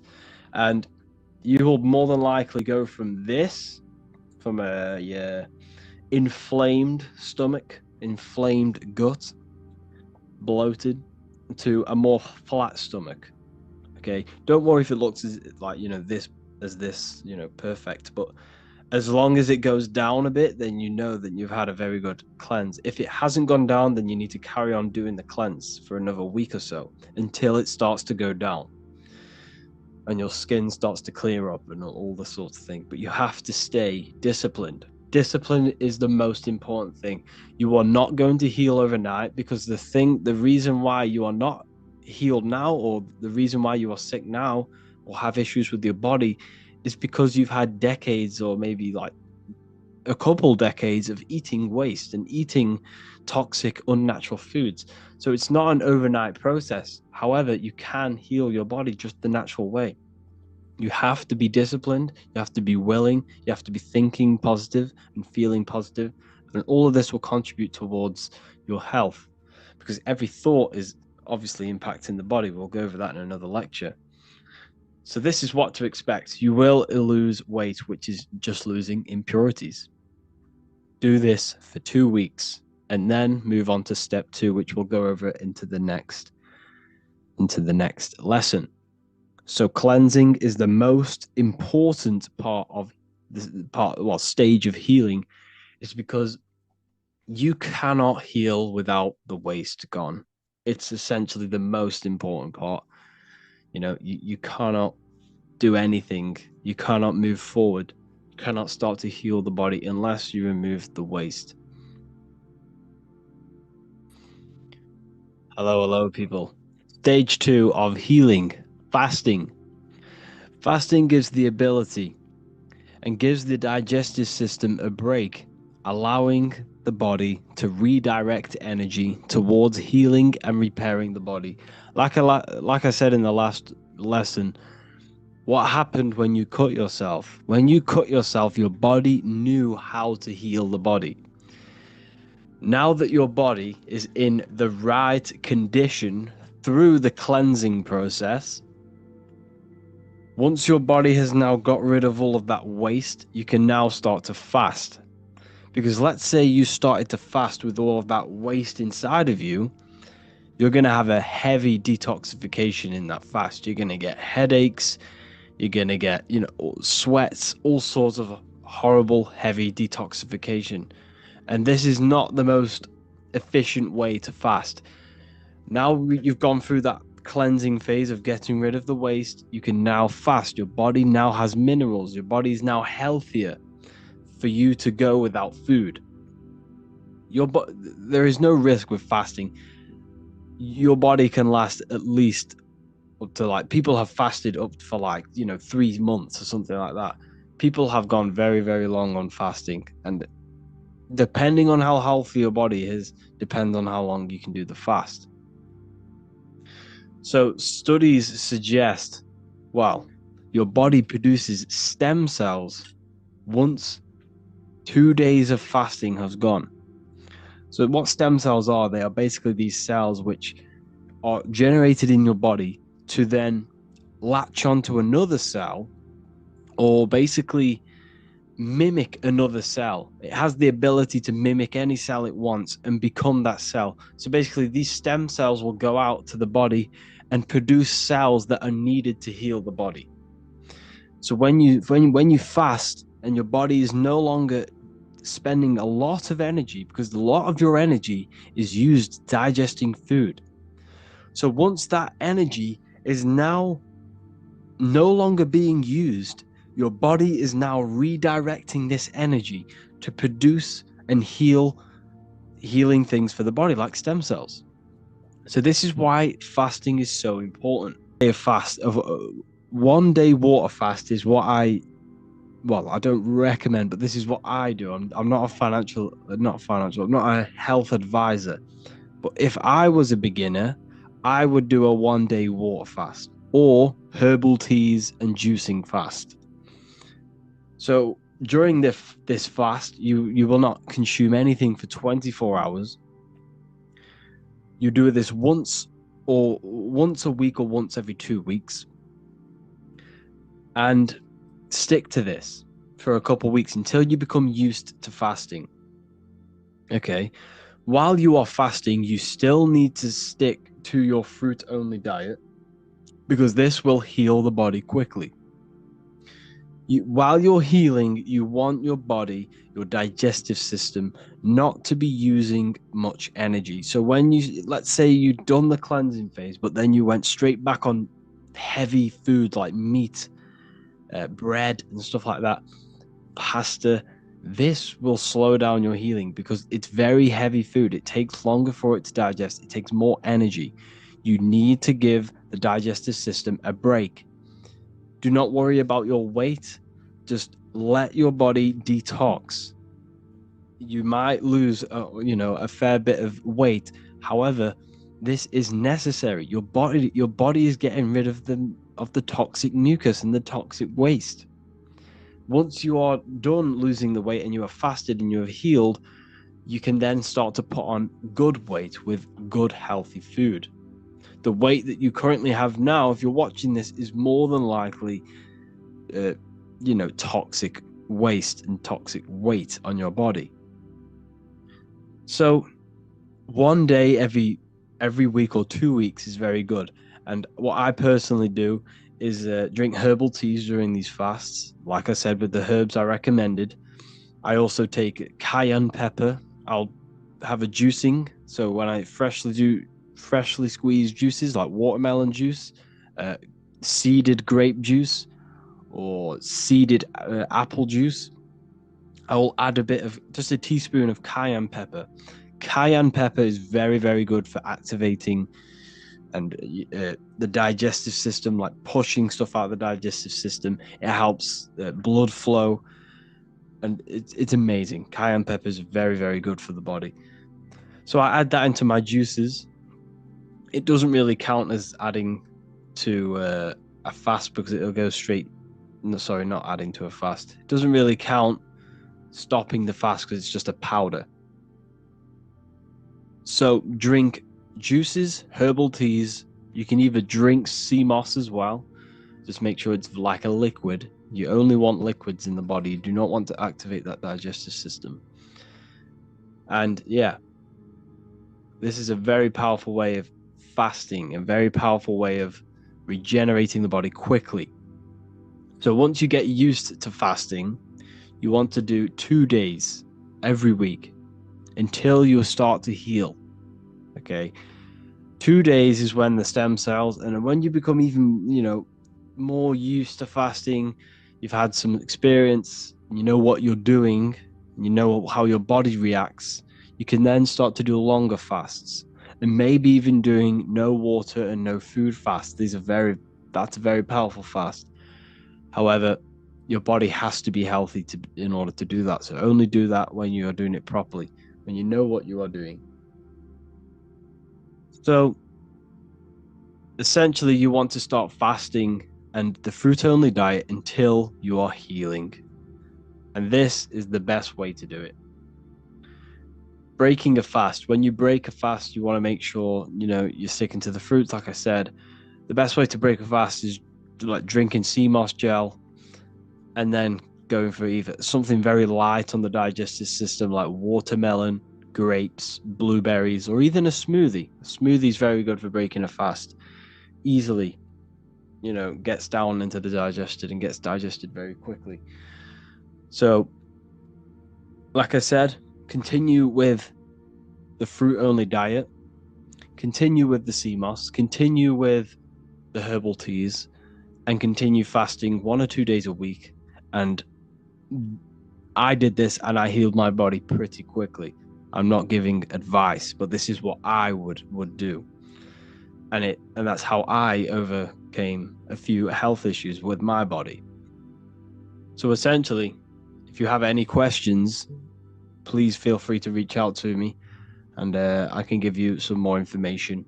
But this is pretty much it on fasting and healing your body. The cleansing stage and then the fasting stage and fruit-only diet. That is the key, It's just giving the digestive system a break. That is how you heal the body. Healing is, it's not an overnight process. It can take months. It can take even a year. But once you stay consistent and once you stay on top of your discipline and consistency, you will see results. You have to see results. It's cause and effect. Try your best to get organic and make sure all of your fruit is always seeded.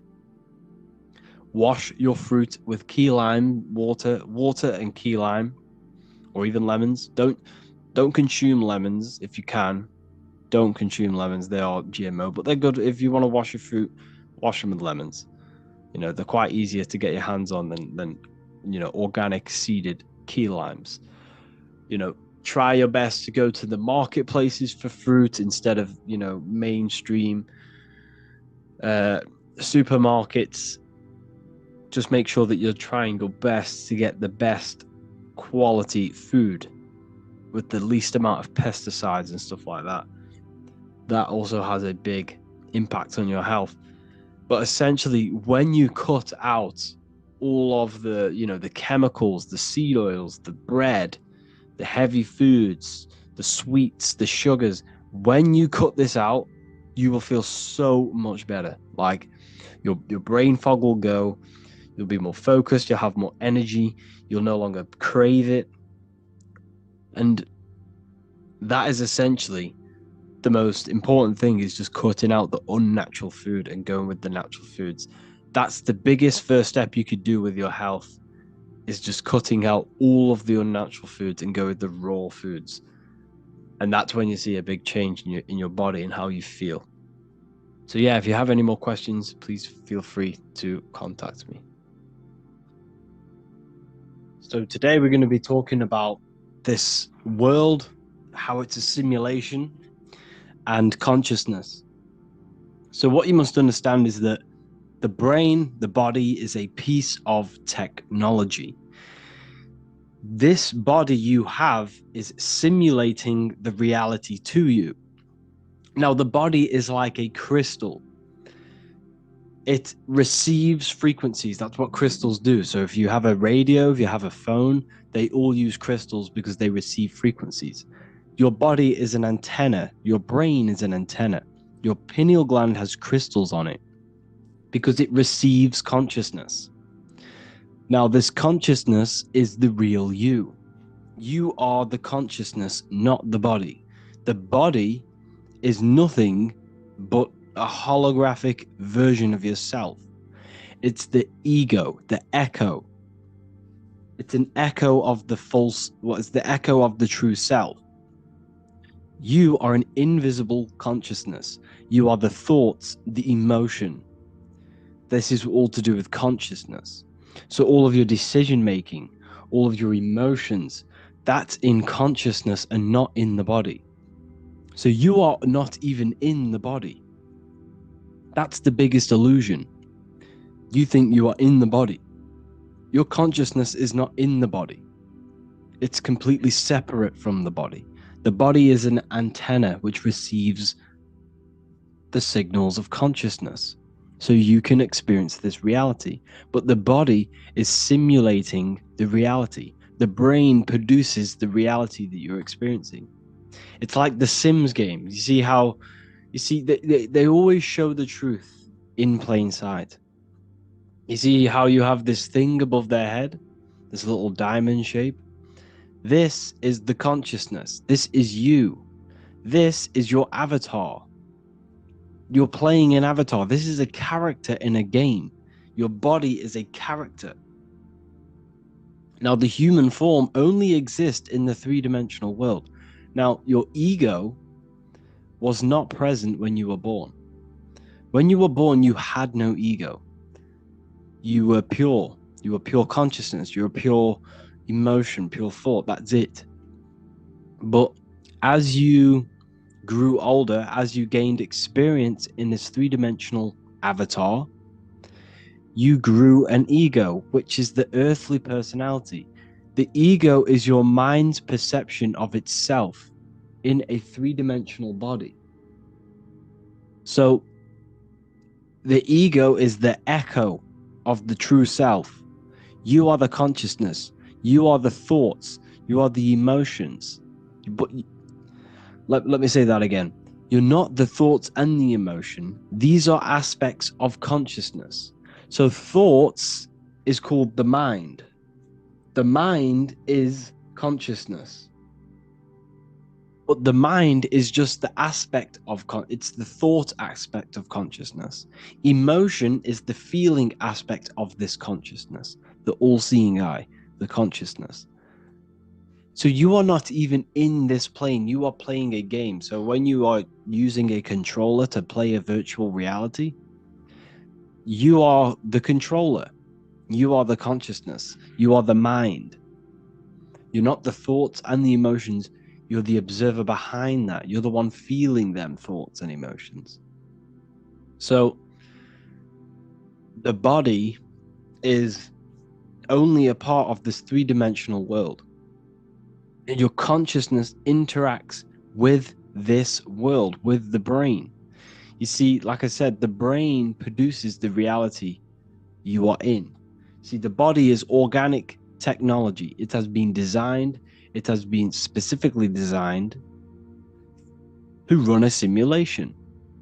So this is a designed simulation, and your consciousness has been uploaded to this simulation. Whether that we choose this, whether they're not, I don't know about that. But this is a simulation. Your consciousness is not in this simulation. It's experiencing the simulation.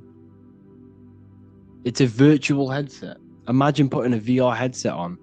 This is what you are doing with the human body.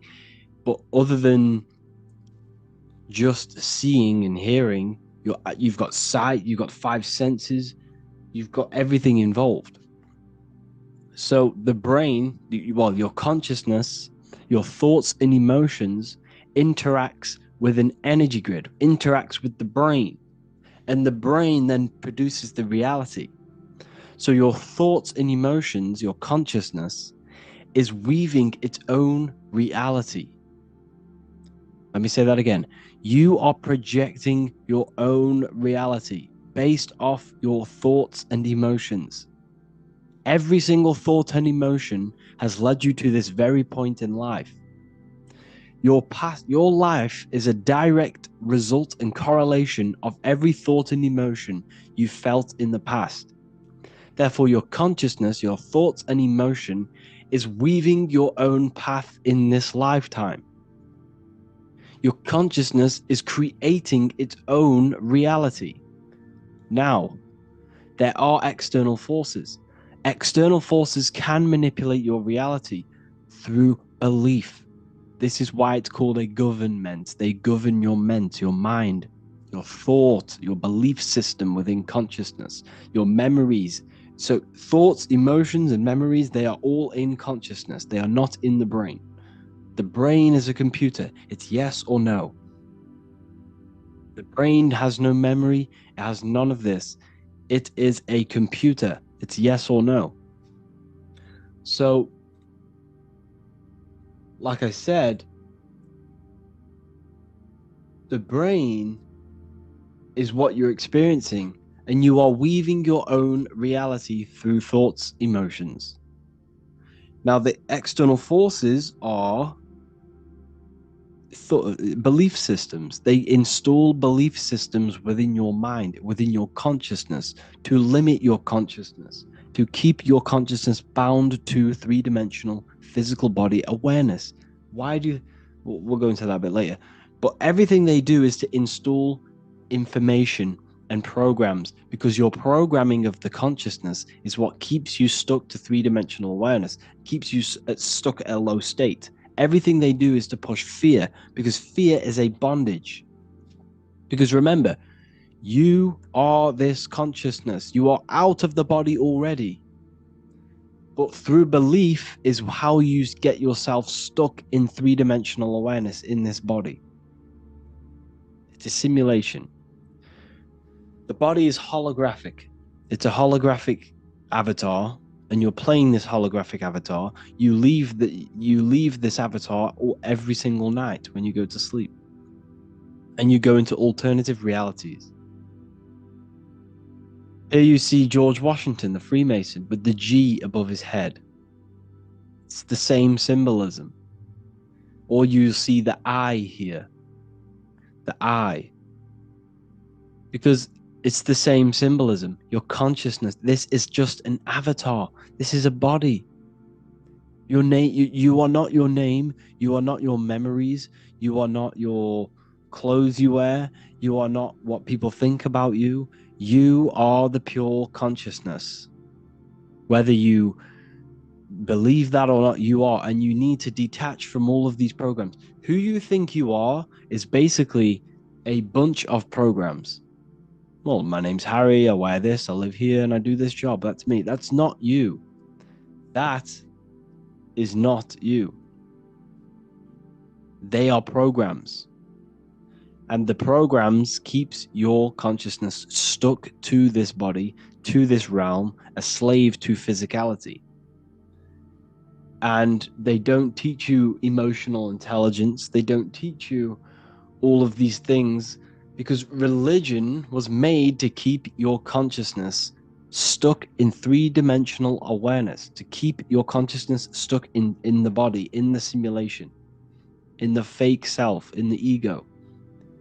Instead of telling you how to control your emotions, how to control your own mind, instead of telling you to become the best version of yourself and becoming the God self, instead, they tell you to get on your knees and pray to God in the sky.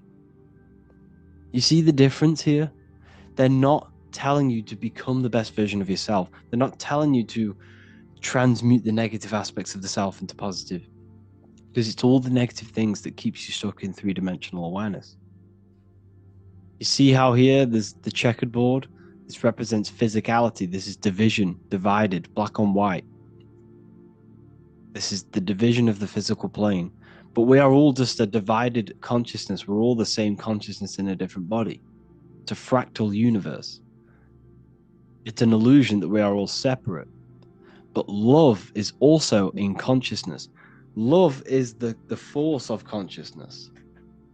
Love is the unifying force that brings all of the consciousness back together. Everything is made with love. This is why it's divide and conquer. They keep us divided. They keep us fighting against each other. How do they do that? Through postcodes, through different streets. They do that through different cities and labeling them different countries and labeling them different ethnicities, labeling them different football clubs, different schools. You see, everything they do is to keep us divided. Because love is naturally in our consciousness. When a baby comes out of the womb, it does not come out of the womb trying to bomb people. It comes out of the womb with love. The kid is pure love. The baby is pure love when it comes out of the womb because it's expressing pure consciousness. And as the baby grows up, it becomes corrupted through the system, through society. It's all about keeping us divided so that we do not unify this consciousness. Because once we all realize it's about us, they're not mocking God because they know that God is within you. Consciousness is God. So all of these fake psyopses about, mocking the Last Supper and the Olympics, it's all a psyop. It's all mind control. Everything you see mainstream media is mind control. News, the word news is north, east, west, and south. And they broadcast live news to north, east, west, and south. They broadcast spells, you see, to a broad amount of people. They're casting spells. It's all mind control. The whole system is mind control. The word government means mind control. Govern the mind, govern consciousness. So what you are seeing here is the same symbolism. This is the G. See the light rays coming off it because this is the light. This is the consciousness. This is the light. This is the you. This is the soul, the mind, consciousness, thoughts, emotions, memories. That's in consciousness. This is just an avatar. It's not him. This is the I am. This is God. There is a battle between God and the devil. See, the devil is the ego. The ego is the layer between you and God, your consciousness. The ego keeps you stuck. The ego wants the food, it wants the sex, it wants the money, it wants the fame, it wants the cool status. All of them things is keeping your consciousness, which is not physical, stuck in a physical way of thinking and in three-dimensional awareness. The whole system is designed to keep you stuck in three-dimensional awareness. They get you addicted to cigarettes, alcohol, TikTok, Instagram, YouTube, Netflix, working, bills, dogs, family. Everything they do and everything they teach you is to keep your mind externalized on external things. And this is why meditation is so important. Meditation is the only way to connect with the pure divine within yourself. The only way to connect with the pure consciousness, singular consciousness. When thoughts are not present and you're there in the moment with pure consciousness, with no thoughts, no beliefs, nothing, not even the language that your mind uses, you are pure consciousness, you are pure awareness, you are pure. That's the reason of meditation, to connect with yourself, the true self. And that's how to gain a connection with God. We're going to look at this. Look at the symbolism of the ancient Christians. This is in Rome. This painting's in Rome. It was built in. It was painted in like the 1600s. It's the Kabbalah tree. But what you're seeing here is not God and Jesus. This is you, your body, and this is your consciousness. This is your mind. This is you up here, Kether. See, this is the Kether. This is Malkuth. This is, see, we will, I'll make a whole lecture on the Kabbalah and how you initiate yourself into the Kabbalah. If you really want to do, right, so basically what the Kabbalah is, it's the way to connect with the pure self. It's the way to the source. It's the way to God. So you are here. This is Malkuth. This is the physical plane. And you climb this tree through the 22 paths. There are 22 paths. One Dath, which is here. It's a sphere. So this is the Dath. It shouldn't be on there. This is the hidden sphere. And there are 10 spheres. So there are 10 spheres, one Dath, and 22 pathways, which adds up to 33, of course.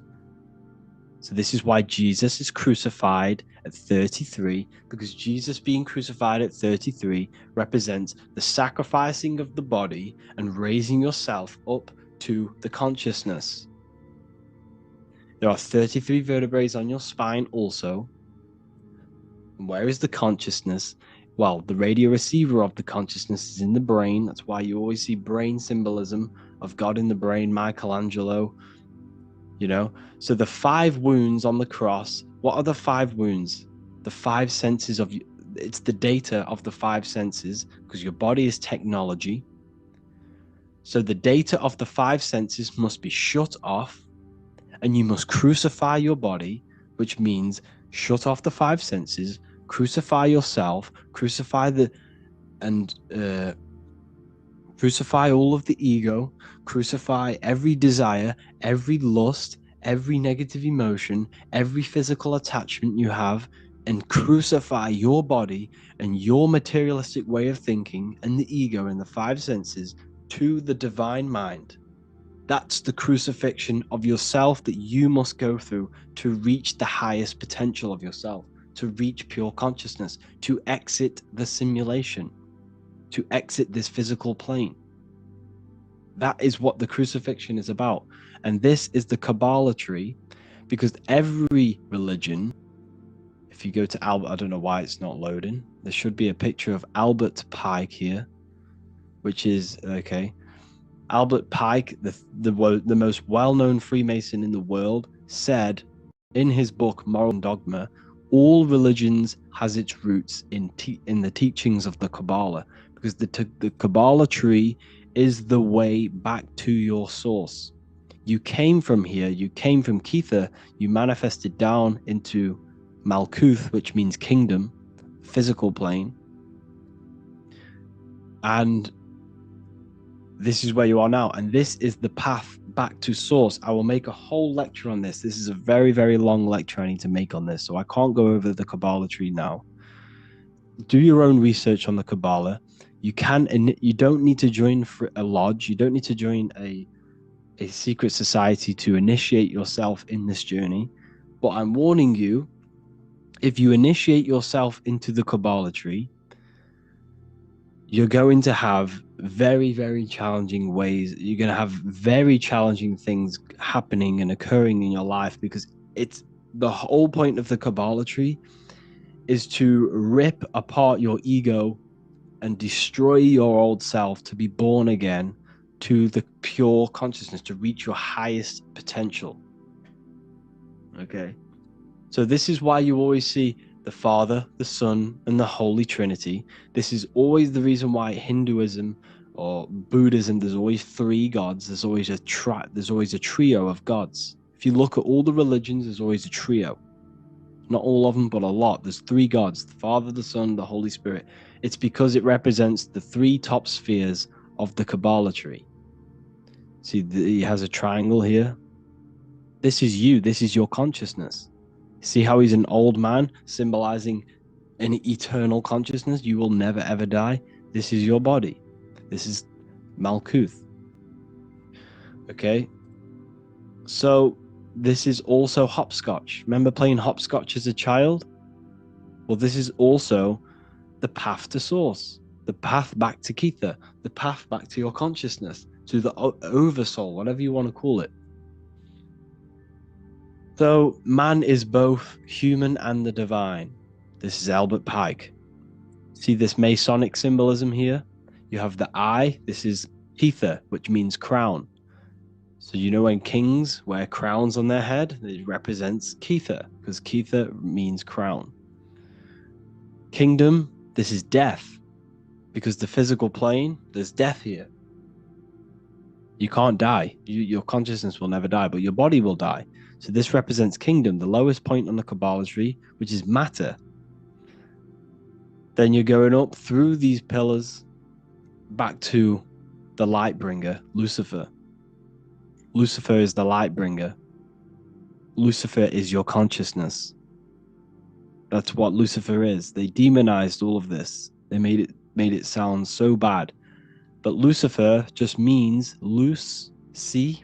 Lucy means light, fer means bringer. Light bringer, and your consciousness is the light bringer that brings the light down into the kingdom, into the physical plane. Like I just showed you earlier with the Sims character and the George Washington. It's the same symbolism. This is the sigil of Lucifer, which is the visual pathway of your brain and how light enters the eyes, which is, and then produces a visual image in the back of the brain in the visual cortex. So this is showing you how light is transformed into images in the brain and how the brain is producing a reality, a simulation in the brain. We see this in the ancient Egyptians here. It's the same thing. This is the back of the brain. This is the visual field crossing over. We see this here. Wow, this is just mind-blowing. Look, they tell you see, the Newtonian way, so the Newtonian science, right? Everything about science is all a lie. The whole thing is to program you and program your consciousness, program your mind to limit you. So they tell you that the Earth is a globe in the middle of space. Why? To keep you stuck in physicality. Everything they do is to keep you stuck in physicality. Everything they tell you is to keep your mind stuck in three-dimensional awareness, to keep it stuck to the technology of the body. Everything you've ever been taught is to keep you in three-dimensional awareness. It's not about money. They can print money out of thin air. It's not about money. It's not about anything about physical things. It's about trapping your mind in physicality. I don't know why they're doing it, but this is what they are doing. So they've put this purposely in the model of the heliocentric lie on purpose because it symbolizes the visual field, which is a powerful symbol of how your brain produces a simulation. See? So this is what you are. You are a physical, etheric, astral, mental. This is your consciousness. So you're already out of body. You're not in the world. You're already outside of the body now. The reason you can't astral project is because you have so many limiting beliefs within your subconscious. And I did need to make a video on this. I have some people saying, I've tried the techniques and I still can't astral project. It's not an overnight process. It takes a very long time. It can take you years. You might never even do it. But the only way for you to astral project is for you to detach from every single belief you have and every single limiting belief you have.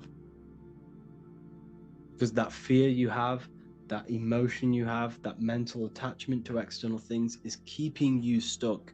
You can't leave the body unless there is no thought, no emotion present. You must completely surrender yourself, which is the crucifixion. You must crucify yourself to be born again. In John 3:3 in the Bible, what does it say? You are born again. No, sorry. What does it say?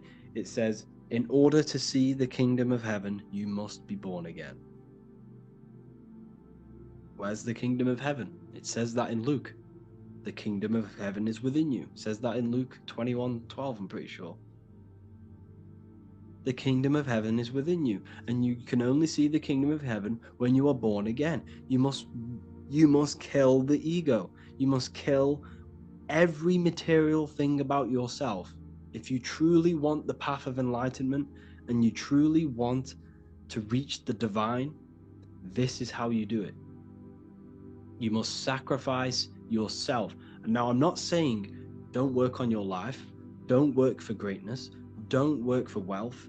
I'm not saying that. I'm not saying sit around meditating all day either.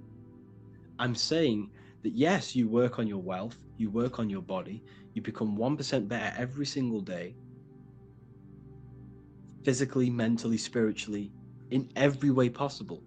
I'm saying you need to work on yourself. You need to go to the gym. You need to make as much money as possible and have the best life you could possibly have. But what I'm saying is that you need to work on your mind and make sure your mind is not too attached and entangled with physical things. Because the physicality, the ego is the barrier between you and the divine. You cannot see the kingdom of God unless you are born again. And you are born again by destroying the lower self, by completely mastering your mind, and by detaching from all external things. You can still love your family, but remove the attachment. Do not rely on anything or anyone for your happiness, for your peace. That is the most important thing, because that's where they get you. If you smoke, you have to stop smoking. You won't astral project. Some people can, but some people have a natural ability to do so. But if you have any addiction, you have to start getting rid of them one by one. Start with your phone, start with TikTok. Instead of remove it for watching something else, reading a book. When you're in your car, stop listening to music, put YouTube on, listen to a lecture. Okay? You must remove all of these negative things in your mind. Everything is contributing towards your mental state and your consciousness. Everything you see, everything you hear, everything you do is all contributing to your mental state and your state of awareness and your consciousness.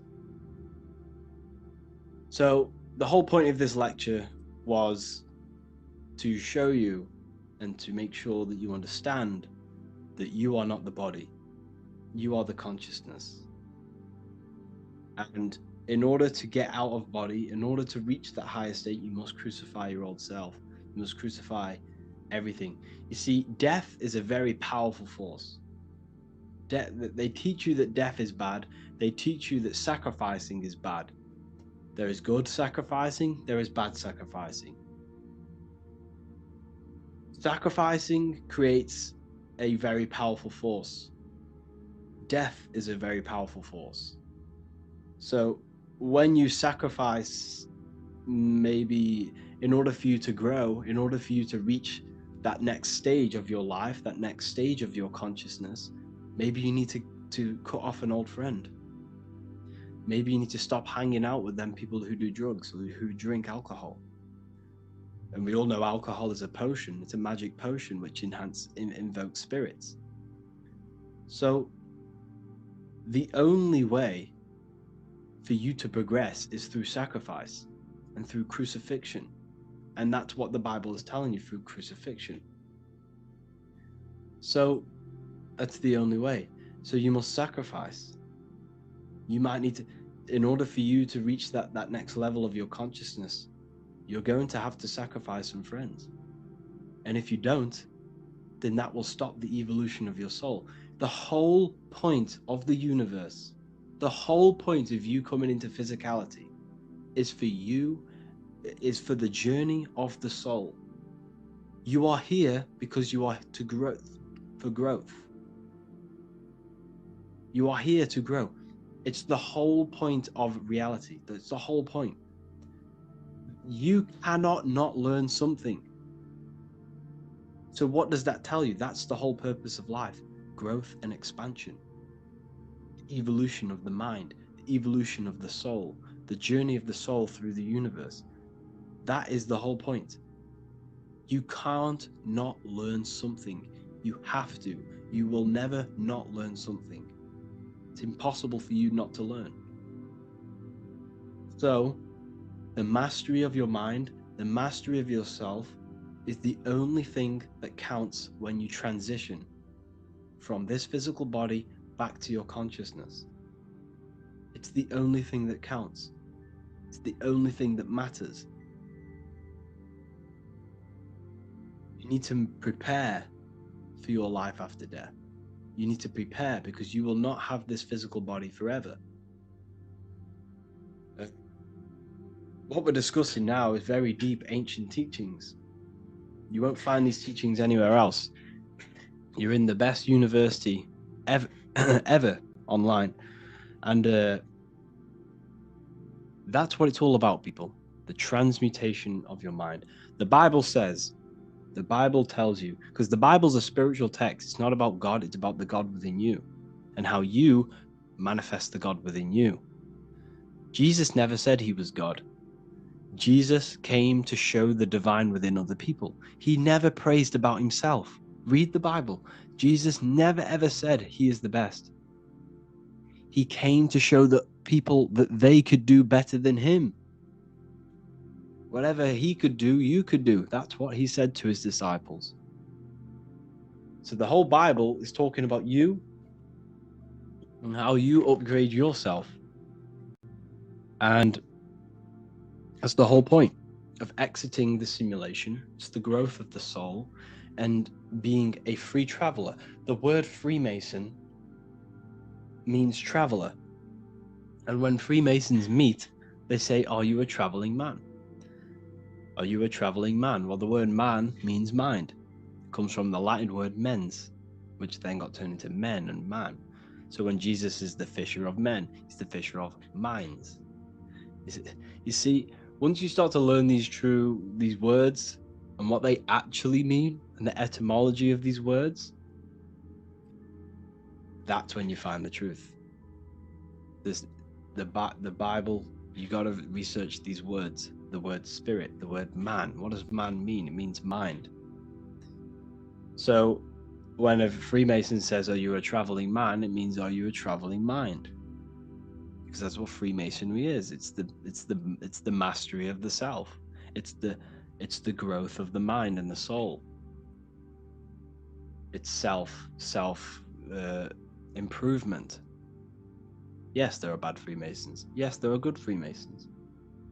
Everything has light and dark, but evil's not evil. Evil is necessary for you to grow. In order for that tree to grow to heaven, its roots must extend to hell.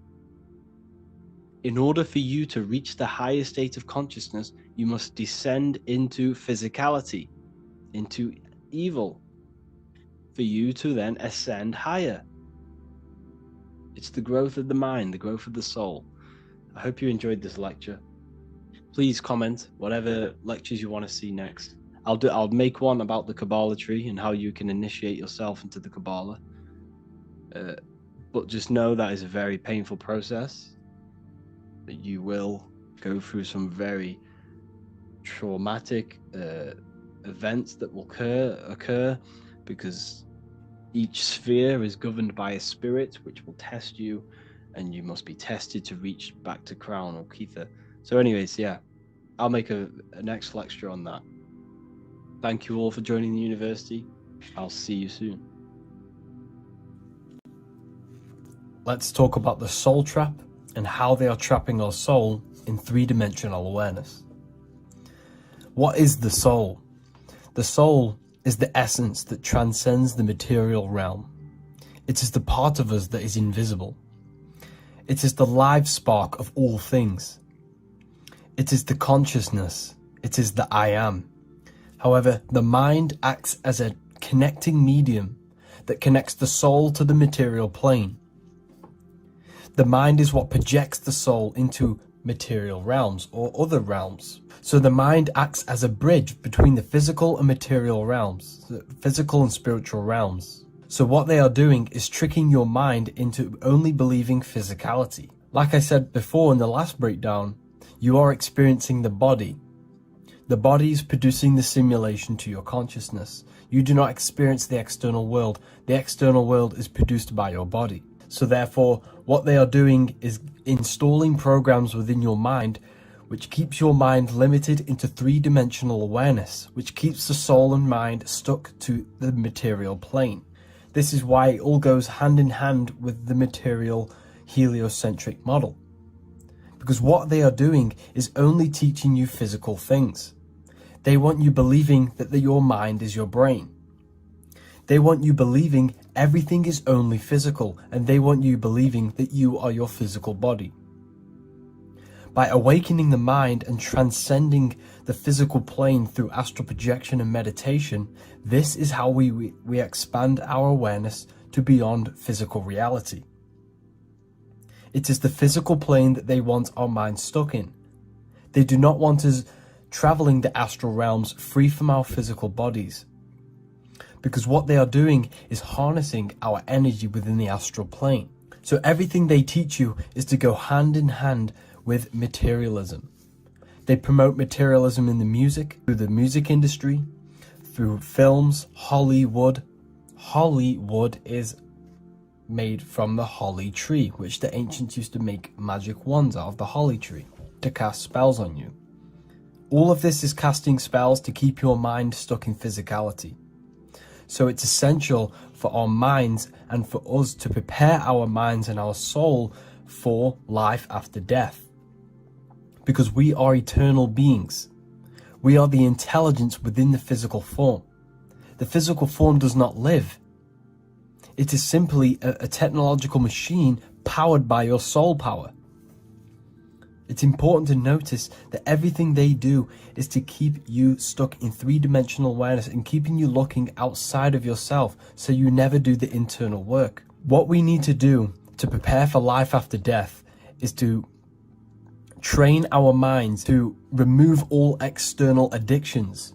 It is the addictions that they continue to press upon us so that our minds are stuck in physical reality.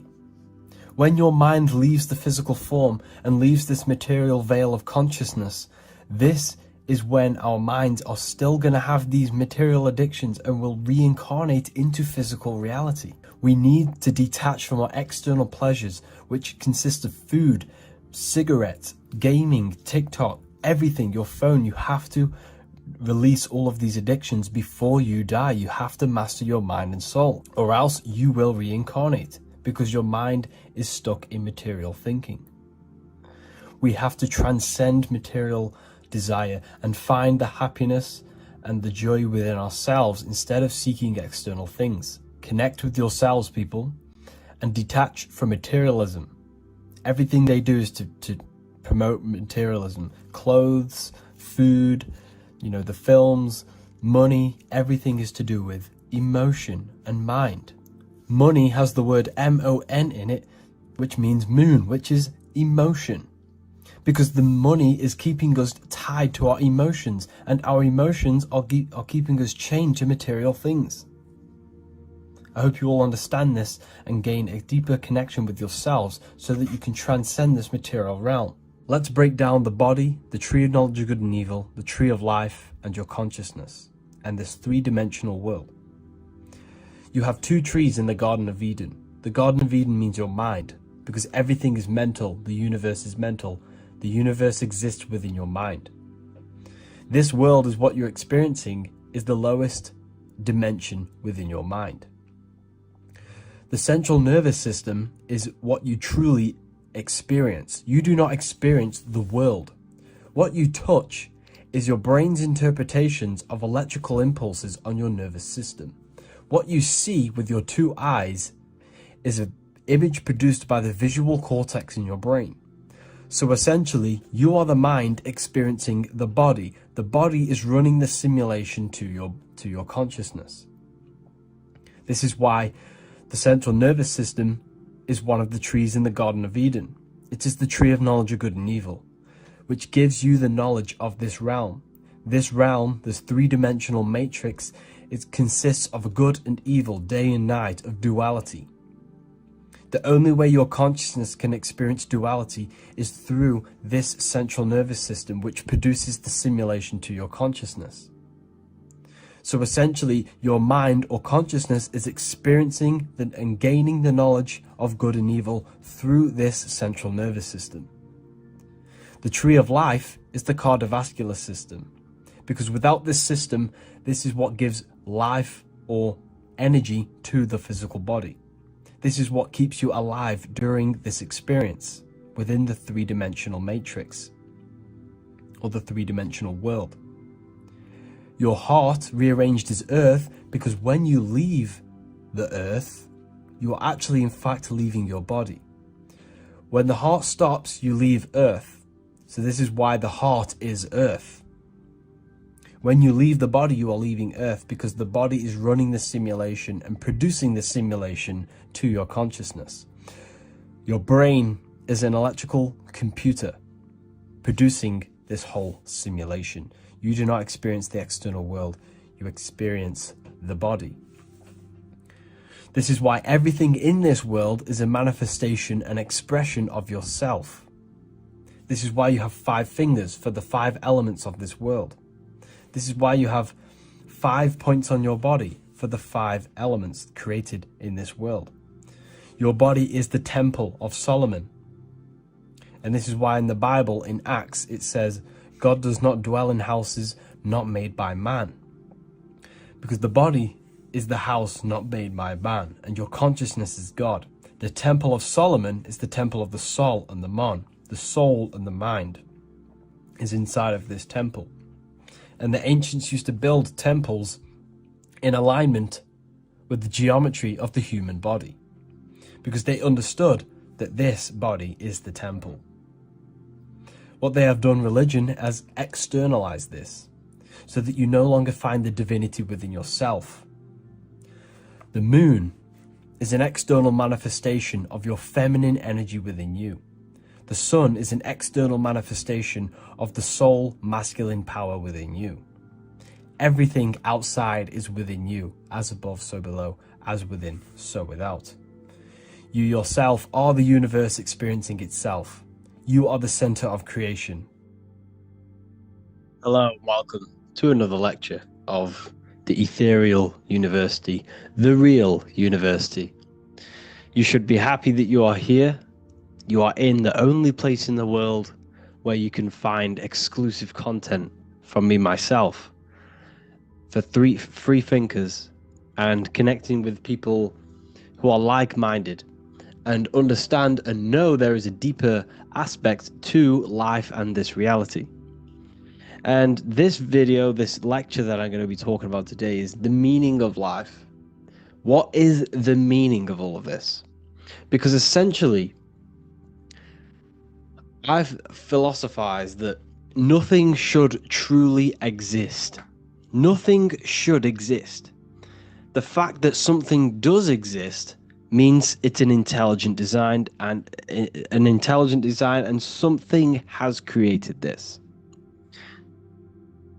So the meaning of life, when I look at the meaning of life, I look at things that are impossible not to do. What is impossible not to do in your life? It is impossible for you not to create. It is impossible. You are creating and manifesting every second, every millisecond of the day. You are creating. The consciousness that you possess is a creating consciousness. And when we have creation minimal in our lives, we fall into mental illnesses.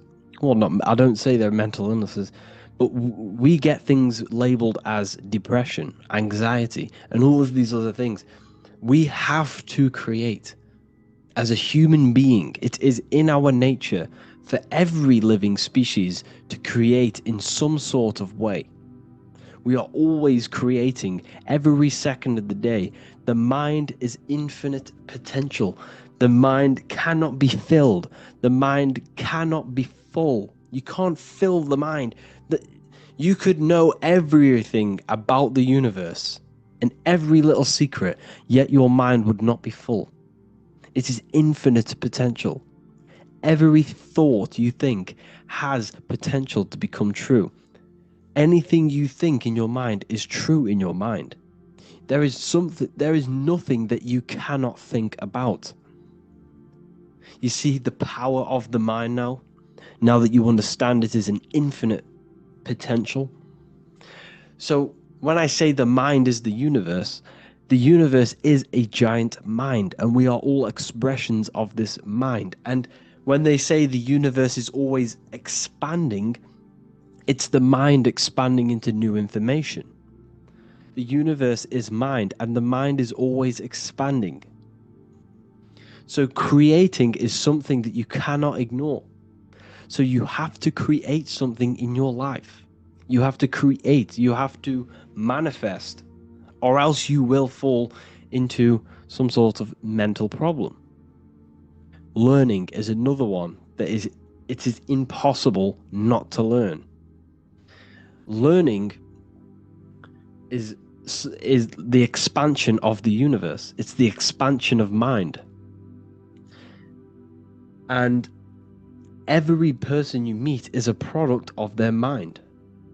Where you are in life right now, whether you are very ahead, and I'm supposedly going to say, if you are joining this university, you are doing something right, because it's not on the cheaper side to join this university.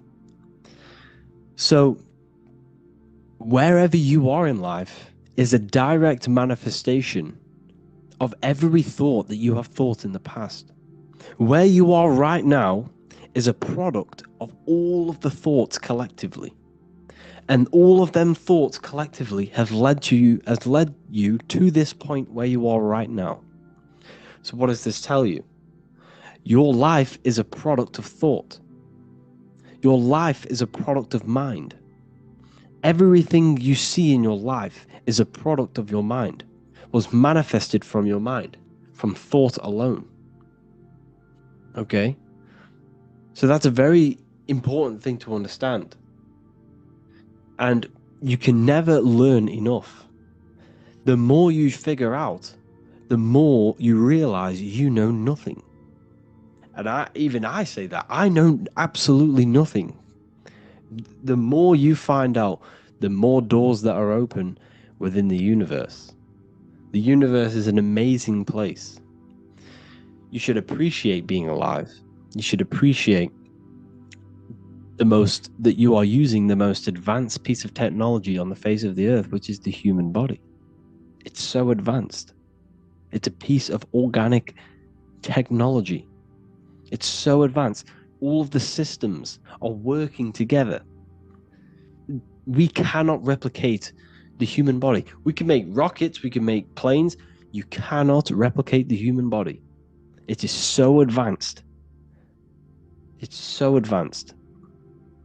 Limitation. This is a very important one. Physical reality limits our mind. Mind is infinite, like I explained earlier, and everything in the mind can happen in the mind. There is no limitation. When you are in the astral plane, there is no limitation. Depending where you are projecting yourself in and what realm you're projecting yourself into, there is no limitation. You can create worlds, and you do create worlds when you sleep. When you dream, you are creating your own world. When you are sleeping and dreaming, you are in fact creating a whole reality from your subconscious mind. And every character you see in your dream is an aspect of your mind. Did you know that? That when you are dreaming, there are hidden messages within your dreams, because it's your subconscious mind coming to reality and showing you codes, showing you messages about your mind. So when the mind incarnates physically into a physical reality, there is limitation now pressed upon it. It's hexed. That's why I say you're hexed. You're in the hex of Saturn. Saturn is the cube. Saturn's pretty much the computer running this world, based off my research anyway. And it's time. Saturn is time. So you are limited by time. You have a set time here. And you are limited by physical matter. And when you are in physical reality, you are limited from the things that you learn here. You are a product of your mind's information that you gather. If you gather the deepest and secret knowledge, then your life has less limitations than the one who is programmed, who has a programmed mind. And you are learning the limitations of the mind. You are learning the limitations of physical reality. When you are in the astral plane or the imagination plane, whatever you want to call it, you can manifest at the click of a finger. You want an apple, you click it, you think it, and it's there. That screen in your mind is the astral plane, where you can imagine things. You can pull things up on that screen right now, and it will be there. However, in a physical reality, you now have to give energy and discipline. You learn discipline, you learn to give energy to manifest it into a physical reality. To manifest something into a physical reality is a lot harder than manifesting into an imaginary plane, in the astral plane. So we come here to learn discipline and limitation, and to find out how we function in a three-dimensional world of matter. Because essentially you were astral before you came here. And here's another one. Nature shows us truth. Open your eyes. You have day and the night.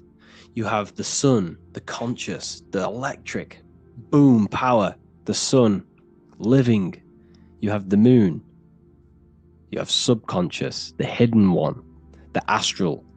So the sun represents physical reality. The moon represents astral reality. As above, so below. So what is this telling us? Well, the physical world is telling us that there's cycles in this world. You have the good and the bad, and they are cycles. And the beginning of one cycle is the end of another cycle. And the end of another cycle is just a new beginning. Everything is eternal. Your body is not eternal, but your mind is eternal. You have the cycle of the 4 seasons. Like I said, everything begins and ends, but the ending is just a new beginning. It's an infinite cycle of the universe, symbolized by the Ouroboros. This symbol has been used for thousands of years, depicting the end is a new beginning. When you leave the physical reality, you are now reborn in the astral reality. Have you ever died in a dream? I've died in a dream. In fact, this was the other day. I got killed in my dream, and I woke up in another dream, in another reality. And I knew it was going to happen. Like, as soon as I woke up, I just knew, like, I'm in another body now. You are eternal. You are a multi-dimensional being. And until you gain access to these higher planes, people, you will realize how powerful we all truly are. We are all multi-dimensional beings, and we all have immense power when we figure out how to use these minds of ours. These minds are very, very, very powerful. Very powerful. So this is a new page from the new book, the Volume 2 Book of Wisdom. We also come here for growth and expansion, like I said earlier, the expansion of the universe. The scientists, these paid scientists that, are paid to lie to you, they say the universe is always expanding. Oh, yes, it's mind. Mind is always expanding. Mind is always figuring out new information. The mind can never be full. It's always expanding. And the mind is the infinite potential. The mind is the universe. It's every substance you see around you is a product of mind. The squirrel, the dog, you, your mother, your family.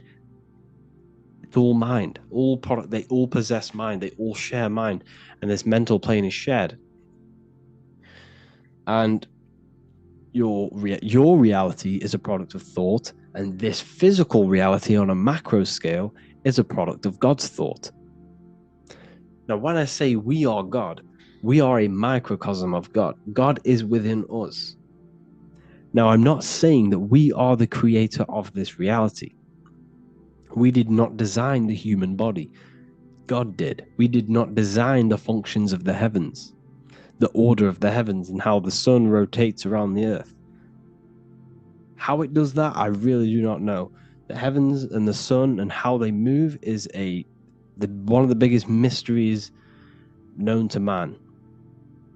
How does the sun truly move? How does it never run out of energy? How does it move? How does the stars move? What's moving it? What's the force behind it? Who is it obeying? It's technology. The sun is the most advanced technology ever, but that's of a whole nother video I can go over. But I'm not saying I am the one, you are the one who created this reality, who designed the human body and designed everything in this world. I'm saying that you can connect to the source within yourself. The source of life, the source of the universe is inside of you. And you can connect with it. And you are using that power of the source of the universe to create life, to manifest your will in this physical reality. That is the mind. The mind is God. So, you have the day and the night, you have the left and the right. Everything is dual in this world. We learn duality. We learn the good and evil. And that's why I say the body, while the central nervous system is the tree of knowledge of good and evil. Why? Because the tree of knowledge of good and evil is this electrical nervous system you are experiencing this reality from. The central nervous system is giving you the knowledge of duality, of good and evil in this physical dual world. Your consciousness is experiencing the central nervous system. Without the nervous system, you cannot function in this world. You need it. This is why it's sacred. It's the tree within the Garden of Eden.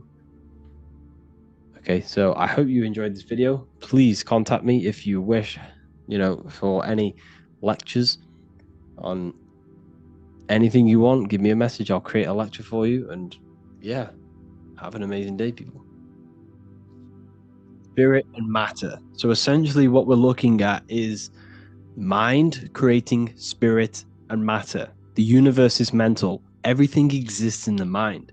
What spirit is the energy, and basically the energy of mind, of the thinking mind.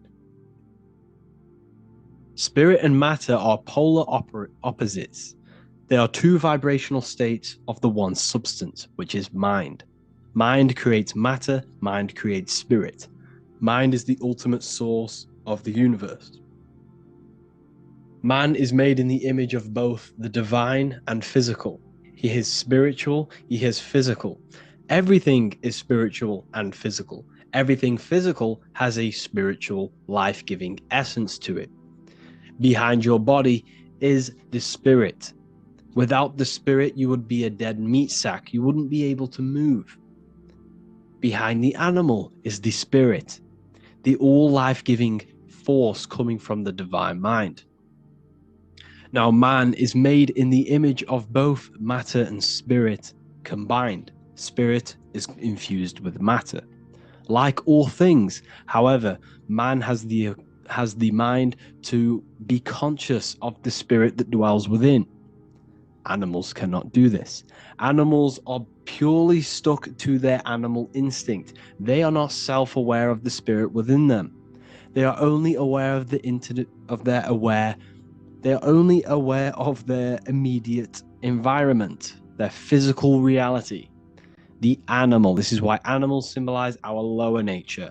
But we have a hell, physical. We have a head in the heavens where the spirit is. We can raise our consciousness above the animal self to the spirit, to the divine. Now, matter is a way of thinking, so is spirit. If you have a very low Vibrational consciousness, your mind is directed to the lower aspects of consciousness, sex, lust, power, money, fame. This is all matter. This is a materialistic way of thinking. You must tune your mind to the higher aspects of consciousness. Tune your mind to spirit. There are two ways of thinking. Now, you are both of them combined. You need to find balance between them. This is what Leonardo da Vinci is depicting. Man being both spirit and matter. The circle is eternal, beginning no ends. The square is limited, beginning and end. The body is in the square because the body is limited. The body is not eternal. It's mortal. The circle has no beginning, no end. It is immortal. The spirit is raised above the square, representing spirit over matter. The spirit controlling the matter. Spirit controlling the body. We don't want the body controlling the spirit, the body controlling the mind. That's the lower mind. That's 666. This is the Freemasonic square and compass. We have the compass for the circle and the square for the square, which is matter. Spirit and matter combined with the G, the generative principle, or God, or geometry. Also, Leonardo da Vinci depicting the Eye of Ra, the Eye of Horus, the small pupil, because when you're in light, when you're in a very light environment, your pupils go small. This is the physical eye of man, the conscious mind, the physical eyes. Then you have the inner eye, the spiritual eye that sees in the darkness, that gives perception. That's the large pupil, because when you're in darkness, the pupils go large. You have the Eye of Horus, the Eye of Ra. You have the physical eyes that you look with, and you have the inner eye that gives you perception. You have black and white. Black represents matter, white represents spirit. Spirit and matter intertwined with one. This is the Masonic checkerboard. The earth is not just a rock. It's not a rock. It has spirit within it. The tree is not wood. It has spirit within it, which is the life-giving force. The life essence is the spirit. The earth has spirit. You have spirit. Everything has spirit. But you have the ability to be conscious of the spirit within and raise your consciousness to the spirit. And that's exactly what the Sumerians is showing you here, with the animal, the ground animal, stepping upwards to the flying bird, the elevated bird, to the spirit. And that's what the Anunnaki is.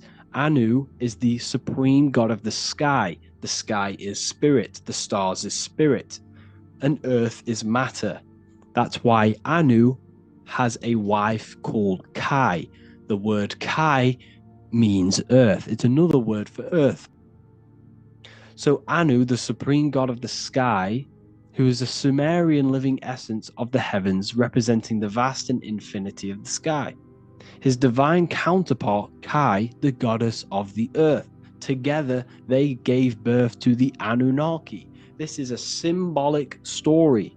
Everything we see from the past, from the Bible, the ancient text of India, from the ancient Sumerian texts, this is all symbolic for you. The Anunnaki is you. You are Anu and Ki, spirit and matter infused. You are the Anunnaki. You are the heavens. You are the earth together. Okay, that is exactly what we're looking at here. All of these texts are encoded, talking about you. It's never about history. None of these things were right in history. The Bible was not history. The Sumerian texts weren't history. Anunnaki were not history. This is all symbolic for you and your consciousness, your spirit and your matter, the indwelling spirit and your physical body. The Holy Spirit, the white dove, white represents spirit. The pine cone, this is the Anunnaki god, the pine cone in the Vatican. This is the head, this is the dome, this is the pine cone, the receiver of consciousness, the receiver of spirit. You see the spirit, you see the pine cone on the Pope's staff. This is crucifixion. What does this symbolize? You must crucify yourself, crucify your body to the spirit through the pineal gland. Pine is pine cone, pine, pineal, etymological connected. You have the Freemasonic square and compass. Now notice something. You have the square on top of the compass. This represents the beginning of the Mason's journey, the beginning of someone's journey on their spiritual evolution, of their spiritual awakening.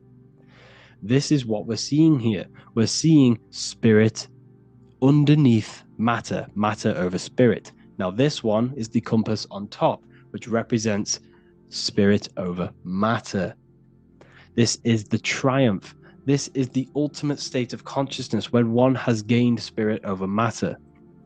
Now we also see other symbolism of Freemasons depicting one leg on top of the other, which represents balance over spirit, well, balance of spirit and matter. All of this will be available in the Book of Wisdom, Volume 2. This book is the next revolution of human consciousness. I cannot explain the amount of hours and work and research that has gone into this masterpiece. I'm not even going to call it a masterpiece. That is up to you whether you think it is a masterpiece. But I have put my heart and soul into this book. The amount of knowledge, over 230 pages of pure esoteric and occult knowledge that will blow your mind, that will make you feel so connected to the universe, because you're going to understand everything once this book is released. October the 8th is when you can get your copy. And if you are inside of the Ethereal University, then this book will be free for you. You'll get this book for free if you're inside my university. So I hope you all gained a great insight from this video, and I'll see you all in the next one. Lesson number 3, conscious and the subconscious mind. This is so important to understand how the mind works and the two aspects of the mind. If you don't know this, your life is going to be hell. So make sure to listen and get your notepads out. So the conscious mind is the awareness. This is what you're aware of right now. You're listening to me. You're probably watching your phone or, laptop, something like that. Your 5 senses, your mental state, your awareness. This is all your awareness. What you're aware of. This is the 10% of your mind. Only 10% of your mind is what you're aware of, your consciousness. You're conscious. So, I know what I'm touching. I know what I'm aware of. I'm aware of my feelings, what I'm thinking.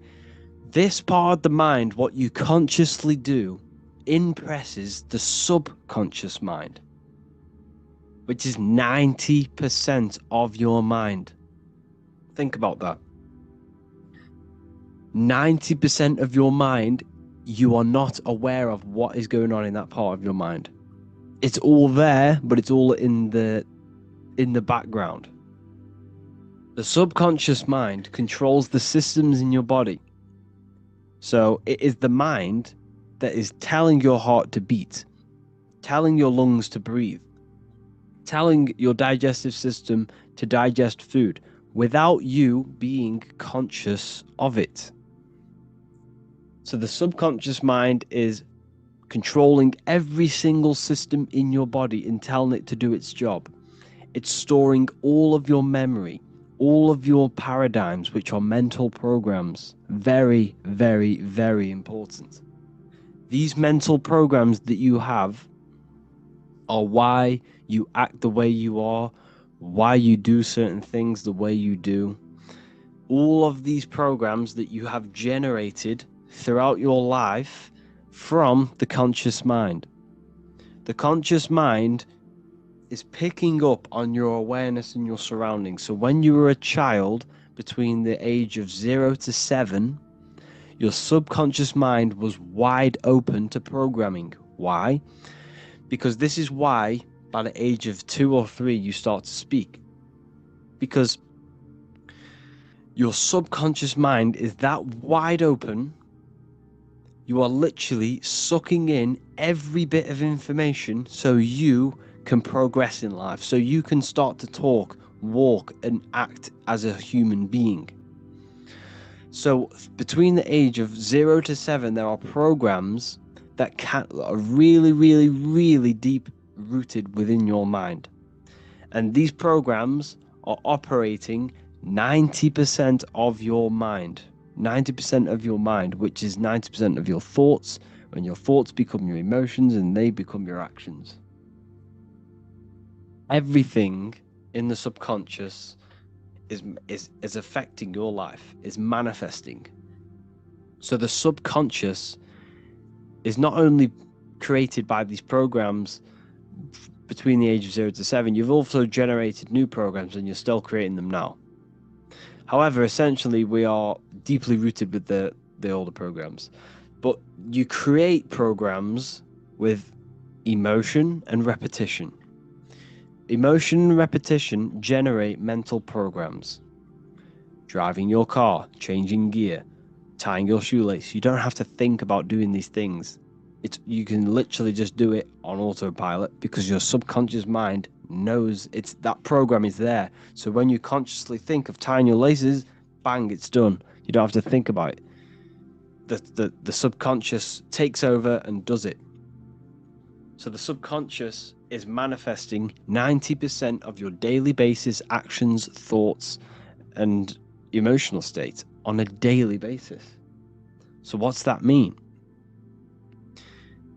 The subconscious rules your life pretty much, and you need to change these programs.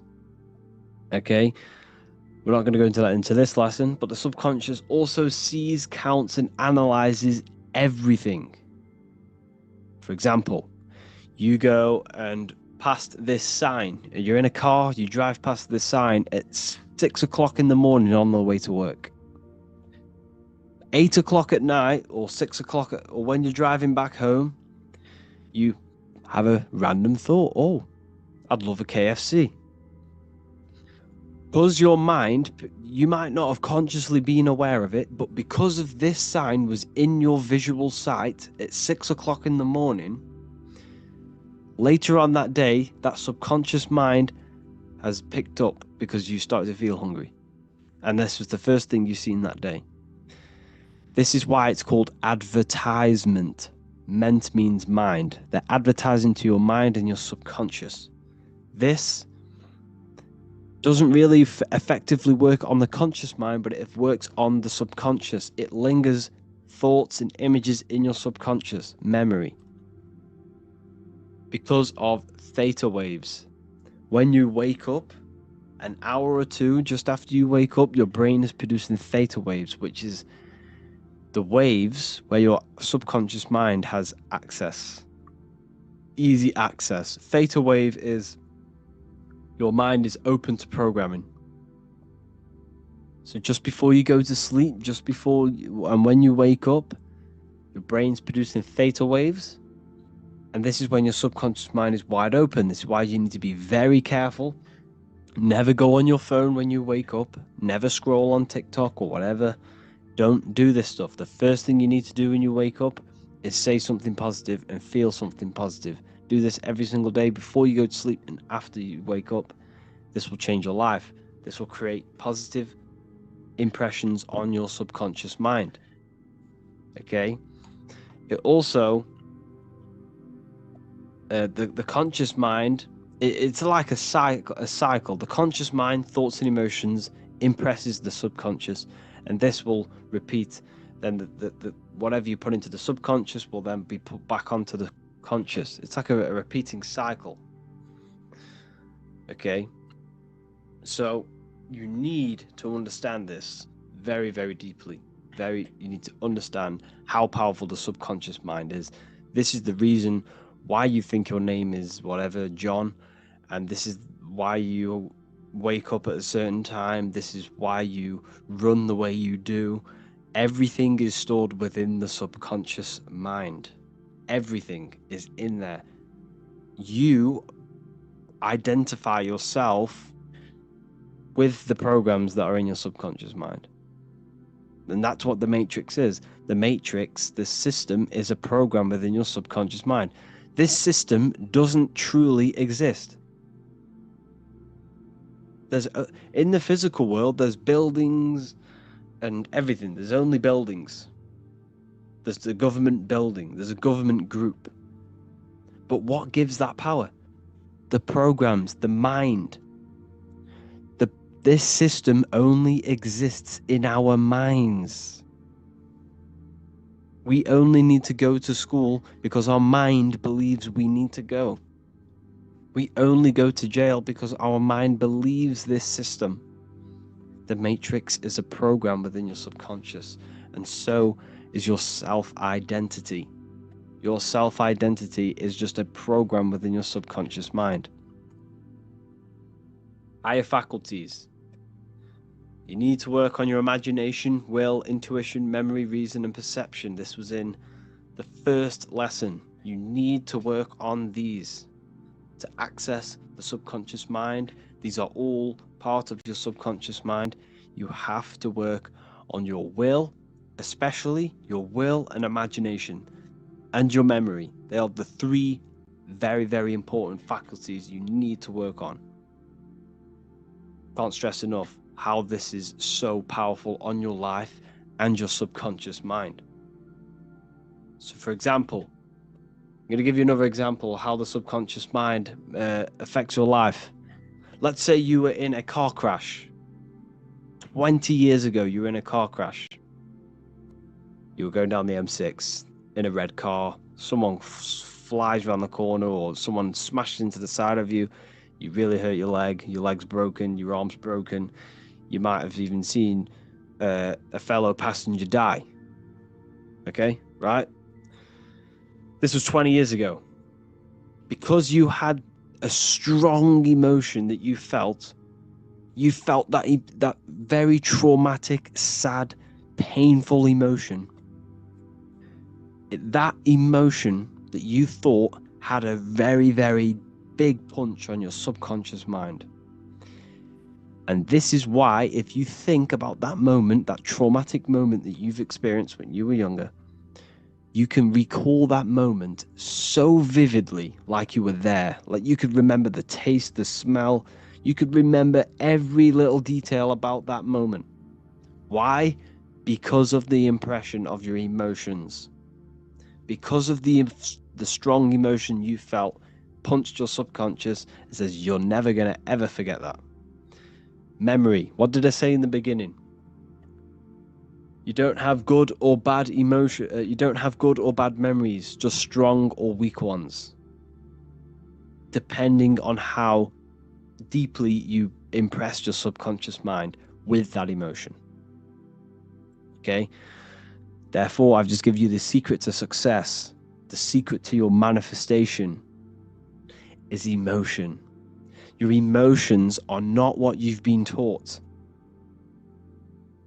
Emotions are not something that is reactive. They should not be reactive.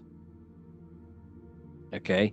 Your emotions are something that are given to you so you can manifest. Your emotions are a creational force. Emotion, energy in motion. Your emotions are energy in motion. And these emotions are impressed in your subconscious mind. And that's another thing. Whatever you think in your subconscious, whatever you think is true. Whatever you think is true in your subconscious mind. Whatever you think and whatever you say and whatever you feel is truth to your subconscious mind. Remember, the subconscious mind is manifesting 90% of your thoughts and daily actions. Therefore, if you call someone an idiot, if you feel like death, you feel bad, you feel sad, you're telling your subconscious mind that's what you want. If you call someone an idiot, you're telling your subconscious mind that is what you are, because the subconscious doesn't know anyone else but you.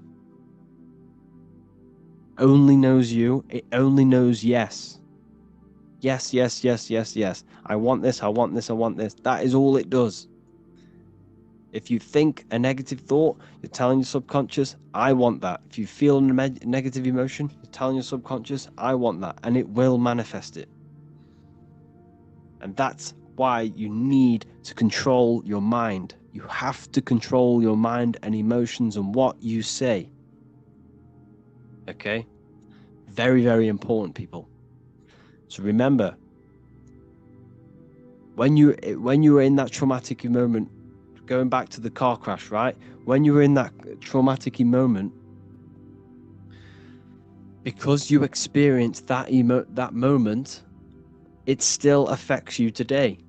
Because you had that car crash and you felt that such negative and traumatic emotion, it's still affecting you today because you'll be conscious of whose car you get in. I won't get in certain cars with him because this might happen because of that. Or you might not even go in a car at all because of that event. That is how the subconscious mind manifests into 90% of your daily basis behaviors. Every program you have is having an effect on your decision making, your actions and thoughts. This is why you need to heal childhood traumas through meditations. We'll go over that. You need to heal the subconscious. You need to let go from these programs and create your own programs. Hope you enjoyed this lesson. Go and watch the next one. How's it going, people? Today we're going to be going on lesson 5 on the human electromagnetic field. This is very, very important, people. You have to understand how energy works, how your mind contributes towards this, and how your emotions contribute towards this. So the heart produces this electromagnetic field, which surrounds the body from 3 foot to 9 foot, depending on your internal state, and we'll get into that a bit later. But the heart produces this field. Now the brain is all to do with the mind intelligence. However, the heart is the second brain. It is to do with the emotional intelligence of our beings. So mind and emotion directly connected. They are directly connected. Every thought that you think is producing an emotion. So the thought that you think is an electrical signal in the brain, which then gets sent to the heart. Now, the heart is what's judging. It judges you. It judges what is right, what is wrong. It tells you is this thought good, is it bad, based off the emotional sense that you gain off that thought. Therefore, before we go any further, every single cell in your body, every single organ has its own electromagnetic field. So every cell, every organ, the organs come up to bunch together to create the system. The systems come together to create the body. And all of this contributes towards the electromagnetic field of the heart. Okay? So everything is electromagnetic. I am, you am, every atom is electromagnetic. So what we need to understand is that our diet plays a huge role in raising our frequency. Our frequency is our spirit, our spiraling energy field. The stronger this field is, the more impact you have on reality when it comes to manifesting your reality and what you want. So it's important that we keep our body healthy, our cells healthy, because all of this contributes to what you're putting out and what sort of and how effective your energy is putting out into the quantum field around you. So your heart produces this field based off the emotion that you feel. So every emotion that you feel, your internal state, is what manifests this electromagnetic field. So when you stand next to someone, you can feel their vibe. You can get a sense of how this person is feeling. Well, because you're feeling the energy that their internal state is manifesting the external energy, which you're picking up. So when their mood changes, you can feel it in their energy, especially if your third eye is wide open. So what I'm trying to say is your emotions is what attracts things to you, because your heart produces this magnetic energy. So your heart is producing magnetic energy. Every emotion that you feel is creating magnetic energy, which is drawing people, things, situations to you. All of this contributes towards your life because everything has a domino effect. If you happen to draw the right person to you because of your happy emotional state, that person can just change your life and turn the wheel on manifesting your reality. So like I said before, when we feel higher emotional states and elevated states of emotion, this strengthens our electromagnetic field.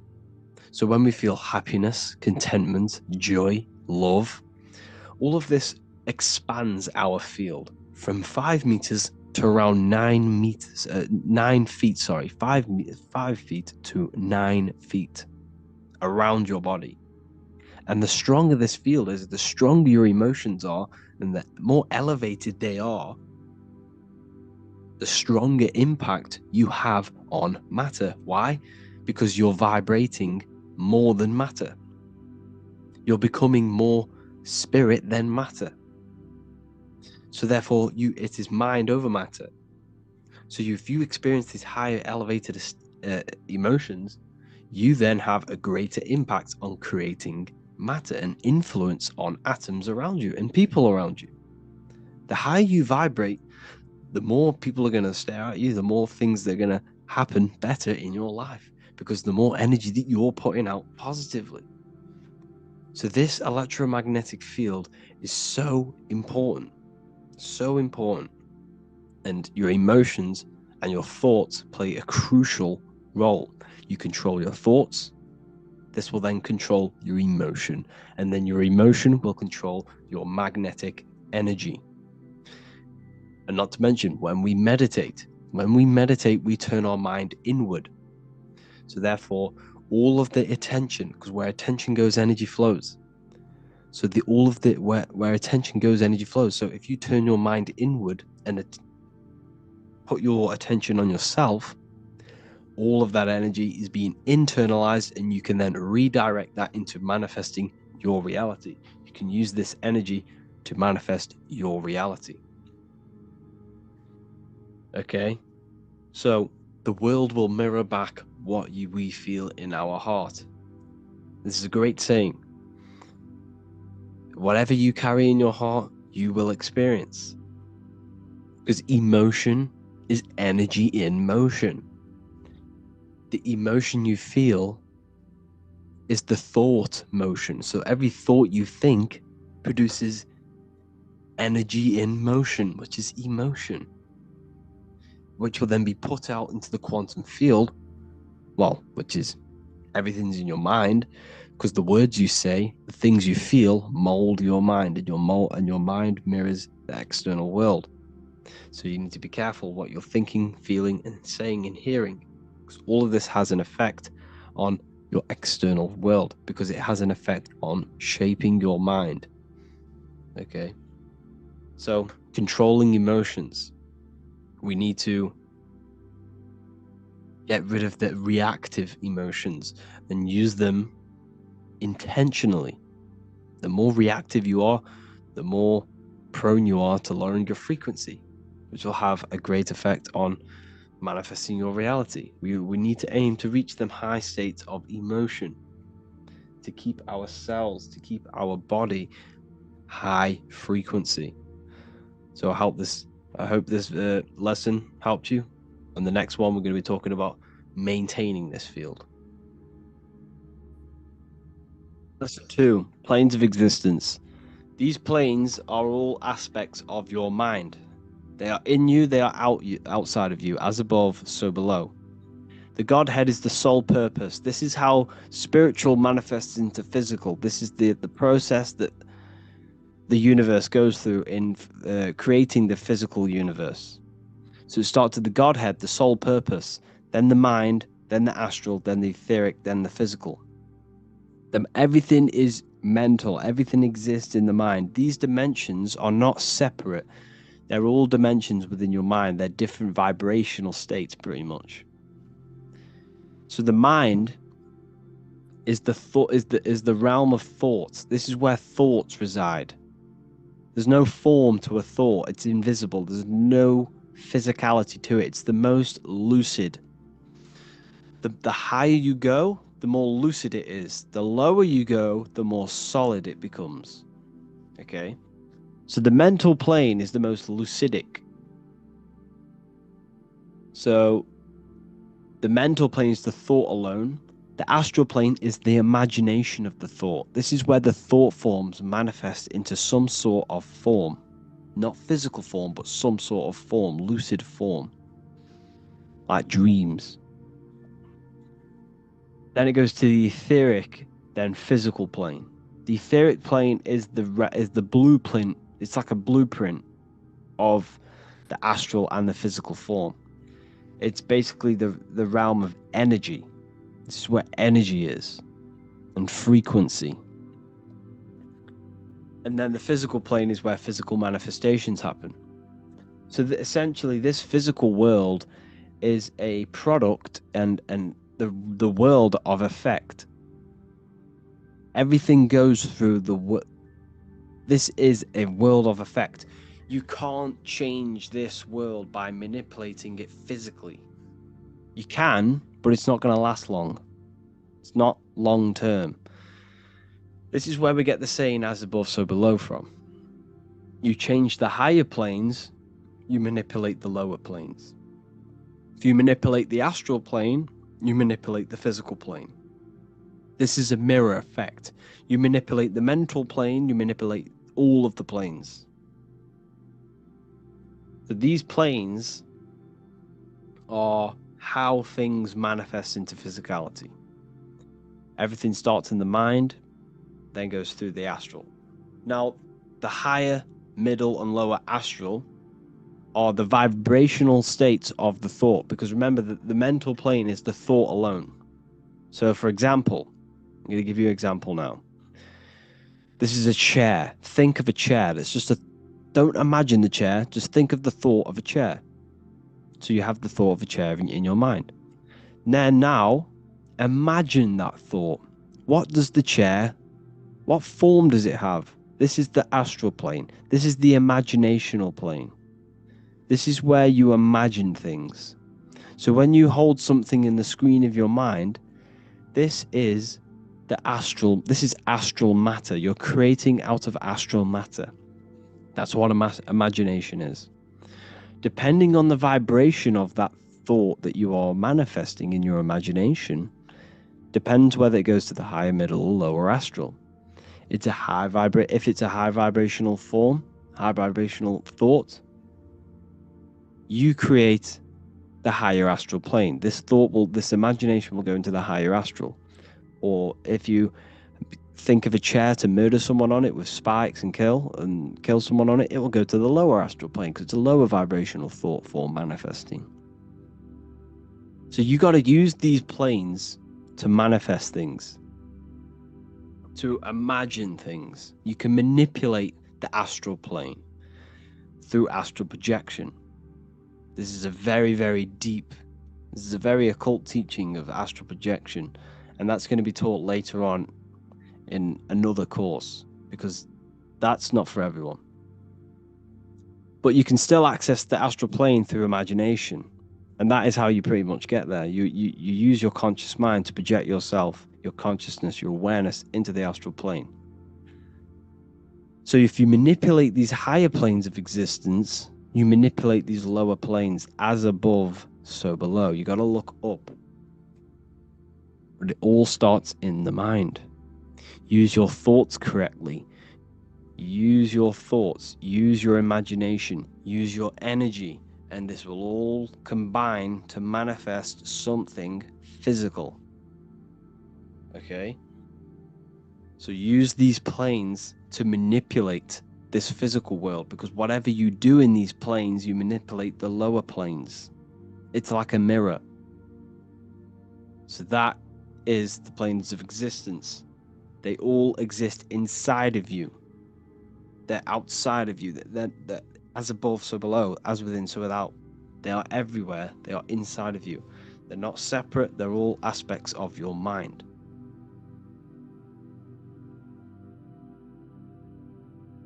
Lesson 6. Maintaining the human electromagnetic field, the human energy field. This is an important one, people. You have to understand how this field works. Without this field, you can't pull things to you, you can't attract things. You know, the weaker your field, the more prone you are to diseases. The weaker the field, the less manifestation, the less power you have over matter. You have to have a strong field. Okay? This field is very important when it comes to manifesting and pulling things to you, attracting people. Because essentially this field is a manifestation of your internal state. So your internal state manifests this external field through your, the things you do on a daily basis contribute to this field and how strong it is. So to keep it strong, you have to realize that it's constantly changing based on your environment, the people around you, electrical devices, thoughts, emotions, and the food within the body. Now, every single cell in your body has its own electromagnetic field, has its own magnetic energy. And this magnetic energy can be weakened or strengthened by the food that you are putting in your body. So therefore, when we eat food that is processed, that is not grown under the sun, made in some sort of lab or manufacturing, wherever, it has no magnetic energy to it. It's vibrating so low that when you consume it, it's going to pull your energy. It's going to lower your frequency, it's going to lower your mood. It's going to just destroy everything about you. You don't want it in your body. You have to eat raw food. As much as you need as much uncooked raw food as possible, because the cooked food is what kills the magnetic energy in it. Kills nutrients as well. But it's based off magnetic energy. They never want to tell you this. They want you focused on nutrients, minerals, but they'll never tell you about the magnetic energy, the etheric energy, about the food. Yes, meat might have some, nutritious benefits to the body. Flesh might have that. However, the magnetic energy behind it is negatively charged. Because the magnetic energy never leaves the food. Never. Energy can't be killed, cannot be destroyed. Therefore, the slaughtered animal is running, fear, traumatized, and all this negative energy is stuck within the food, and this is going to lower your vibration and weaken your field. So don't just think about nutrition. Think about magnetic energy. You're an electromagnetic being. So you need to make sure you're eating food that is under the electric sun.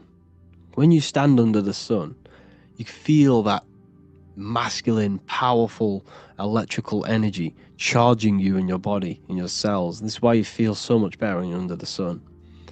It's because it charges you. It charges your body, your cells, your mind, your spirit, everything. It upgrades your DNA. The sun is amazing. You need the food that grows underneath the sun, because the sun crystallizes in the food.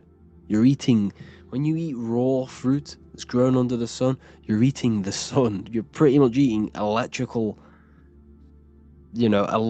currents. You're putting that into your body, and it's charging your body, charging the cells, because the cells produce electricity.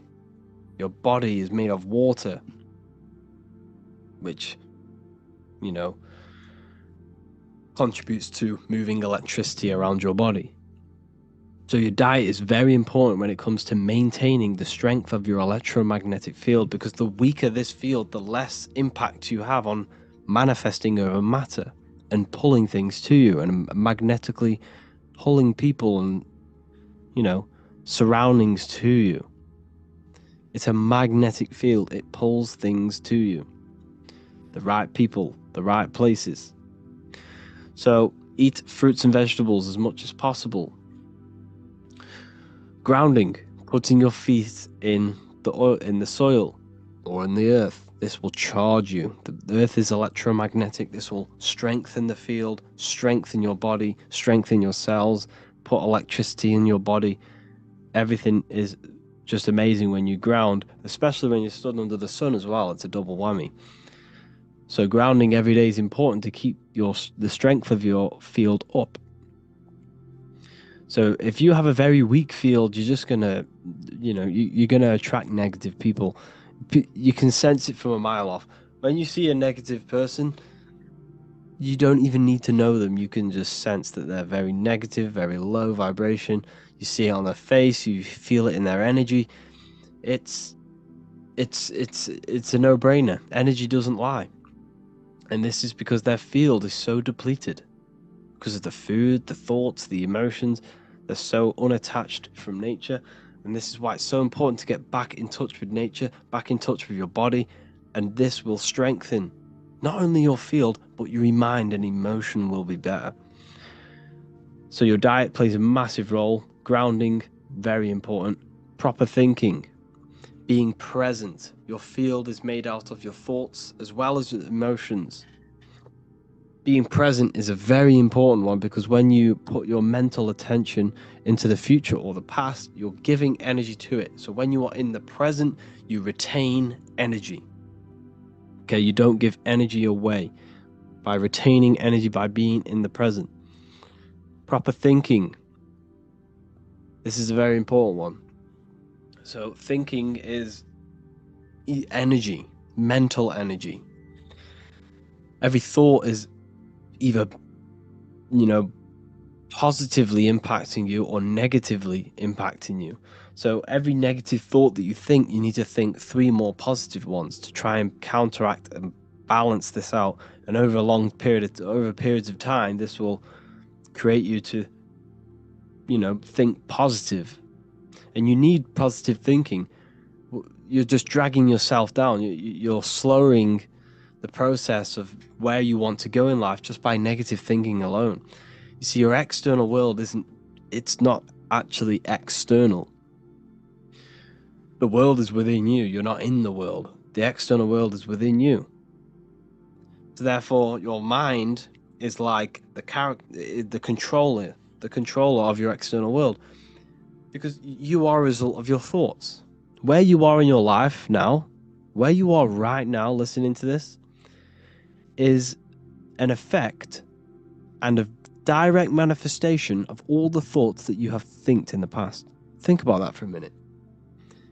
You are where you are in life because of the thoughts that you have thinked. I bet you've never realized that. Every thought, every decision has contributed to where you are right now. Therefore, you change your thoughts, further down the line, you change your external world, you change your life. You change the way you think, you change the people around you. It's directly correlated. The mind is a reflection of your external world. So every thought has an emotion attached to it, and the emotion is energy in motion. We've gone over this, which contributes to your electromagnetic field. So your positive emotion is going to strengthen your electromagnetic field. And when this field is stronger, the more impact you have on matter, the more abilities you have to pulling people to you and places. Okay, so your heart knows everything. Your heart knows what is good and what is bad. When you go against the inner guide, the heart's voice, you're actually weakening your field. You're weakening your willpower, you're weakening your mind, you're weakening your electromagnetic field just by going against that inner guide. When you know you're doing something bad, you're not only, mentally going to suffer, you're going to suffer energetically and physically. Because what affects your electromagnetic field affects your body. So do not go against that inner guide. The people around you have a massive effect on your field. So when you interact with someone, there's a balancing out of the frequencies. Every frequency does this. It's called binaural beats. Every frequencies do this. When 2 frequencies meet, they harmonize and they balance. So if you're vibrating very high and you meet someone who's vibrating very low, when you meet, your vibrations will balance out. So yours will lower and his will rise to counteract, so to balance out. So that person is essentially taking your energy if they're vibrating lower than you. So it's important that you understand and be mindful of the people who are in your surroundings, because they're either taking your energy or giving energy to you and, you know, contributing towards your life. It's so important that you change the people in your life. If you want to heal your body, stop talking to the people or don't chill with them as much if they just want to go out and eat Burger King every day. You see, it's not only physically are they going to take that, they're going to have, because their thoughts are in their electromagnetic field. So when you're around these people, you're gaining their thoughts, you're gaining their emotions. And this is why you feel so influenced. The word flu in influence. Because influence energy is like a flu. It's sticky. The people around are giving you energy, giving you thoughts, giving you emotions. So it's so important you keep clean-hearted people around you and people who contribute towards your life. If not, cut them out. If they're not contributing towards something in your life and you're not contributing something towards theirs, cut them out. Is it going to help you? No, then remove it. It's so important that you stick to this. So the people around you have an effect on your field. And like we say, the lower the field, the less impact you have on reality. The higher frequency you are, the more wave you are than matter. So I hope you learned a lot from this video. Lesson 13, mirror magic. This is all to do with mirrors and how you should treat mirrors in yourself. See, mirrors not only just reflect your vision and yourself, they reflect what you say, what you speak, and what you feel. They reflect energy. Okay? So it's important that you are saying the correct things and feeling the correct things in front of mirrors, because mirrors reflect back to you everything you say into them. They are a great tool you can use to reprogram your subconscious mind. Now, the good thing with this, you can do this when you brush your teeth. You can do this every time you see yourself in a mirror. You see, what you say into a mirror is also being reflected back to you, which is then reflected back to the mirror and done infinite amount of times. It infinitely reflects what you think and say and feel. So if you say a negative thing into a mirror, or you say, I am ugly, this is just going to constantly reflect back between you and the mirror and quickly and rapidly reprogram your subconscious mind. So it's important that you say the correct things in front of mirrors. Okay? Mirrors are a very powerful tool to change your mind and to manifest things. So if you get yourself hyped up, you think and feel and you say the things, your affirmations into the mirror, this is a very powerful way to become that frequency. Okay? It's all about giving high energy. Work yourself up. You know, give energy to these affirmations that you say. And never entertain any negative thought, any negative emotion into mirrors, because mirrors are what are reflecting back to you. Okay? This is a very, very important lesson, because a lot of people are used to, you know, doubting themselves in the mirrors and stuff like that. So you've got to make sure that you say very positive into mirrors and say, think and feel very positive things. And this will reflect back to you in energetic wise, and you're reprogramming your subconscious. Lesson 4, programming the subconscious mind. This is so important, people. You have to reprogram the programs that are in your mind. Everything is true in the subconscious mind. This is why the ancients had the golden rule: treat others like you want to be treated. Because if I go, like I said in the other video, if I go and call you an idiot, I'm calling my subconscious mind an idiot, which will then telling my subconscious that is what I want. So remember, it is impressed by emotion and repetition. These are the two main ways the subconscious mind is